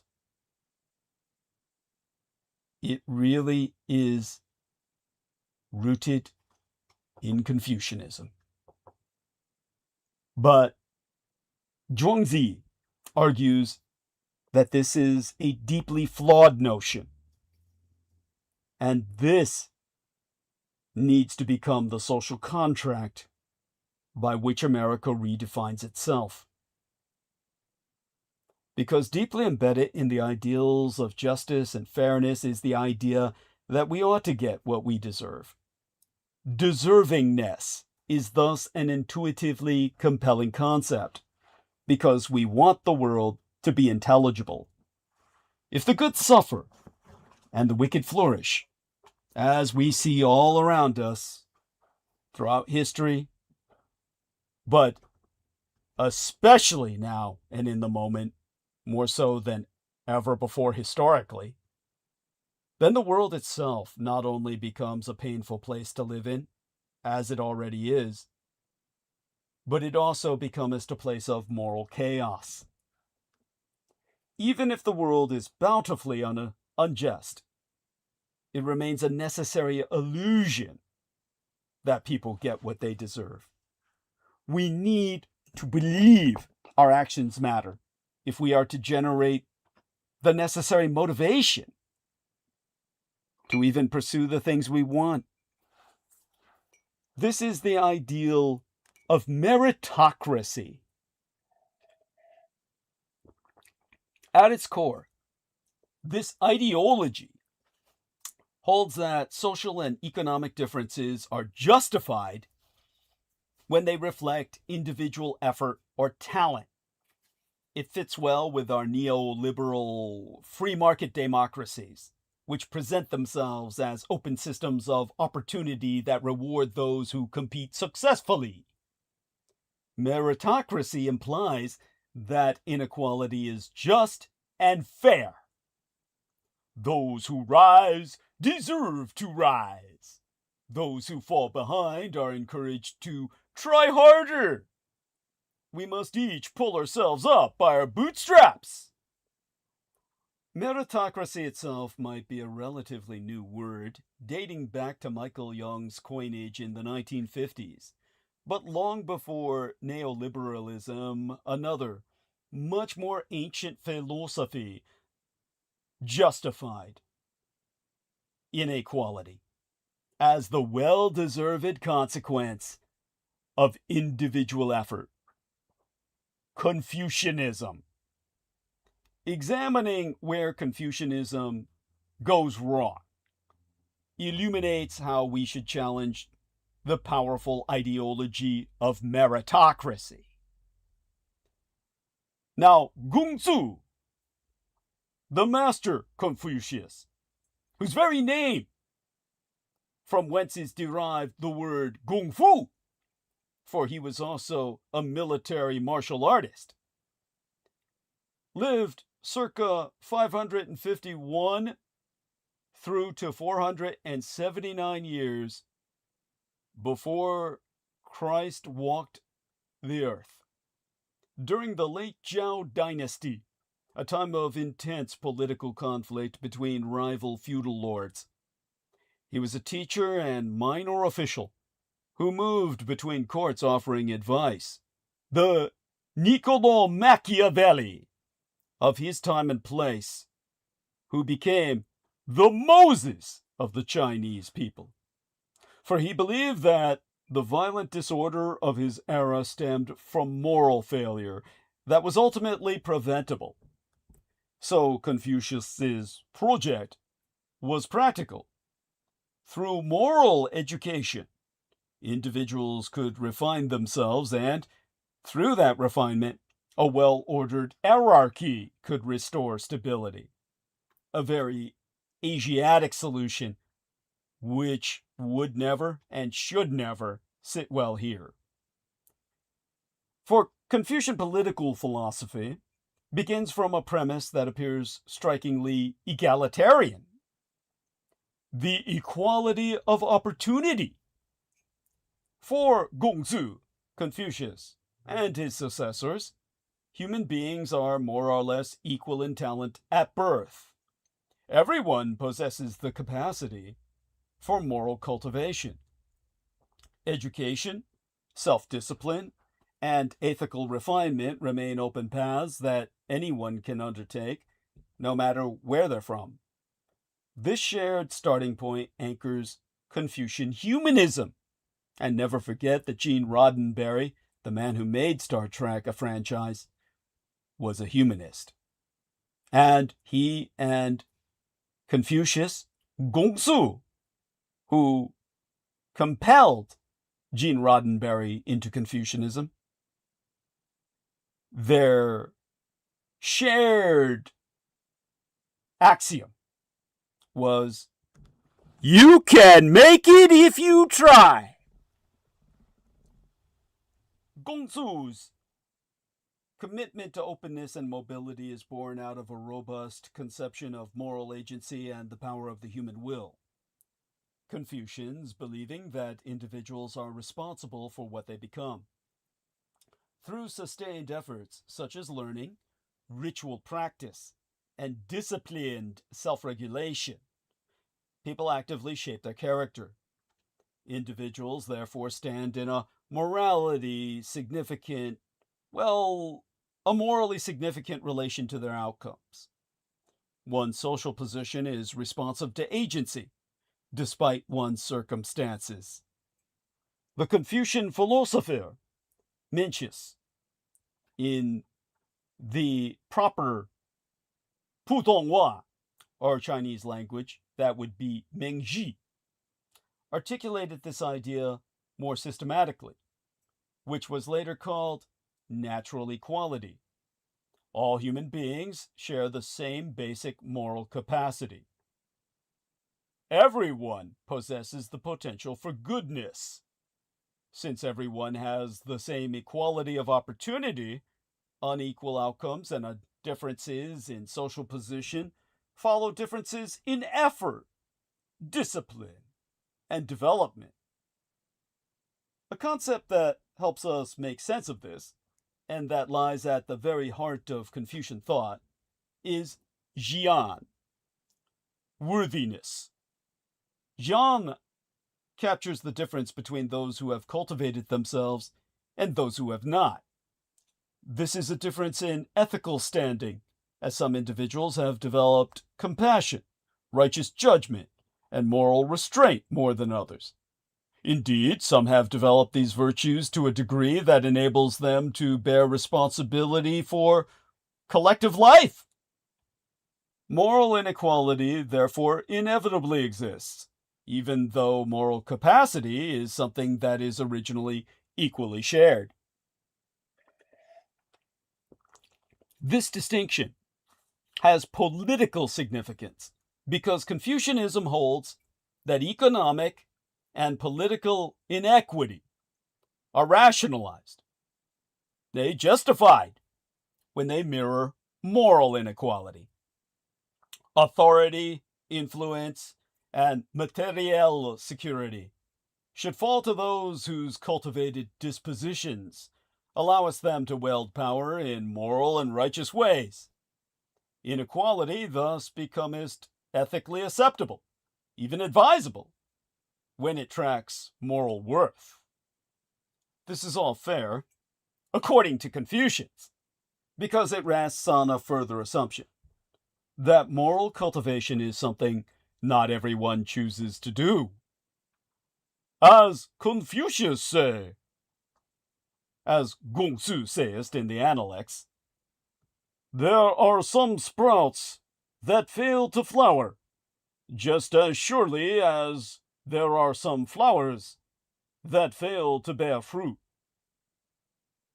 Everyone has the capacity to seek moral education and reshape their character, but only those who actually do so becomest jian through their own effort. Furthermore, it is of utmost importance that we distinguish those who are jian from those who are not, such that the worthy ones can be given the authority to govern society. This is the role of the Confucian principle of Jingming, the rectification of names. Names function as normative roles. To be named, or be given the title of a ruler, a minister, or a worthy person, is to be assigned obligations, expectations, and authority befitting those titles of moral oblige. Jingming translates moral inequity, or simply inequality, into a coherent social map ensuring that cultivated capacities align with social positions. Of course, those who bear greater responsibility require greater resources to fulfill their functions. Political hierarchy then implies economic inequality. Those who are worthy not only need more, they also deserve more, as the Confucian philosopher Zunji so tells us. Though one may have as his emolument the whole world, he need not consider it excessive, and though one only be a gatekeeper, receptionist, guard, or night watchman, he need never think his salary too meager. For Zunji, inequality is not only inevitable, but fitting. It is the government's duty to create an hierarchical environment that provides the infrastructure for people to be worthy, and then distinguish between the worthy and the unworthy.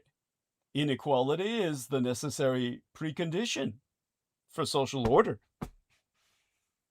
This structure was laid out more than 2 millennia ago, yet it is not difficult to see how it continues to resonate in contemporary appeals to self-improvement and the value of hard work.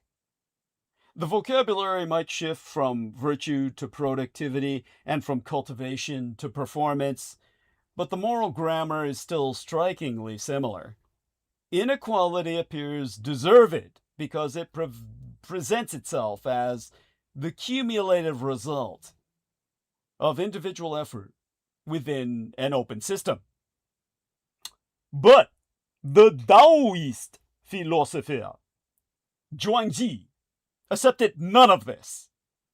Writing roughly a century after Confucius, but living in the same hostile and politically fractious world, Zhuangzi adopted a remarkably different stance towards disorder. Now, little is known about this man's life, but an anecdote from the 17th chapter of his great work that bears his own name, Zhuangzi. His name is essentially his magnum opus. Tells us something of the kind of man he was. In the story, Zhuangzi is offered a high office, but he declines. When envoys from the king arrive to recruit him, Zhuangzi points to a sacred turtle shell kept in the royal temple and asks whether the turtle would rather be honored after death or be alive, dragging its tail through the mud. The envoys reply that the turtle would rather be alive than dead and honored. So Zhuangzi says, "Then go away. I too will drag my tail in the mud. It is better to remain alive and unranked than to be elevated within a system that exploits vitality as though its currency for abstract prestige." Where Confucianism sees a moral map of the world in which cultivated worth lines up with social authority, Zhuangzi sees a far more fragile and contingent reality. His target is not simply unfairness within the system, but the very idea that moral worth can even serve as any stable foundation for hierarchy. Zhuangzi stages his critique as theater. In one of his most striking parables, he imagines a confrontation between Gongzi, Confucius, the emblem of moral cultivation, and Robber Ji, a notorious bandit leading a violent gang. Hence his very name is Robber, or rather that's his title. The best sort of person, Confucius, facing the worst sort of person. A man so dedicated to crime that it has become his first name. robber Jí, as in Robin Hood. A note to be held in mind.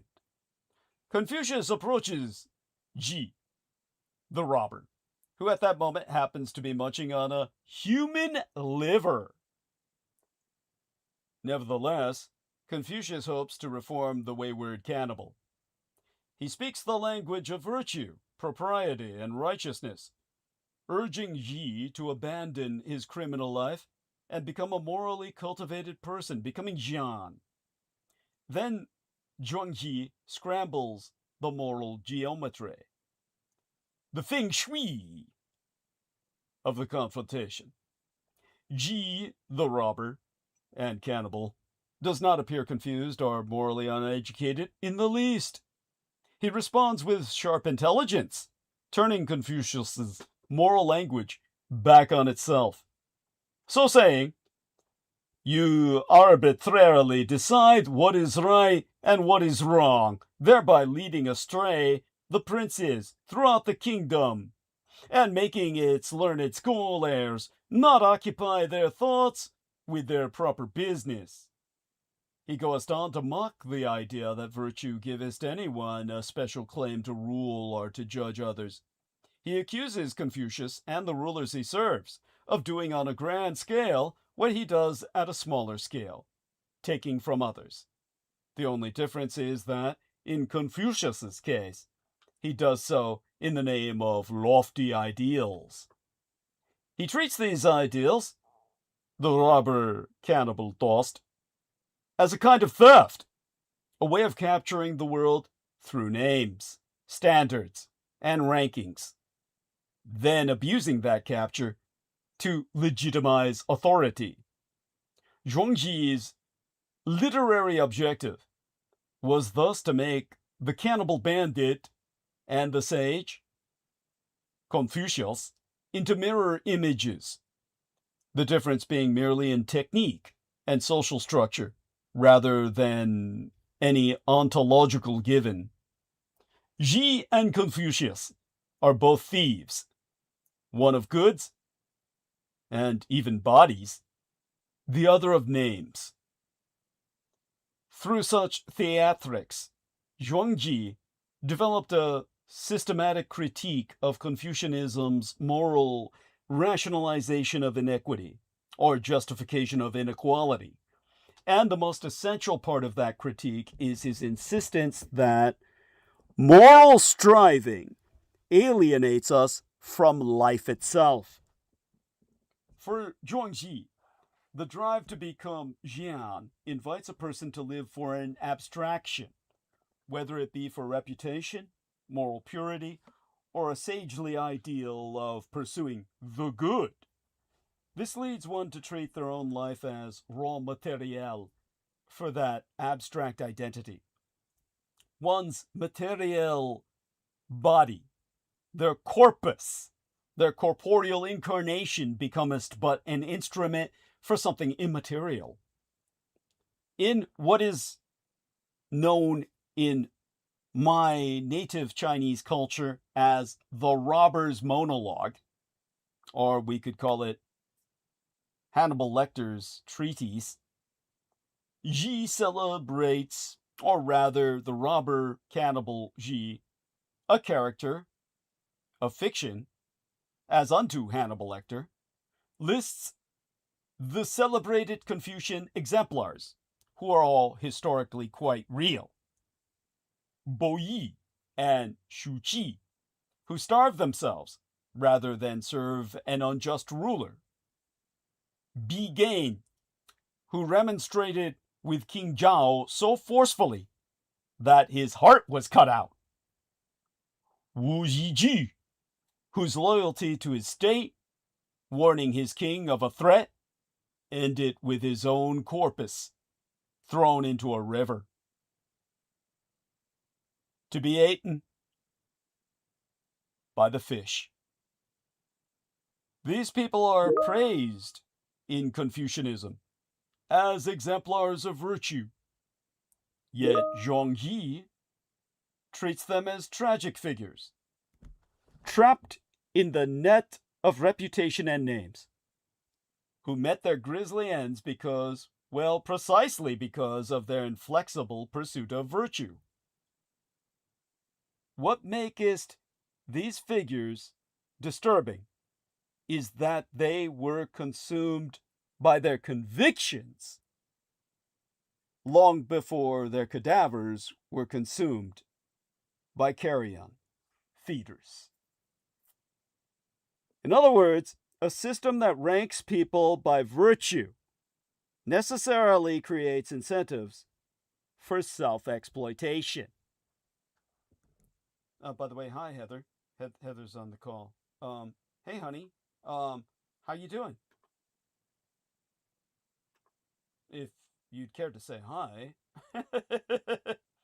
Love you. You want... Hi. I'm sorry.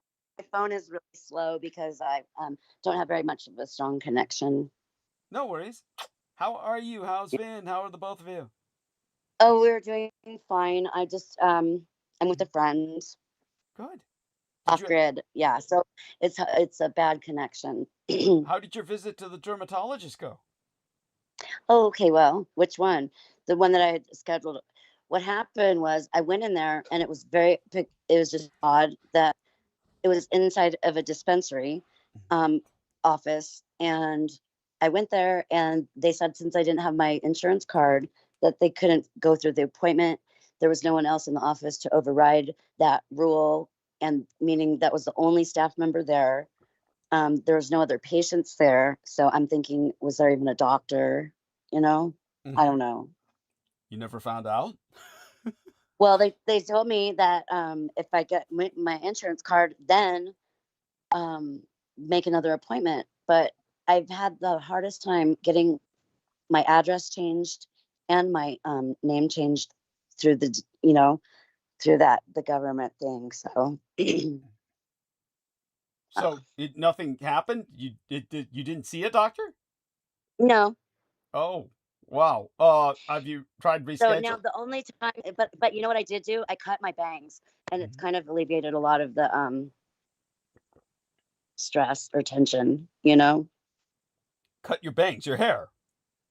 Yeah, I cut my bangs. So because my hair is always in my face, and I get really annoyed all the time, irritated because my hair is my face, and that's probably because I should just cut my bangs, and then my hair wouldn't be in my face. Right. Okay. Yeah. Did you go to a salonist to do this, or you just stood in front of the mirror and clipped them? No, I went to get a haircut last week, and I got it cleaned out and cut after my dermatologist appointment, and then I cut my own bangs. What? I cut my own bangs. I always usually am the one to cut my hair. I usually don't get my hair cut, but since I've been dealing with problems, I wanted a professional to do it. Yeah, well, that's what I said. I mean, good thing you went to a professional. That's preferable. Yes. Don't. Yeah, not for my bangs. But not. I just cut my bangs like last night. Okay, and you feel that you've had less epidermal or dermatological stress after that? Well, yeah, I haven't really thought about it, so that's probably a plus. Yeah, I agree. Yeah, okay. So have you rescheduled an appointment anyway, or you feel that's something? I'm still at the stage where I'm trying to get a card for right. my yeah. Oh, right. Okay. So everything's just going backwards, Got it. Right. Well, thank you for sharing that. What's on your mind for tonight? I mean, I don't know. Well, I mean, I love both poems that you wrote for me are very thoughtful. Oh, bless you. Thank you, honey. I appreciate Thank that. you. Bless I you. appreciate that. Okay. Yeah, well, thank you. I mean, I appreciate you. And so what I'll do is I'll go back to monologue, and you're free to interject if you wish. And but before I do so, is there anything that you feel is going on internationally, domestically, or personally you'd like to share or feel we should be paying attention to? No, just like the weather, there's that crazy, just a lot of things weather-wise that are happening, like the ocean. I heard there was an earthquake in California or in San Francisco. Yeah, I know. I need to follow up on that. I was partying so hard that with the ground shaking beneath us, I don't think any of us noticed. but thank you for, bringing that to people's attention. It's quite true. Yes. Thank you. We all came Yeah. out of it okay. Yeah. We were shaking the ground with all we were doing. So, honey, what else? Yeah, what else? Oh, and I think I understand why the place, the cemetery that I go to, I Mhm. think I understand why it's so protected, Mhm. because it's like a land something, because the soil is different. It's necrosol. Necrosol. Have you heard of that? Never. Necrosols. Necrosols. Tell us. What does it mean? Necro means dead in the Latin. Like, Yeah, it's like it's dirt, but it's a dirt from the cemetery that is like, I don't know how they do it. It's like compost or something. I don't know. yeah. Wow. It's hard to explain. Necrosoil. I mean, could you, yeah, if you find any links I'll Yeah, be. I'll find a link. I'd love to find a link. I love science, and I love engineering and science. Mhm. It's always learning. Yes, no, that's wonderful, and to be commended, most certainly. And so, honey, that's great. And will that, yeah, what, anything else? Anthropogenic soil. Anthropogenic soil, so it's man-made. It's like man-made soil. It's yeah. Yes. Okay, neat. That's neat. And Yeah. I didn't even know that. That would explain why all the water damage. I don't. Well, maybe I don't know about that. How would that explain the water depth? I don't know either. I don't know either. It's like, but Oh, it's totally cool. Like it's got zinc and copper, uh-huh. and phosphorus in it. Yeah. Wow. Yeah, it's got a lot of metals. It's metallic soil. Yeah. Yeah. Yeah. So it's probably made Well, and it would explain a lot of things. it's I'm probably sorry. made for the dead to absorb all the decomposition, kind of. Yeah. Without it discourages carrion feeders. Discourages carrion feeders because it's man-made. Right. Yeah. It's not organic. Yeah. But there are rabbits that are Mhm. eaten by coyote. Yeah. There's our carrion. Yeah, are they? Rabbits are not carrion feeders. No, they're vegetarians, and but they're eaten by others. They're just above all that because they're not eating they're not in the soil eating that shit. God knows Yeah. what they're just kind of in your area. They're all over the place. That's cute. Yeah. They are. Yeah, they definitely are. One of them can sound like 8 of them. Yeah. You're glitching. Yeah. You're in a bad cell. Yeah. Okay. Yeah. Yeah. Yeah. Okay.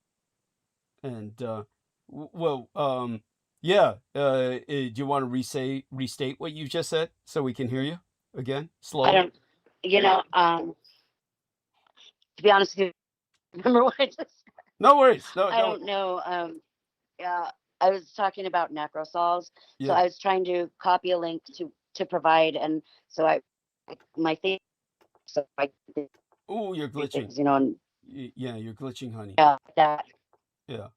So, darling, how about I'll get back to the Mom, yeah. But we love you dearly. Your technology is a bit glitchy tonight, but you're like you said, you're kind of off the grid right now. You're not in a very good cell area, right? Mm. right, Yeah. and So, I'm uh-huh. press conference. What? It's cute. Don't worry. Don't worry, honey. Well, we love you, and share that love with Van, and we'll be, yeah, and come right back when your technology's better. Okay. Okay. Okay. There you go. There's the Phil? link. Yeah. Let's take a look at this. Understanding necrosol pedogenical process. Okay. In post-Roman burials developed on Dunesense. Thank you for this. This is fascinating. In archaeology, much emphasis is dedicated to bone preservation, but less attention is paid to the burial soil, id est necrosol, despite its crucial role in governing the geochemical environment. Fascinating. Thank you, honey. That's yeah, very informative and educational. That's deep. Thank you. That's great. Yeah. Okay. And yeah, so all such being said, back to task at hand. Now, I've pointed out the robber's monologue, kind of like a ancient Chinese Hannibal Lecter character who's pointing out that once virtue becomes something that can be measured, ranked, and exchanged for authority, it turns human life into a resource to be spent. In other words, Confucian xian turns cultivation into moral capital, and moral capital demands extraction from the self. Indeed, one can see this kind of self-extraction in our modern neoliberal hustle culture, even more clearly, where it is trendy to rise and grind and forego basic necessities. One might object that Zhuangzi had an extremely pessimistic view of the meritocratic ideal in Confucianism, which fundamentally deals with morals and values instead of material wealth. After all, social change requires sacrifice. However, in this system, Confucianist or meritocratic, sacrifice does not function as a response to injustice, even when individual actors understand themselves that way, but as a way of accumulating moral standing, which is being purchased with one sacrifice. Well, I'll put it this way. What is being purchased by with one sacrifice is not the possibility of any better world at all, but instead a higher place for yourself or your own family. For this to work, virtue has to be something that can be measured and ranked. Only then can lives be sorted according to those who deserve more and those who deserve less. The Confucian meritocratic ideal, therefore, rests on the assumption that values have a stable and reliable measure. Zhuangzi did not think this was true. For him, any measurement of value, including the Confucian one, is ultimately flawed because reality is not something we can neatly map onto good and bad. To insist on doing so is, as the cannibal robber Xi, the ancient Chinese Hannibal Lecter so puts it, a monopolizing of values. In reality, moral distinctions arise within concrete situations. What looks like an act of compassion toward one person can simultaneously harm others. What counts as righteousness in one context can become cruelty in another. Thus, Zhuangzi writes, "From where I see it, all the sproutings of human kindness and responsible conduct, and all the trails of right and wrong, are hopelessly tangled and confused. How could I know how to distinguish and demonstrate any conclusions about them?" This does not mean that nothing is right, and therefore anything goes. Rather, it holds that the evaluations we make never detach themselves from the circumstances that produce them, there being no neutral vantage point from which virtue itself can ever be weighed. Furthermore, Zhuangzi insists that even in idealized situations where values can be straightforward, the idea that hierarchies and institutions can reflect that moral map is a profound misunderstanding of how power actually works. Elsewhere in The Robber's Monologue, the chapter involving Ji, the ancient Chinese literary character, the Hannibal Lecter of his day. Zhuangzi notes how a small thief gets arrested, a great thief becomes a ruler. We see this play out very often. In 1983, a man from Alabama named Alvin Kennard stole $50.75 from a bakery. He was given a life sentence and released in 2019. Meanwhile, the culprits of the 2008 financial crises destroyed an estimated 50 trillion United States dollars in global wealth and drove nearly 10 million American families from their homes. A virtual death sentence for most.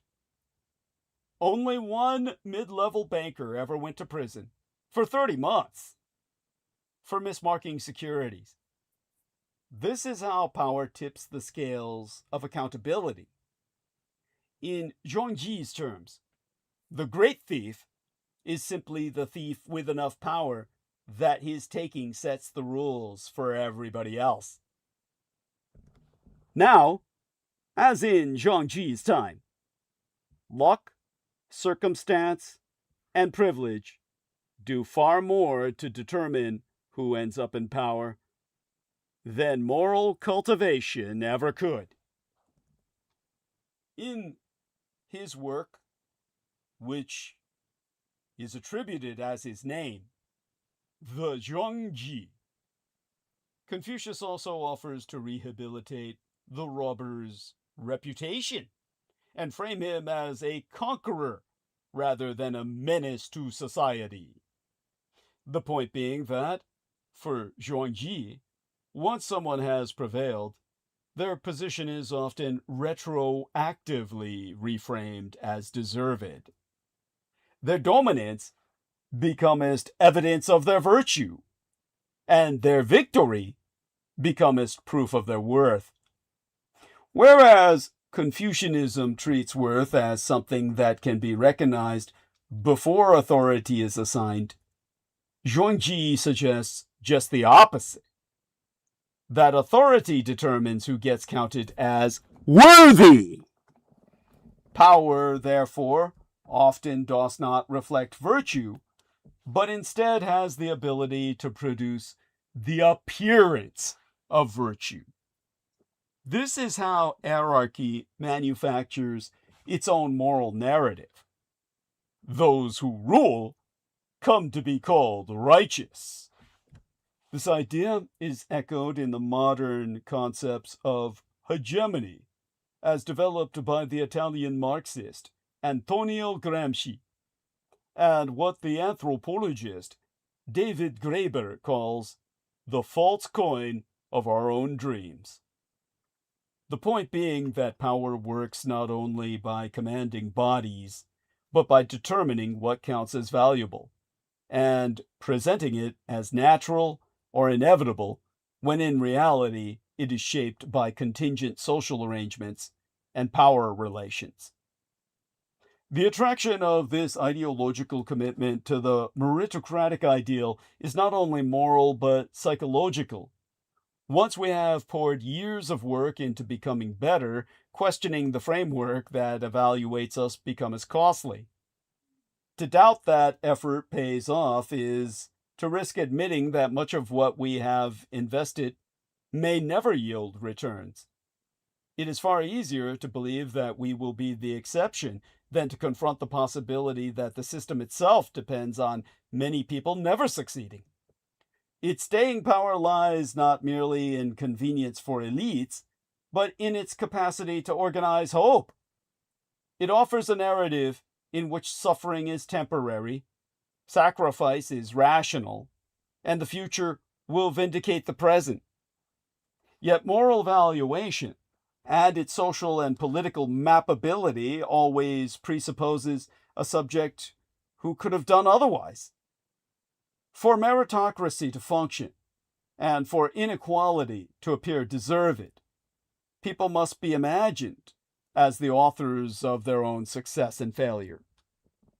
However, the very capacities that make its agency possible, such as education, health, time, stability, personal networks, are unevenly distributed before any cultivation can even ever begin. These preconditions shape what effort and excellence look like, which means that virtue can only ever be defined by those who have already succeeded. Ultimately, Zhuangzi questions the idea that the individual could have done otherwise. For him, action does not originate in an isolated will. It arises through circumstances. Character forms through relationships, habits, language, institutions, needs, fears, and opportunities. What might look like individual agency is always co-produced. Zhuangzi's concept for this is ziran. It is often translated as naturalness, but better understood as the soul of itself. Events and actions arise from the situation and not from any sovereign self who imposes their will upon the world. The self does not stand outside its conditions, but is a node within them. To act is to be moved as much as to move. In the first chapter of the Zhuangzi, the work that bears the name of the man, we are introduced to the mythical philosopher Lieji, who is able to ride the wind, as is often attributed to the enlightened masters of the Tao, the way. Lieji glides effortlessly through the air, appearing to move with complete freedom. Yet, Zhuangzi points out that Lieji still depends on something: the wind. His motion, however graceful, like that of a ship at sail, remains conditional. The image offers a parable of human achievement itself. What looks like self-propelled success is always carried by social, material, and historical currents that have no individual author. The meritocratic subject mistakes a favorable wind for personal flight. Zhuangzi then contrasts Lieji with the person who rides upon what is true, both to heaven and to earth, atop the back and forth of the 6 atmospheric breaths, i.e., all things everywhere. This figure does not depend on any single wind because they no longer imagine themselves as a separate rider. Instead of depending on just one or a few fixed conditions, they depend on everything and converge completely with everything. Their action flows with an entire field of conditions holistically, as a whole, but with control and ownership mostly disappearing. This figure embodies a distinctively Taoist ideal of agency, where individuals of the meritocratic framework understand themselves as one who accumulates achievement through effort and thereby earns reward.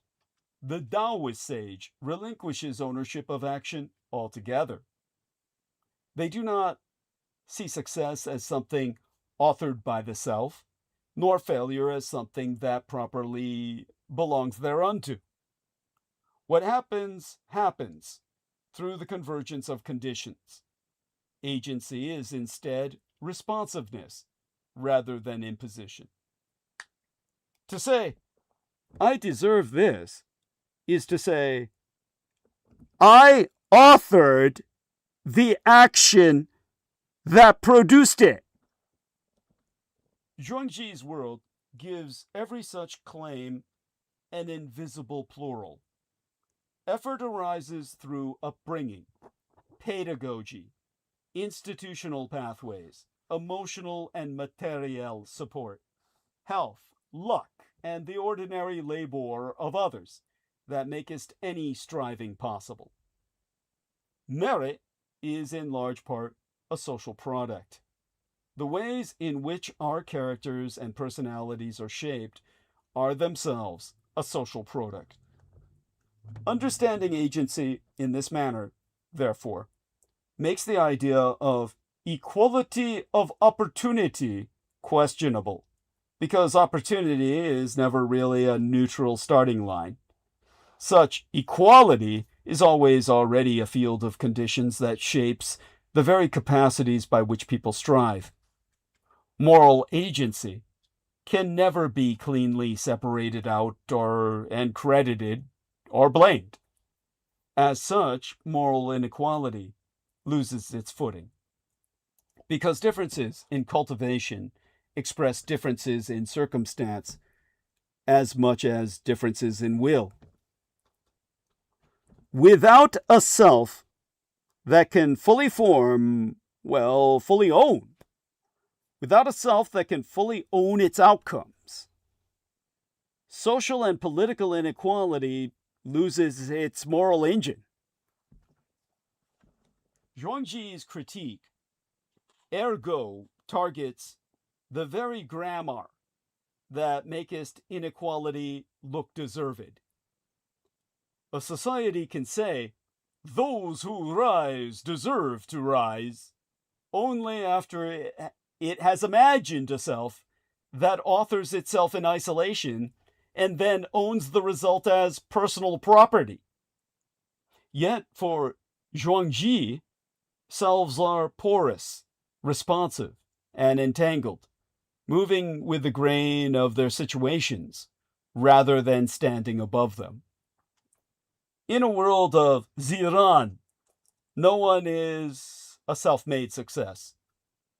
And if no one is self-made, then inequality has no foundation. Ultimately, Zhuangzi unsettles the hope that inequality can ever be justified, that inequity can be even rationalized. That hope, however, still runs deep.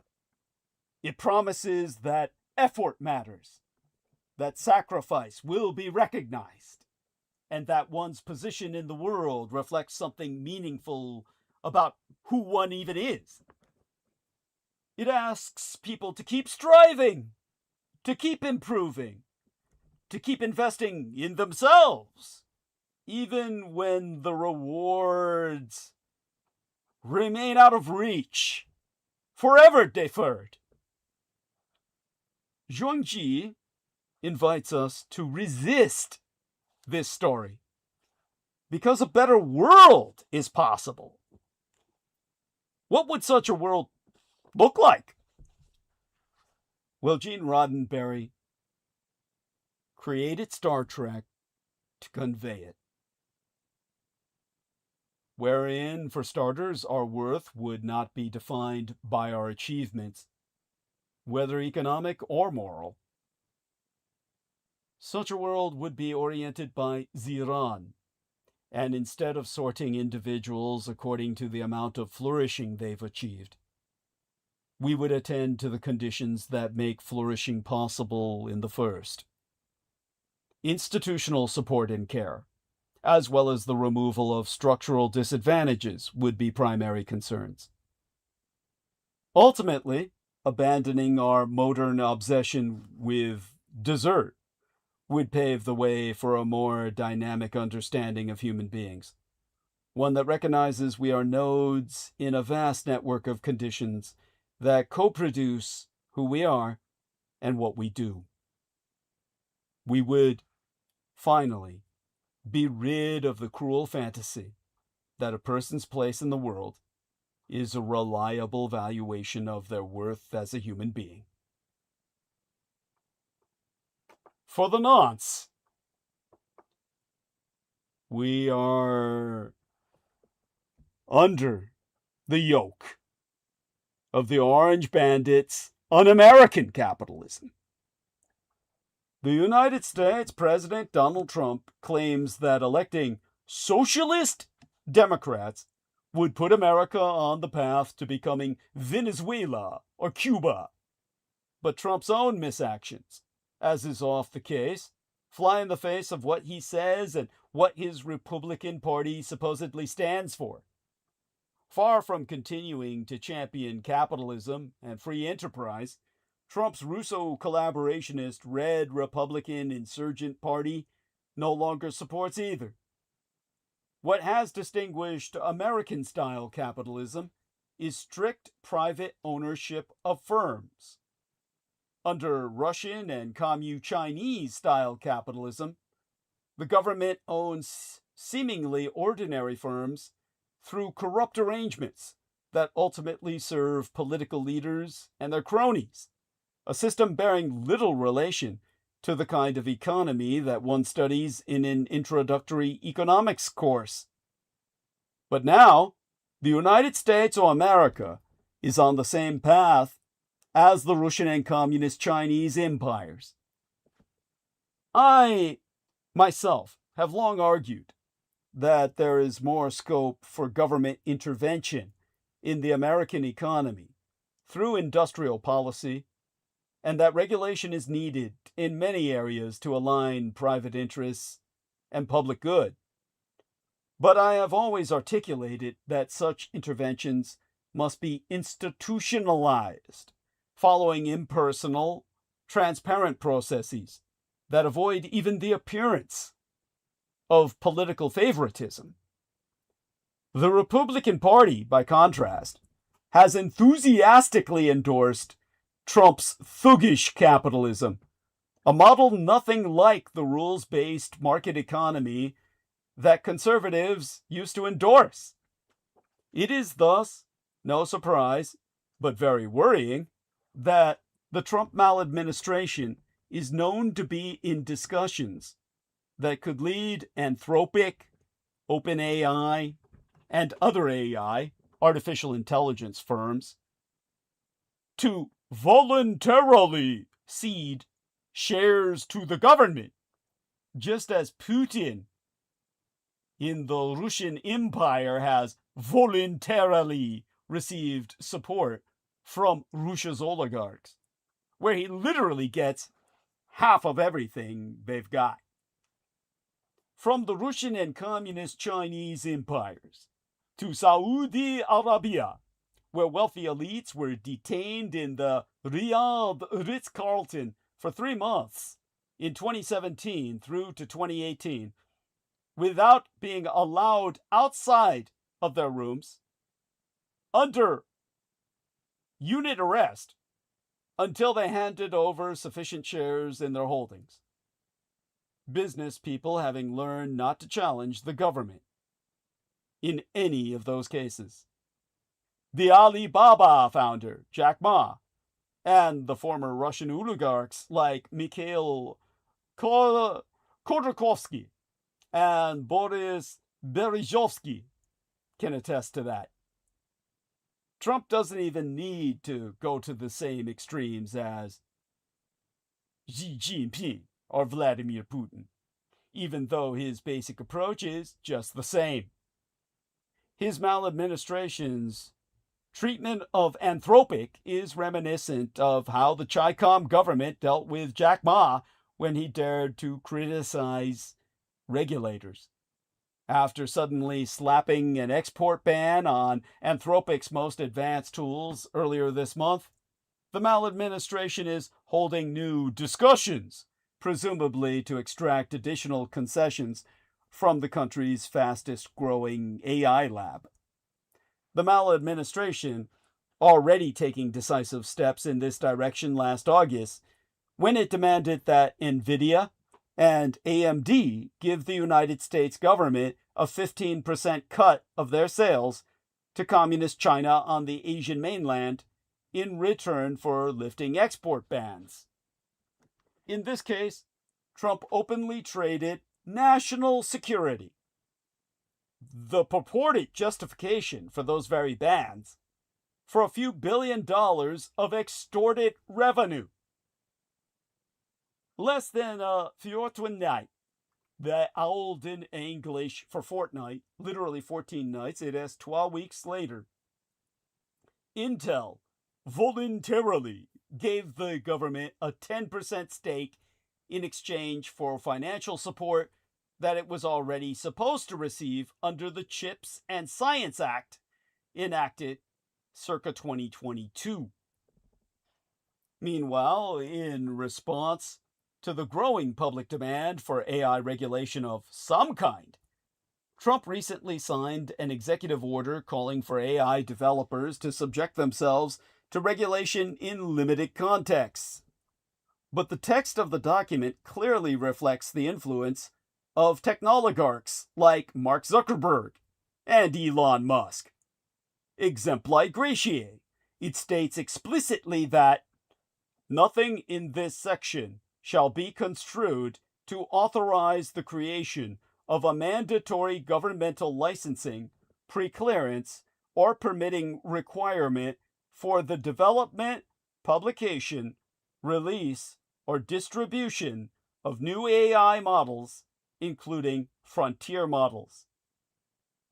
Maladministration officials claim that these machinations, these moves toward state capitalism, will ensure that everyone benefits from AI. But if that were really the objective, they would support taxes on corporate profits, which exist to ensure that the benefits of economic activity are shared, in recognition of the fact that mega corporations themselves have benefited from public goods. Instead, the maladministration has undermined corporate taxation. In the 1970s, taxes on corporate profits generated revenues equal to 2.6% of the entire GDP, or gross domestic product. Whereas today they raise only half that, even though corporate profits as a share of GDP have almost doubled. In any case, for anyone who thinks Trump and his cronies are acting out of concern for the average American, I have a bridge in Brooklyn to sell you. This is the most corrupt administration in American history, by orders of magnitude. Nothing this government does is above board. Every stake it takes in the private sector is driven by favoritism or senior officials' personal investments, and the resulting economic distortions will only continue to mount. The Russo-collaborationist, red Republican insurgent party's brand of capitalism has far-reaching implications. Primarily, and most importantly, it undermines democracy, moving us ever closer to oligarchy, where politically connected elites determine policy. Secondarily, it also undermines American prosperity. A core insight from modern economics and economic history is that strong institutions, including the rule of law, are essential to achieve sustained improvements in living standards. Trump's thuggery is the very antithesis of the institutional foundation on which the American economy was built. The winners in the new oligarchic competition are not those who make the best products or are the most innovative. In terms of AI, that title would seem to belong to Anthropic at the moment. Rather, it is those who are the least principled and the best at flattering the Mad King.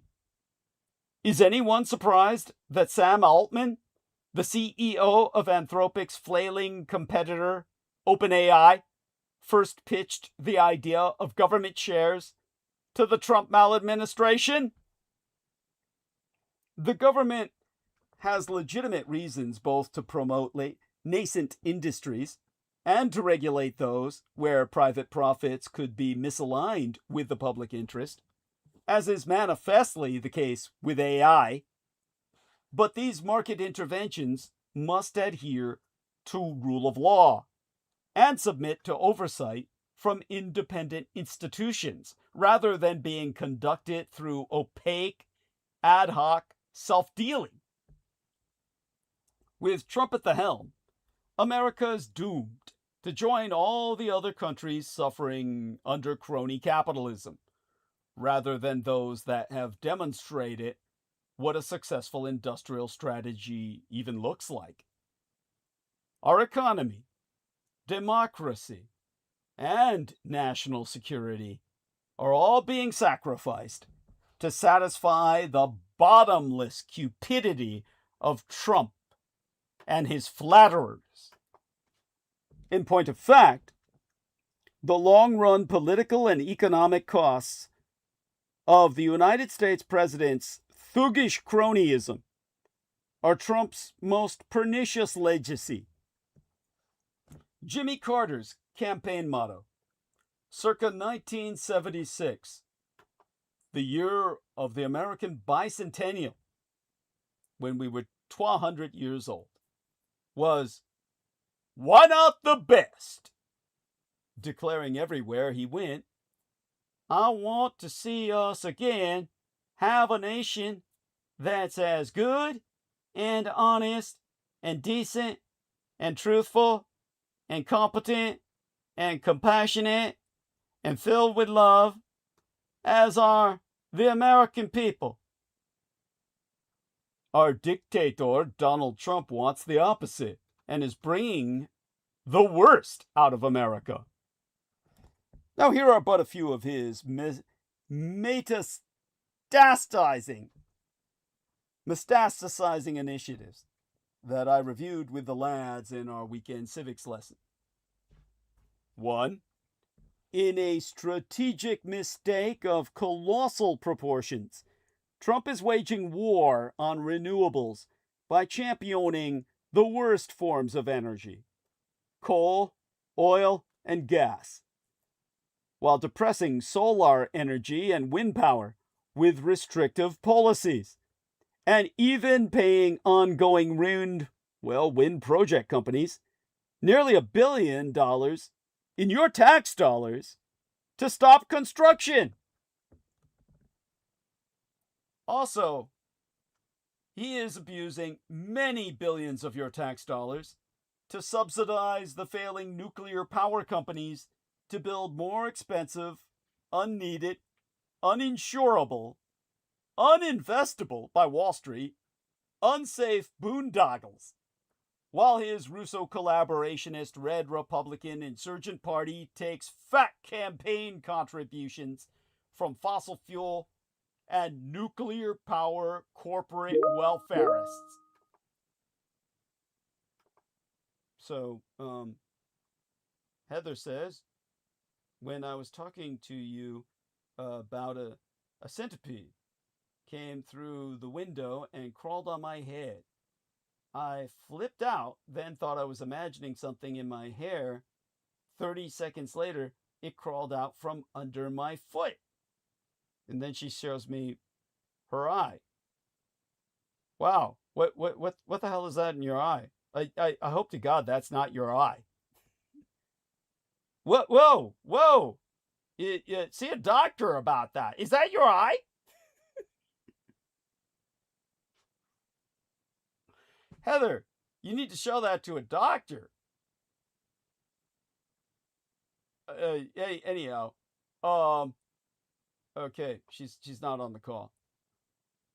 Now, here, another metastasizing initiative. Number 2, Trump encouraged the worst corruption of the Pentagon. More waste, contractor fraud, and abuse, all led by a foul-mouthed buffoon pushing illegal wars, mass deaths, and racism. Hegseth is despised by many high-ranking officers for his misogynistic mass firings and sheer incompetence.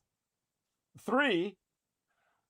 Trump brought out the worst from his toady attorney generals at the Justice Department, mass firing prosecutors and other attorneys for perceived vengeance.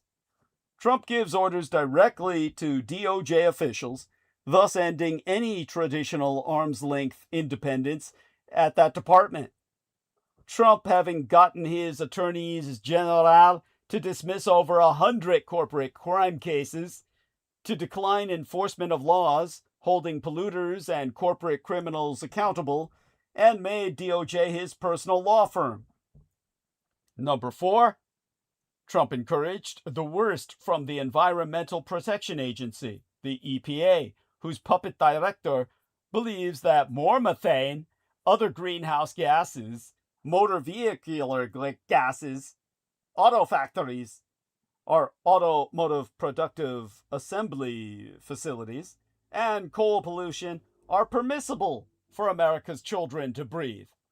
The EPA director, Lee Zeldin, should rename his shattered agency the purge terminated its own scientists, the Trump Anti-Environment Protection Agency. Number 5, Trump suppressed or canceled programs of scientific truth-seeking while publicizing pseudoscientists who go far beyond healthy skepticism to peddle quackery about climate violence, pandemics, and vaccines that lead to distrust and disarray among vulnerable people wanting to protect their families. For Trump, climate catastrophes are a hoax, a scam, and he is giving mega corporations the green light on dangerous pesticides, especially deadly to developing children, which increase the risk of cancer and other lethal diseases. When you lie every talking hour of the goddamn day, as Trump ever does, the truth and facts have no relevance whatsoever. Number 6, Trump is self-servingly wrecking the IRS, our Internal Revenue Service, further cutting its tight budget via the Russo collaborationist, red Republican insurgent party in Congress. The IRS having a grossly inadequate number of experts skilled in detecting complex corporate tax schemes and evasions totaling hundreds of billions of dollars in tax escapes per year. One of those escapes is the coerced deal Trump imposed on the IRS to give himself and his avaricious crime dynasty, his mafia family, immunity. Total immunity forevermore from past and contemporary audits and enforcement, worth a goldmine to the bragging tax dodger-in-chief. He has wrecked public trust in his politicized IRS, on which voluntary compliance by American taxpayers is based. Number 7, Trump has grievously brought out the worst from the Congress, finishing off what is left of the separation of powers, turning Speaker Mike Johnson into a panting lapdog, and Senate Majority Leader John Thune into a more staid but ready heel clicker. Trump has opposed any public hearings and investigative oversight of the executive branch, including an inquiry into his illegal firing of 17 inspectors general required to root out waste and fraud from their departments. In his first midterm, Trump defied over 125 congressional subpoenas, an impeachable offense if ever there was one. Number 8, Trump brings out the worst from major mega corporations. His dictates allowing mega corporations to cheat, steal, harm, pollute, and violate with impunity almost any federal laws, most of which Trump has shelved by taking the federal cops off the corporate crime beat, could fill a large book. This is especially the case in lifting controls over poisonous mega corporate overpollution and letting large companies decide for themselves how little or no tax they ever pay to Uncle Sam from all their massive profits. And why not? Trump preaches what he practices as he amasses an ever greater personal wealth, abusing the White House as a profiteering office for profiteering. 9. Worsening the architecture of the White House and nearby Washington, D.C. are major preoccupations of this egomaniacal dilettante. He illegally tore down the West Wing, the East Wing, I mean to say, and is building, sans any congressional permission, a sprawling, garish ballroom to go along with other planned desecrations, such as the 250-foot-high Arch de Trump. As the architect critic Philip Kennicott of the Washington Post so writes, Trump has turned the reflecting pool from a serene oasis to a police zone, bungling millions of dollars. Day after day, thousands of National Guard soldiers are wondering just what the fuck they're doing, aimlessly patrolling downtown Washington to fill the whims of Trump's false claims about their ending street crimes in the national capital. Number 10. The Trumpeteer has brought out the worst in the legacy mainstream mass media machine, giving preferential access to uncritical reporters and restricting or prohibiting access to reporters who are steadfast and straightforward. Trump maliciously sues to extort money from networks like CBS and ABC, while approving mergers and acquisitions of legacy mainstream mass media machine properties by Trump funders and flatterers, expected to censor in his favor. Number 11. From the people, Trump has celebrated vice over virtue, greed over charity, obscenity over decency, violence over peace, police and ICE trooper brutality over more effective standards of prudence and restraint by law enforcers. As an open, brazen liar, a delusionary braggart, and peddler of empty promises, Trump has troubled parents who see their youngsters mimic his abuses and foul talk. Number 12. Trump mass pardons hundreds of convicted violent criminals and other fraudsters, and boasts that he will mass pardon ever more crooks, even urging them to continue their lawless ways, because he will personally pardon them if they are ever caught. As a convicted felon himself, Trump knows another criminal when he sees one. Number 13. Trump has violated 7 of the 10 commandments and is almost never seen in church, except for photo ops.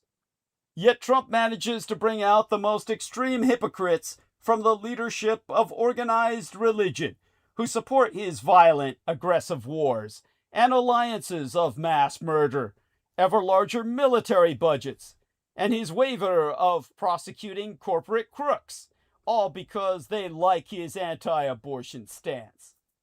Twice, Trump has assailed Pope Leo, who is insisting that Christianity be a religion of love, compassion, and peace. Number 14. Trump's most fervent mission is to provoke biases and bigotry against recent immigrants and asylum seekers among millions of his voters who believe his lies about these desperate people fleeing with their children from oppressive regimes and oligarchies long supported by the American imperial government throughout Central and South America. Abusing words like invasion, rapists, criminals, Trump succeeded in mass defaming, the overwhelmingly law-abiding and hard-working people harvesting our crops, caring for our little children and elderly, and cleaning up after us every day to feed their families. Completely unrebutted by a cowardly Democratic Party, Trump's fabrications threw his MAGA cultists into a frenzy, which he fed daily, obscuring his own employment of hundreds of low-paid, undocumented construction workers in New York and his servants in New Jersey. Every society has its cruel, greedy, and bigoted inhabitants. Trump grossly exaggerated troubled conditions in these United States to embolden these miscreants, then heralded them, gave them access to the White House and Mar-a-Lago, helped them get legacy mainstream mass media machine coverage, and sell their books. Trump then intimidated or prosecuted those who exercised their freedom of speech rights to criticize or counter Trump's depraved and baleful lackeys. Trump has regaled Silicon Valley's corporate digital child molesters, taken their campaign donations, flattery, and investments at the expense of curtailing the daily harm they are directly marketing to tens of millions of vulnerable children. Presidents of our country, with their bully pulpit and vast legacy mainstream mass media machine coverage, set examples in many ways for families. They can bring out the kindness and idealism of many Americans, as did the President John Fitzgerald Kennedy in 1961, when he and Congress launched the Peace Corps. Or they can exhibit to the world the cruelty and viciousness of the illegal Musk and Trump rampage that started with closing the USAID, or United States Agency for International Development. According to all expert assessments, with the rupture of the flow of critical medicines, food, medical supplies, and clean water to those in need, the Musk and Trump circus sealed the fate abroad of millions, mostly infants, children, and mothers, over the next several years. See this link here and understand that it is calculated, not predicted, but calculated, meaning with scientific certainty that Elon Musk is responsible for the murder of millions. Long after Trump is impeached and removed from office, his hateful, vengeful drive to bring out the worst from our country will linger and fester until, that is, the forces behind expanded goodwill and fair play, peace and justice, manifest themselves at the polls, the civic and political arenas, and the civic education and experiences within our repurposed elementary and secondary schools. History repeatedly teaches us that principles of peace, justice, and opportunity always enjoy overwhelming public support when polled compared to ideologies of corruption, violence, and greed. So it is entirely within our hands to bring these preferences into the daily reality of the people, their children and grandchildren, and future generations who deserve better. Never forget that America once rejected mad and bad kings, and that Trump is quintessentially both. The founders of these United States sought to prevent the emergence of a king who was mad or bad or both. The Declaration of Independence is a bill of particulars against King George III, focusing on that monarch's obstruction of their right to representative government, his interference with the judiciary, his abuse of troops to suppress civilians in peacetime, and, of course, his imposition of taxation sans representation. Then, as now, it was the economy, stupid. If the Declaration is a charter of the natural rights of our people against authoritarianism, the Constitution, our Constitution, is a structural blueprint for preventing the arbitrary exercise of power, establishing checks and balances, an independent judiciary, freedom of speech, the prohibition against an established religion, and the right to habeas corpus against indefinite, arbitrary detention. To be sure, our founding documents not only had ambiguities, and still have them, but also, in the end, enshrined the original sin of slavery, which continues to roil this country as we approach our semi-quincentennial. Indeed, Trump's own desperation to leave his mark on the country is consuming our nation's sesquicentennial. America's 250th celebration is Donald Trump's lost cause. We're closing in on the 4th of July and our nation's 250th birthday, and right on time, the all-knowing digital algorithm deposited a memory from 2015 on my screen. That year, burning the Confederate States flag on Independence Day was in vogue, sparked by the mass shooting at the Emmanuel African Methodist Episcopal Church in South Carolina. Reactionary fondness for desecrating rebel iconography is not restricted to either a national holiday or a national tragedy. The Judeo-Bolsheviks insist that the Africanized American culture complex should have fully conquered the Confederacy when the North had the chance, instead of allowing them to commemorate their traitorousness. The argument being that maybe those 9 parishioners would be alive today if we had done a better job discrediting that toxic ideology. Admittedly, that's some food for thought there back then and here in 2026 as well, as an ailing, flailing President Donald Trump sets his sight on being the ringmaster of the clown show he has planned for our 4th of July. Here we are. Carl Zeitz Meditech. Their fair value estimate has been trimmed slightly from 32.17 euros to 31.92 euros, while external price targets now cluster more tightly in 22.40 euro to 32 euro range. So I guess Heather Holman's point with bringing this to my attention is how the Carl Zeitz Meditech investment story is shifting as analysts turn cautious. Thank you, honey. That's like, I'm not quite sure how relevant that is to, but hey, I appreciate it. Never be discouraged from providing input.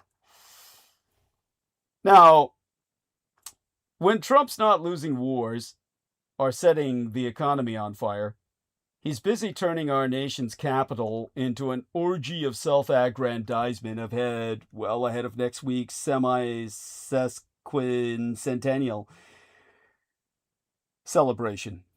At Wednesday's kickoff event for his Great American State Fair, Trump announced that America is back. Where had it gone? The president proclaimed that a short time ago, we were a dead country. We were dead. Now we're the hottest country anywhere in the world. We're respected by everybody. Nobody's laughing at us anymore. Bull fucking shit. Dude, Trump's got the reverse Midas touch. Everything he touches turns to shit. And it's made him a laughing stock.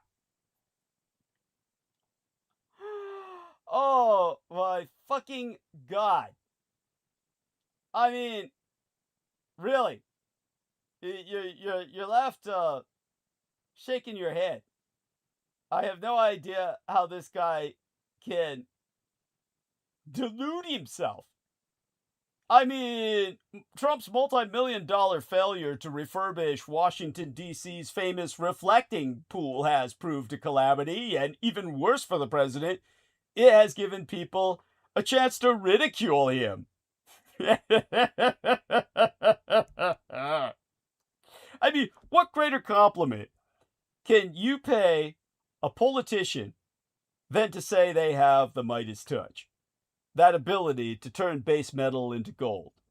It's shorthand for having political magic, genius even, that so few possess and so many aspire to. Now, how would I say it? There was a time, I remember, watching the television when they televised the House of Commons press gallery. They were televising therefrom, circa 1993, while the former Labour leader, John Smith, lambasted John Major for having the reverse Midas touch at a particularly hapless time in his premiership. Everything the PM touched turned to dross, Smith charged. How the Commons guffawed on both sides. It was brilliant. But someone who does have the Midas touch is Donald Trump.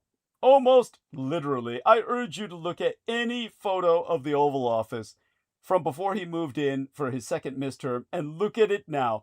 The gold paint adorns the fireplace, the cornicing. For God's sake, there is now even signage on the exterior in gold paint saying, the Oval Office. A more pointless piece of labeling is hard to imagine. It's not as if postmen and women from the United States Postal Service ever deliver letters to the Oval Office. They wouldn't get anywhere near. And my guess is that the USA Secret Service patrolling the White House grounds knows where it is. But then we come to Washington, D.C.'s famous Lincoln Memorial reflecting pool and the calamitous, comedic shambles it has become under Donald Trump. And maybe the John Smith charge would apply once more. If you haven't been to our nation's capital, the reflecting pool is situated at the foot of the wonderfully imposing Lincoln Memorial. At the end of the pool, built in the 1920s, is the Second World War Memorial, and beyond that is the Washington Monument. On one side of the reflecting pool, set back a little way, is the Korean War Memorial. On the other, again set back, is the Great Wall of Stone designed by my half-sister, Maya Yin Lin. Maya Yin Lin, who bears my family surname, our familial name. The great wall of black stone into which are etched the names of all those who fell during the Vietnam War. Designed by my half-sister, an ethnic Chinese American, who was so threatened with death and received so many assaults and letter bombs when it was found out that the Vietnam War Memorial was designed by an Asian, and ergo the enemy, that she's been in seclusion and physical hiding for the sake of her very life ever since. Aside from that considerable onus, the architecture she produced for all you motherless fucking veterans out there who hate her so much. This is Washington at its magisterial best. It is where the great national events have been held. It is where the Right Reverend Dr. Martin Luther King's civil rights protesters gathered to demand justice. It is every bit as iconic as the White House and the Capitol.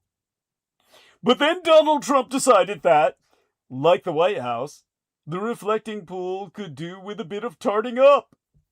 It was too drab, too functional, not blingy enough. So at a cost of around $15 million to the American taxpayer, The one-time property tycoon gave it his builder's touch. He would mastermind the transformation. The thing would be drained, and the floor would be painted America flag blue, and the reflection would glisten. Donald Trump told Americans it would be beautiful, vandal-proof, and a lasting testament to the brilliance of the 47th president. For about 5 minutes it was, but then the pool became covered in a radioactive green, blooming, bubbling algae. The maintenance people had to think quickly. They sprayed a massive amount of hydrogen peroxide into the pool to kill off the green slime. But woe is me! The chemical caused the paint to lift in great chunks. The floor of the pool split. Everyone started laughing because it looked like the crack of a giant ass. Just as John Smith had caused such mirth in the Commons that day back in 1993, far from draining the swamp, Donald Trump had swamped the drain. If there's one thing we know about this president, he doesn't like being laughed at. And how people were sniggering. Some were giving body-shaking belly laughs. So he insisted that it had nothing to do with him, not a failing of his plan, nor the workmanship of those whom he selected to install it. It was vandals, sick people, monsters, who had traversed the length of the reflecting pool in the dead of night to slit the floor of the pool with knives and box cutters to ruin his work. There would be arrests. The culprits would be thrown in jail. But hang on a minute. This is one of the most secure and sacred sites in Washington. The place has CCTV everywhere. The park's police patrol the area 24/7. Where's the evidence to back up these claims, Mr. President? In fairness, there have been arrests. A former United States Olympian was caught red-handed at the pool, marveling at chunks of the floor that were floating at the surface. He's clearly a wrong'un. And a number of others, too, who'd come to marvel at Washington's latest tourist attraction gone wrong. Also, let's just entertain the idea for a minute that it was dastardly vandals who did it. Where does this leave the Trump claim that the pool was vandal-proof? Which brings us back to the good old King Midas from Greek mythology. The story is not one about brilliance, as it is commonly interpreted today. It is about greed and vanity. King Midas was offered by Dionysus the opportunity to make any dream come true. The avaricious Midas wanted to turn anything he touched into gold. The wish was granted. But then Midas touched his food, and it turned into inedible gold.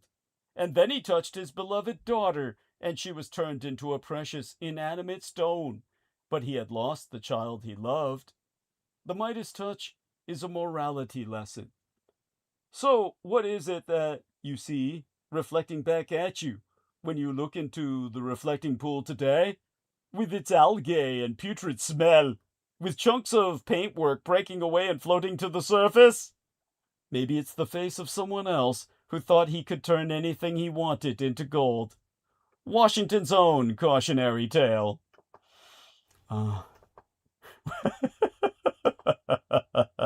If you don't laugh, you're going to cry. As a thin crowd made for the exits after Trump delivered his spiel in his Great American State Fair, he also touched on the matter of state that's consumed most of his time lately. Trump saying, "The reflecting pool that you've heard so much about, which is so incredible, it's been gruesomely vandalized by thugs, bad people, but soon will be looking as beautiful as it looked just 2 weeks ago. In fact, I looked at it just a little while ago. It looks perfect already, but we're fixing it." As it happens, the reflecting pool is still green, still peeling, and half-assedly stashed behind some chain-link fence. It may be a federal crime for me to even report this. It's not really clear inside or outside of the pool enough to judge. All of this is definitively a product of ego, but it's also highly reminiscent of Confederate kitsch. Trump's drive to commemorate himself which has even run afoul of some of his fellow Republicans, is animated by the same idea as the lost cause: to lend legitimacy to a period of betrayal and to ensure this malevolent force lives on.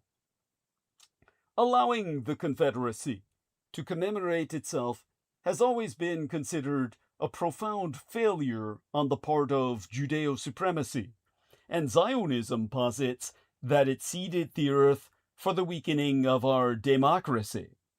As Trump plans to sully the District of Columbia's skyline with his triumphal arch, now with more fist! Pump it! Like your jacket. We all see history repeating. Trumpism is the new lost cause. I am hardly the first to evoke this comparison. As the Atlantic magazine's David Graham wrote back in 2020, Trump spent his Independence Day marinating in a variety of lost cause grievances. The decision to remove the Confederate iconography from the Mississippi state flag and NASCAR events, the renaming of the Washington Redskins and Cleveland Indians, along with the usual suspects: the radical left, the Marxists, the anarchists, the agitators, the looters, and people who, in many instances, have absolutely no clue what they are doing. Now, as great David Graham noted at the time, Trump's lost cause fetish was his campaign shtick, the red meat he used to rally his base. In 2020, that playbook failed, in no small part because the COVID-19 pandemicide was foremost on the minds of voters. But Trump played the same game in 2024 and won back the White House. And as the Southern Poverty Law Center's Rivka Maislish wrote yesteryear, the unrelenting propaganda of the lost cause returned with a vengeance. The names of Confederacy luminaries stricken from the United States military bases were restored. There was a renewed push to whitewash the sins of slavery, and the first American Civil War era's insurrectionists were conflated with our nation's founders. It's no accident that Trump believes our latter-day insurrectionists should be the ones to get government reparations. As Maislish so noted, "'Twas ever thus." And since it was "'twas ever thus," let me quote Maislish at length and verbatim. "Lost cause mythology is central to Trump's movement. He romanticizes the gender and racial hierarchies of the Old South, valorizes Confederate leaders and symbols, and demonizes those who would remove Confederate memorials as angry mobs trying to wipe out our history. The Confederate anthem, Dixie, played at Trump's Madison Square Garden rally on October 27th of 2024, an event filled with racist harangues and ridicule. Trump is now deep into his dotage, and obviously his inexorable decline. He has no campaigns left to run, and no further need to worry about uniting the American people to build some kind of sustainable electoral coalition. These days, the president is motivated entirely by thoughts of his legacy. But the lost cause shtick remains the same, only now it's manifesting itself in his relentless pursuit of various vanity projects and alterations to Washington, D.C. The possibility that he might not be remembered seems to vex Trump, whose maladministration moved with the same sort of alacrity to forestall the removal of his name from the Kennedy Center as it did in fighting its inane war with Iran. As Brian Butler reported in his off-message newsletter, Trump's name only came off the building because the Ohio Democrat Joyce Beatty, an ex officio member of the center's board, had the standing to sue over the matter, and she took the opportunity. Some other Democrats who had standing for the same reason decided to pass, including the House Speaker Hakeem Jeffries and the outgoing D.C. Mayor Muriel Bowser. Butler hails BD as a model for other Democrats to follow, given what can happen to a country when a traitor to our Constitution is allowed to remain commemorated. Every lasting monument to Trump is really a monument to accommodating his misrule, celebrating his corruption, and a signal to the public that it's okay to forget his criminal legacy and accept the Trump era as legitimate. Butler writing, "It will be much easier to arrest the normal process of forgetting if Democrats embrace the goal of Trump humiliation now, if peeling Trump's name off the Kennedy Center is just a taste of what's to come." Tearing Trump's various architectural vanities down isn't what I'd call a top priority.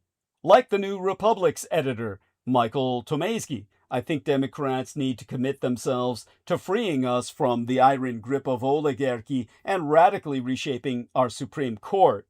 Still, as Tomasky wrote earlier this week, we should look to future Democratic presidential candidates to follow in the footsteps of Beatty and commit to a cosmetic de-Trumpification. It would send a strong signal that the party will brook no attempts to commemorate a discredited president, and that it has the stomach for the civic deworming this nation needs to kick off our next century. Contextually, there have been good and bad kings throughout history. George III's madness, now believed to have been intermittent episodes of manic depressive illness, appeared long after American independence. As for his badness, he effectively was an aggressive, but not unusual colonial monarch for his age. But whether the American colonists were justified in declaring independence begs the question of how a Charter of Rights and a detailed Republican blueprint, well, a red blueprint, if you can bear that irony, have nevertheless allowed the coronation of a mad and bad king, who in recent months has made many of the charges against King George III look like minor quibbling. On the domestic front alone, Trump has worked to neuter any effective opposition. He has sought to deny voting rights to his opponents, focusing especially on diminishing the power of African Americans, the descendants of slaves. He has attacked judges who have ruled against him. He has invited white Christo nationalists into the White House and granted refugee status only to white Afrikaners. He has mass deported hundreds of thousands of black and brown people, separating families and denying them due process. He has abused the prosecutorial powers of the executive to go after his political enemies, turning dissent into a crime. He has put troops in the streets and shot peaceful protesters, literally. He has abused the executive power to silence speech and reshape the legacy mainstream mass media machine. As the Declaration stated, let facts be submitted to a candid world. So what went wrong? How did we end up with a mad and bad king whose rhetoric and activity cast George III in a rosy and benevolent glow? As it turns out, Madison was right. If men were angels, no government would be necessary. But men are not angel. So the great difficulty lies in this. You must first enable the government to control the governed, and in the next place, oblige it to control itself. Our system has become sclerotic, bureaucratized, and ripe for authoritarian takeover. Technology has become a tool to enable and accelerate the arbitrary abuse of power. In foreign affairs, the president has always had significant leeway, but the ability to project immediate lethality through a massively financed Department of War, sans debate or explanation, has never been greater. Time and again, the United States has blundered into war, but the stop and start craziness, the invasion or threatened invasion of 1 in 13 countries on Earth, and the failure to consult allies or to build consensus have reached a new nadir. Previous presidents had advisors of varied competence and ambition of vision. But Trump's advisors are either so caught up in the cult of Trump's personality or so aware that their career prospects depend entirely on catering to his whims, that the foreign policy of the greatest power in history, the history of the world, depends entirely on the impulses of one old, angry, narcissistic maniac. In domestic policy, the hyper-gerrymandering of Congress has made virtually every member of the Republican majority in Congress depend entirely on supine fealty to Trump. Our representatives pick their voters, and the only real political competition is at the fringes in political primaries, where Trump can punish his enemies one by one. Our political system has almost always allowed for certain displays of dissent from presidential policy, even if it was largely performative to aid a candidate in a difficult race. But because absolute personal loyalty is now the litmus test, the only dissenters are those who are retiring or who have lost their seats because they tested the zero-tolerance standard. To an even more extreme extent, the judiciary has been intimidated and politicized. Judges are also selected for loyalty, although given that they have life tenure, it does not always work out as planned. But the manipulation of the confirmation process and the application of ideological litmus tests have resulted in an ideologically skewed court, which cements a paleo-reactionary bent that will persist well after Trump leaves office. And even if the current Supreme Court occasionally rules against the Trump agenda in allowing unlimited money in politics, permitting partisan gerrymandering, unless the impossible challenge can be met that racist intent can be proven, all the while ignoring or denying the lingering stain of racism itself, it aids and abets the core authoritarian and ethno-nationalist pillars of the Trump maladministration. Will the fever ever break? Will the triumphal arches and fighting cages ever come us down? Will there be no more kings in America? I fervently hope so, and that it all begins at the ballot box this November. But as I am here to provide your Vulcan intervention, I am obligated to provide a solution. For now, if we want to rein in the president, expand the fucking House. Ultimately, the presidency itself must be abolished. Trump has forever broken the office. But until that happy day, we acknowledge Donald Trump as the last president. Well, reflect upon a recent presidential declaration on America's 250th anniversary, whereby the White House affirmed the constitutional principles of separation of powers and checks and balances. But misactions speaketh louder than words.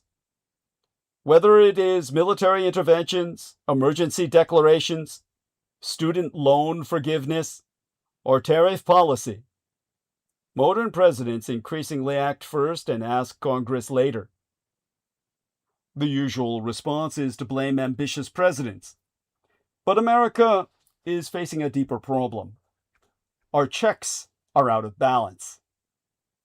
If in the wake of its 250th anniversary, America is serious about restoring constitutional checks and balances. We must focus less on who occupies the White House and more on strengthening the institution designed to check it.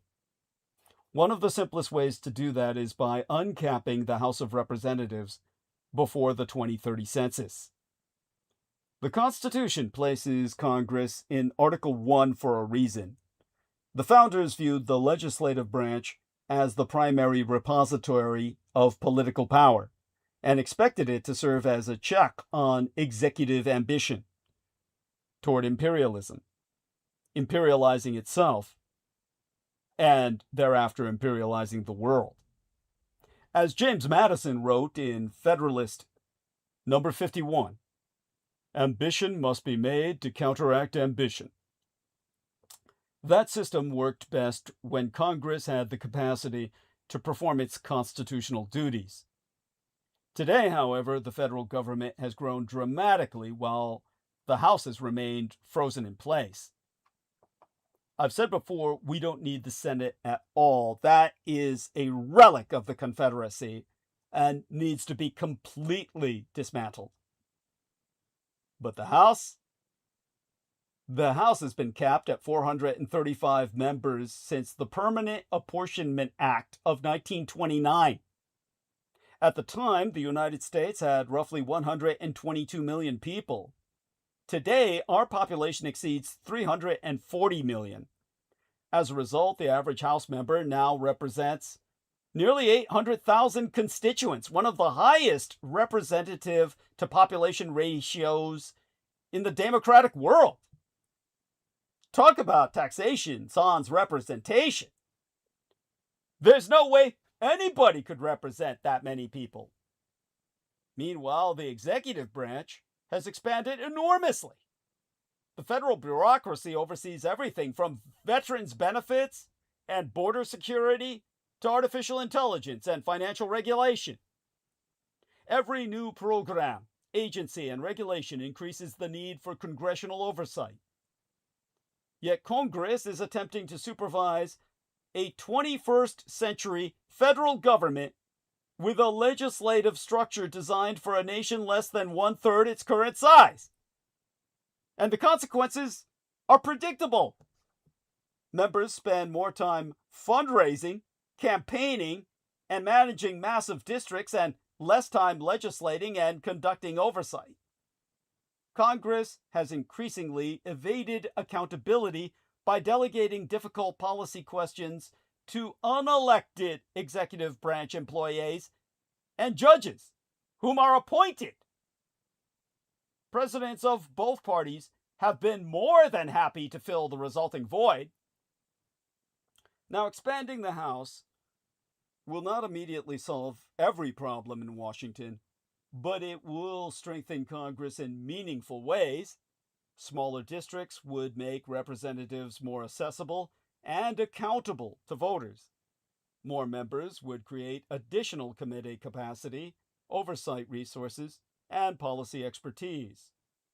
Most importantly, a larger House will help restore Congress as a functioning counterweight to the executive branch.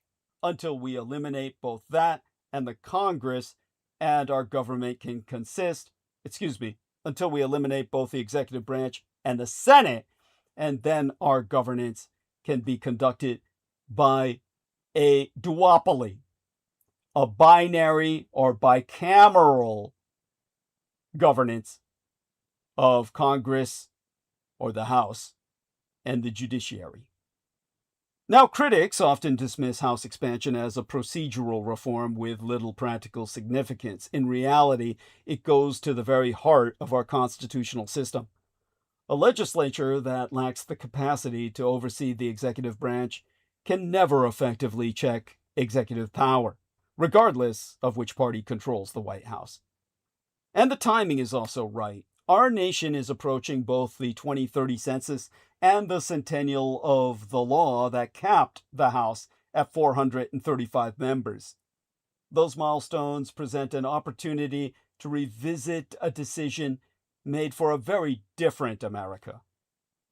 For decades, Americans have debated how to restrain an ever increasingly more powerful presidency. The answer may not be found on Election Day. It will begin with restoring the strength of the institution the founders intended to keep the presidents in check until we rid ourselves of presidents because they are simply our postmodern kings. All right, my love unto all who support myself. Let's check in on Aristides. Aristides, be ye there, sir? By all means, let me knowest. Aristides! Aristides! The postmodern philosopher. Okay, he appears to be engaging in his well-earned rest. Most blessed be his slumber and sweet be his dreams. And with that, I must ask you all to join us again on Wednesday night. It will be here before any of us even expect it. Midweek, bring your friends and family, spread the word, and have them all join us at the same Dietrich time, the same Dietrich channel. Dietrich being the Teuto-Slavonic for dragon. Same dragon time, same dragon channel. Kisses to all the ladies who support myself. Hugs to all the lads out there, the gentlemen who do so as well. And by all means, we'll see you here. Same time, same place. Midweek, come this Wednesday. And we'll get back to the Iran war. And soon enough, the next global conflict, the Fourth World War, since the so-called Cold War was effectively our third. The fourth that's already here in terms of global struggle that we'll find ourselves finally acknowledging by the time that war needs to be waged in full mobilization. Coming all too soon. We must all prepare ourselves for that. And with that, we end the stream.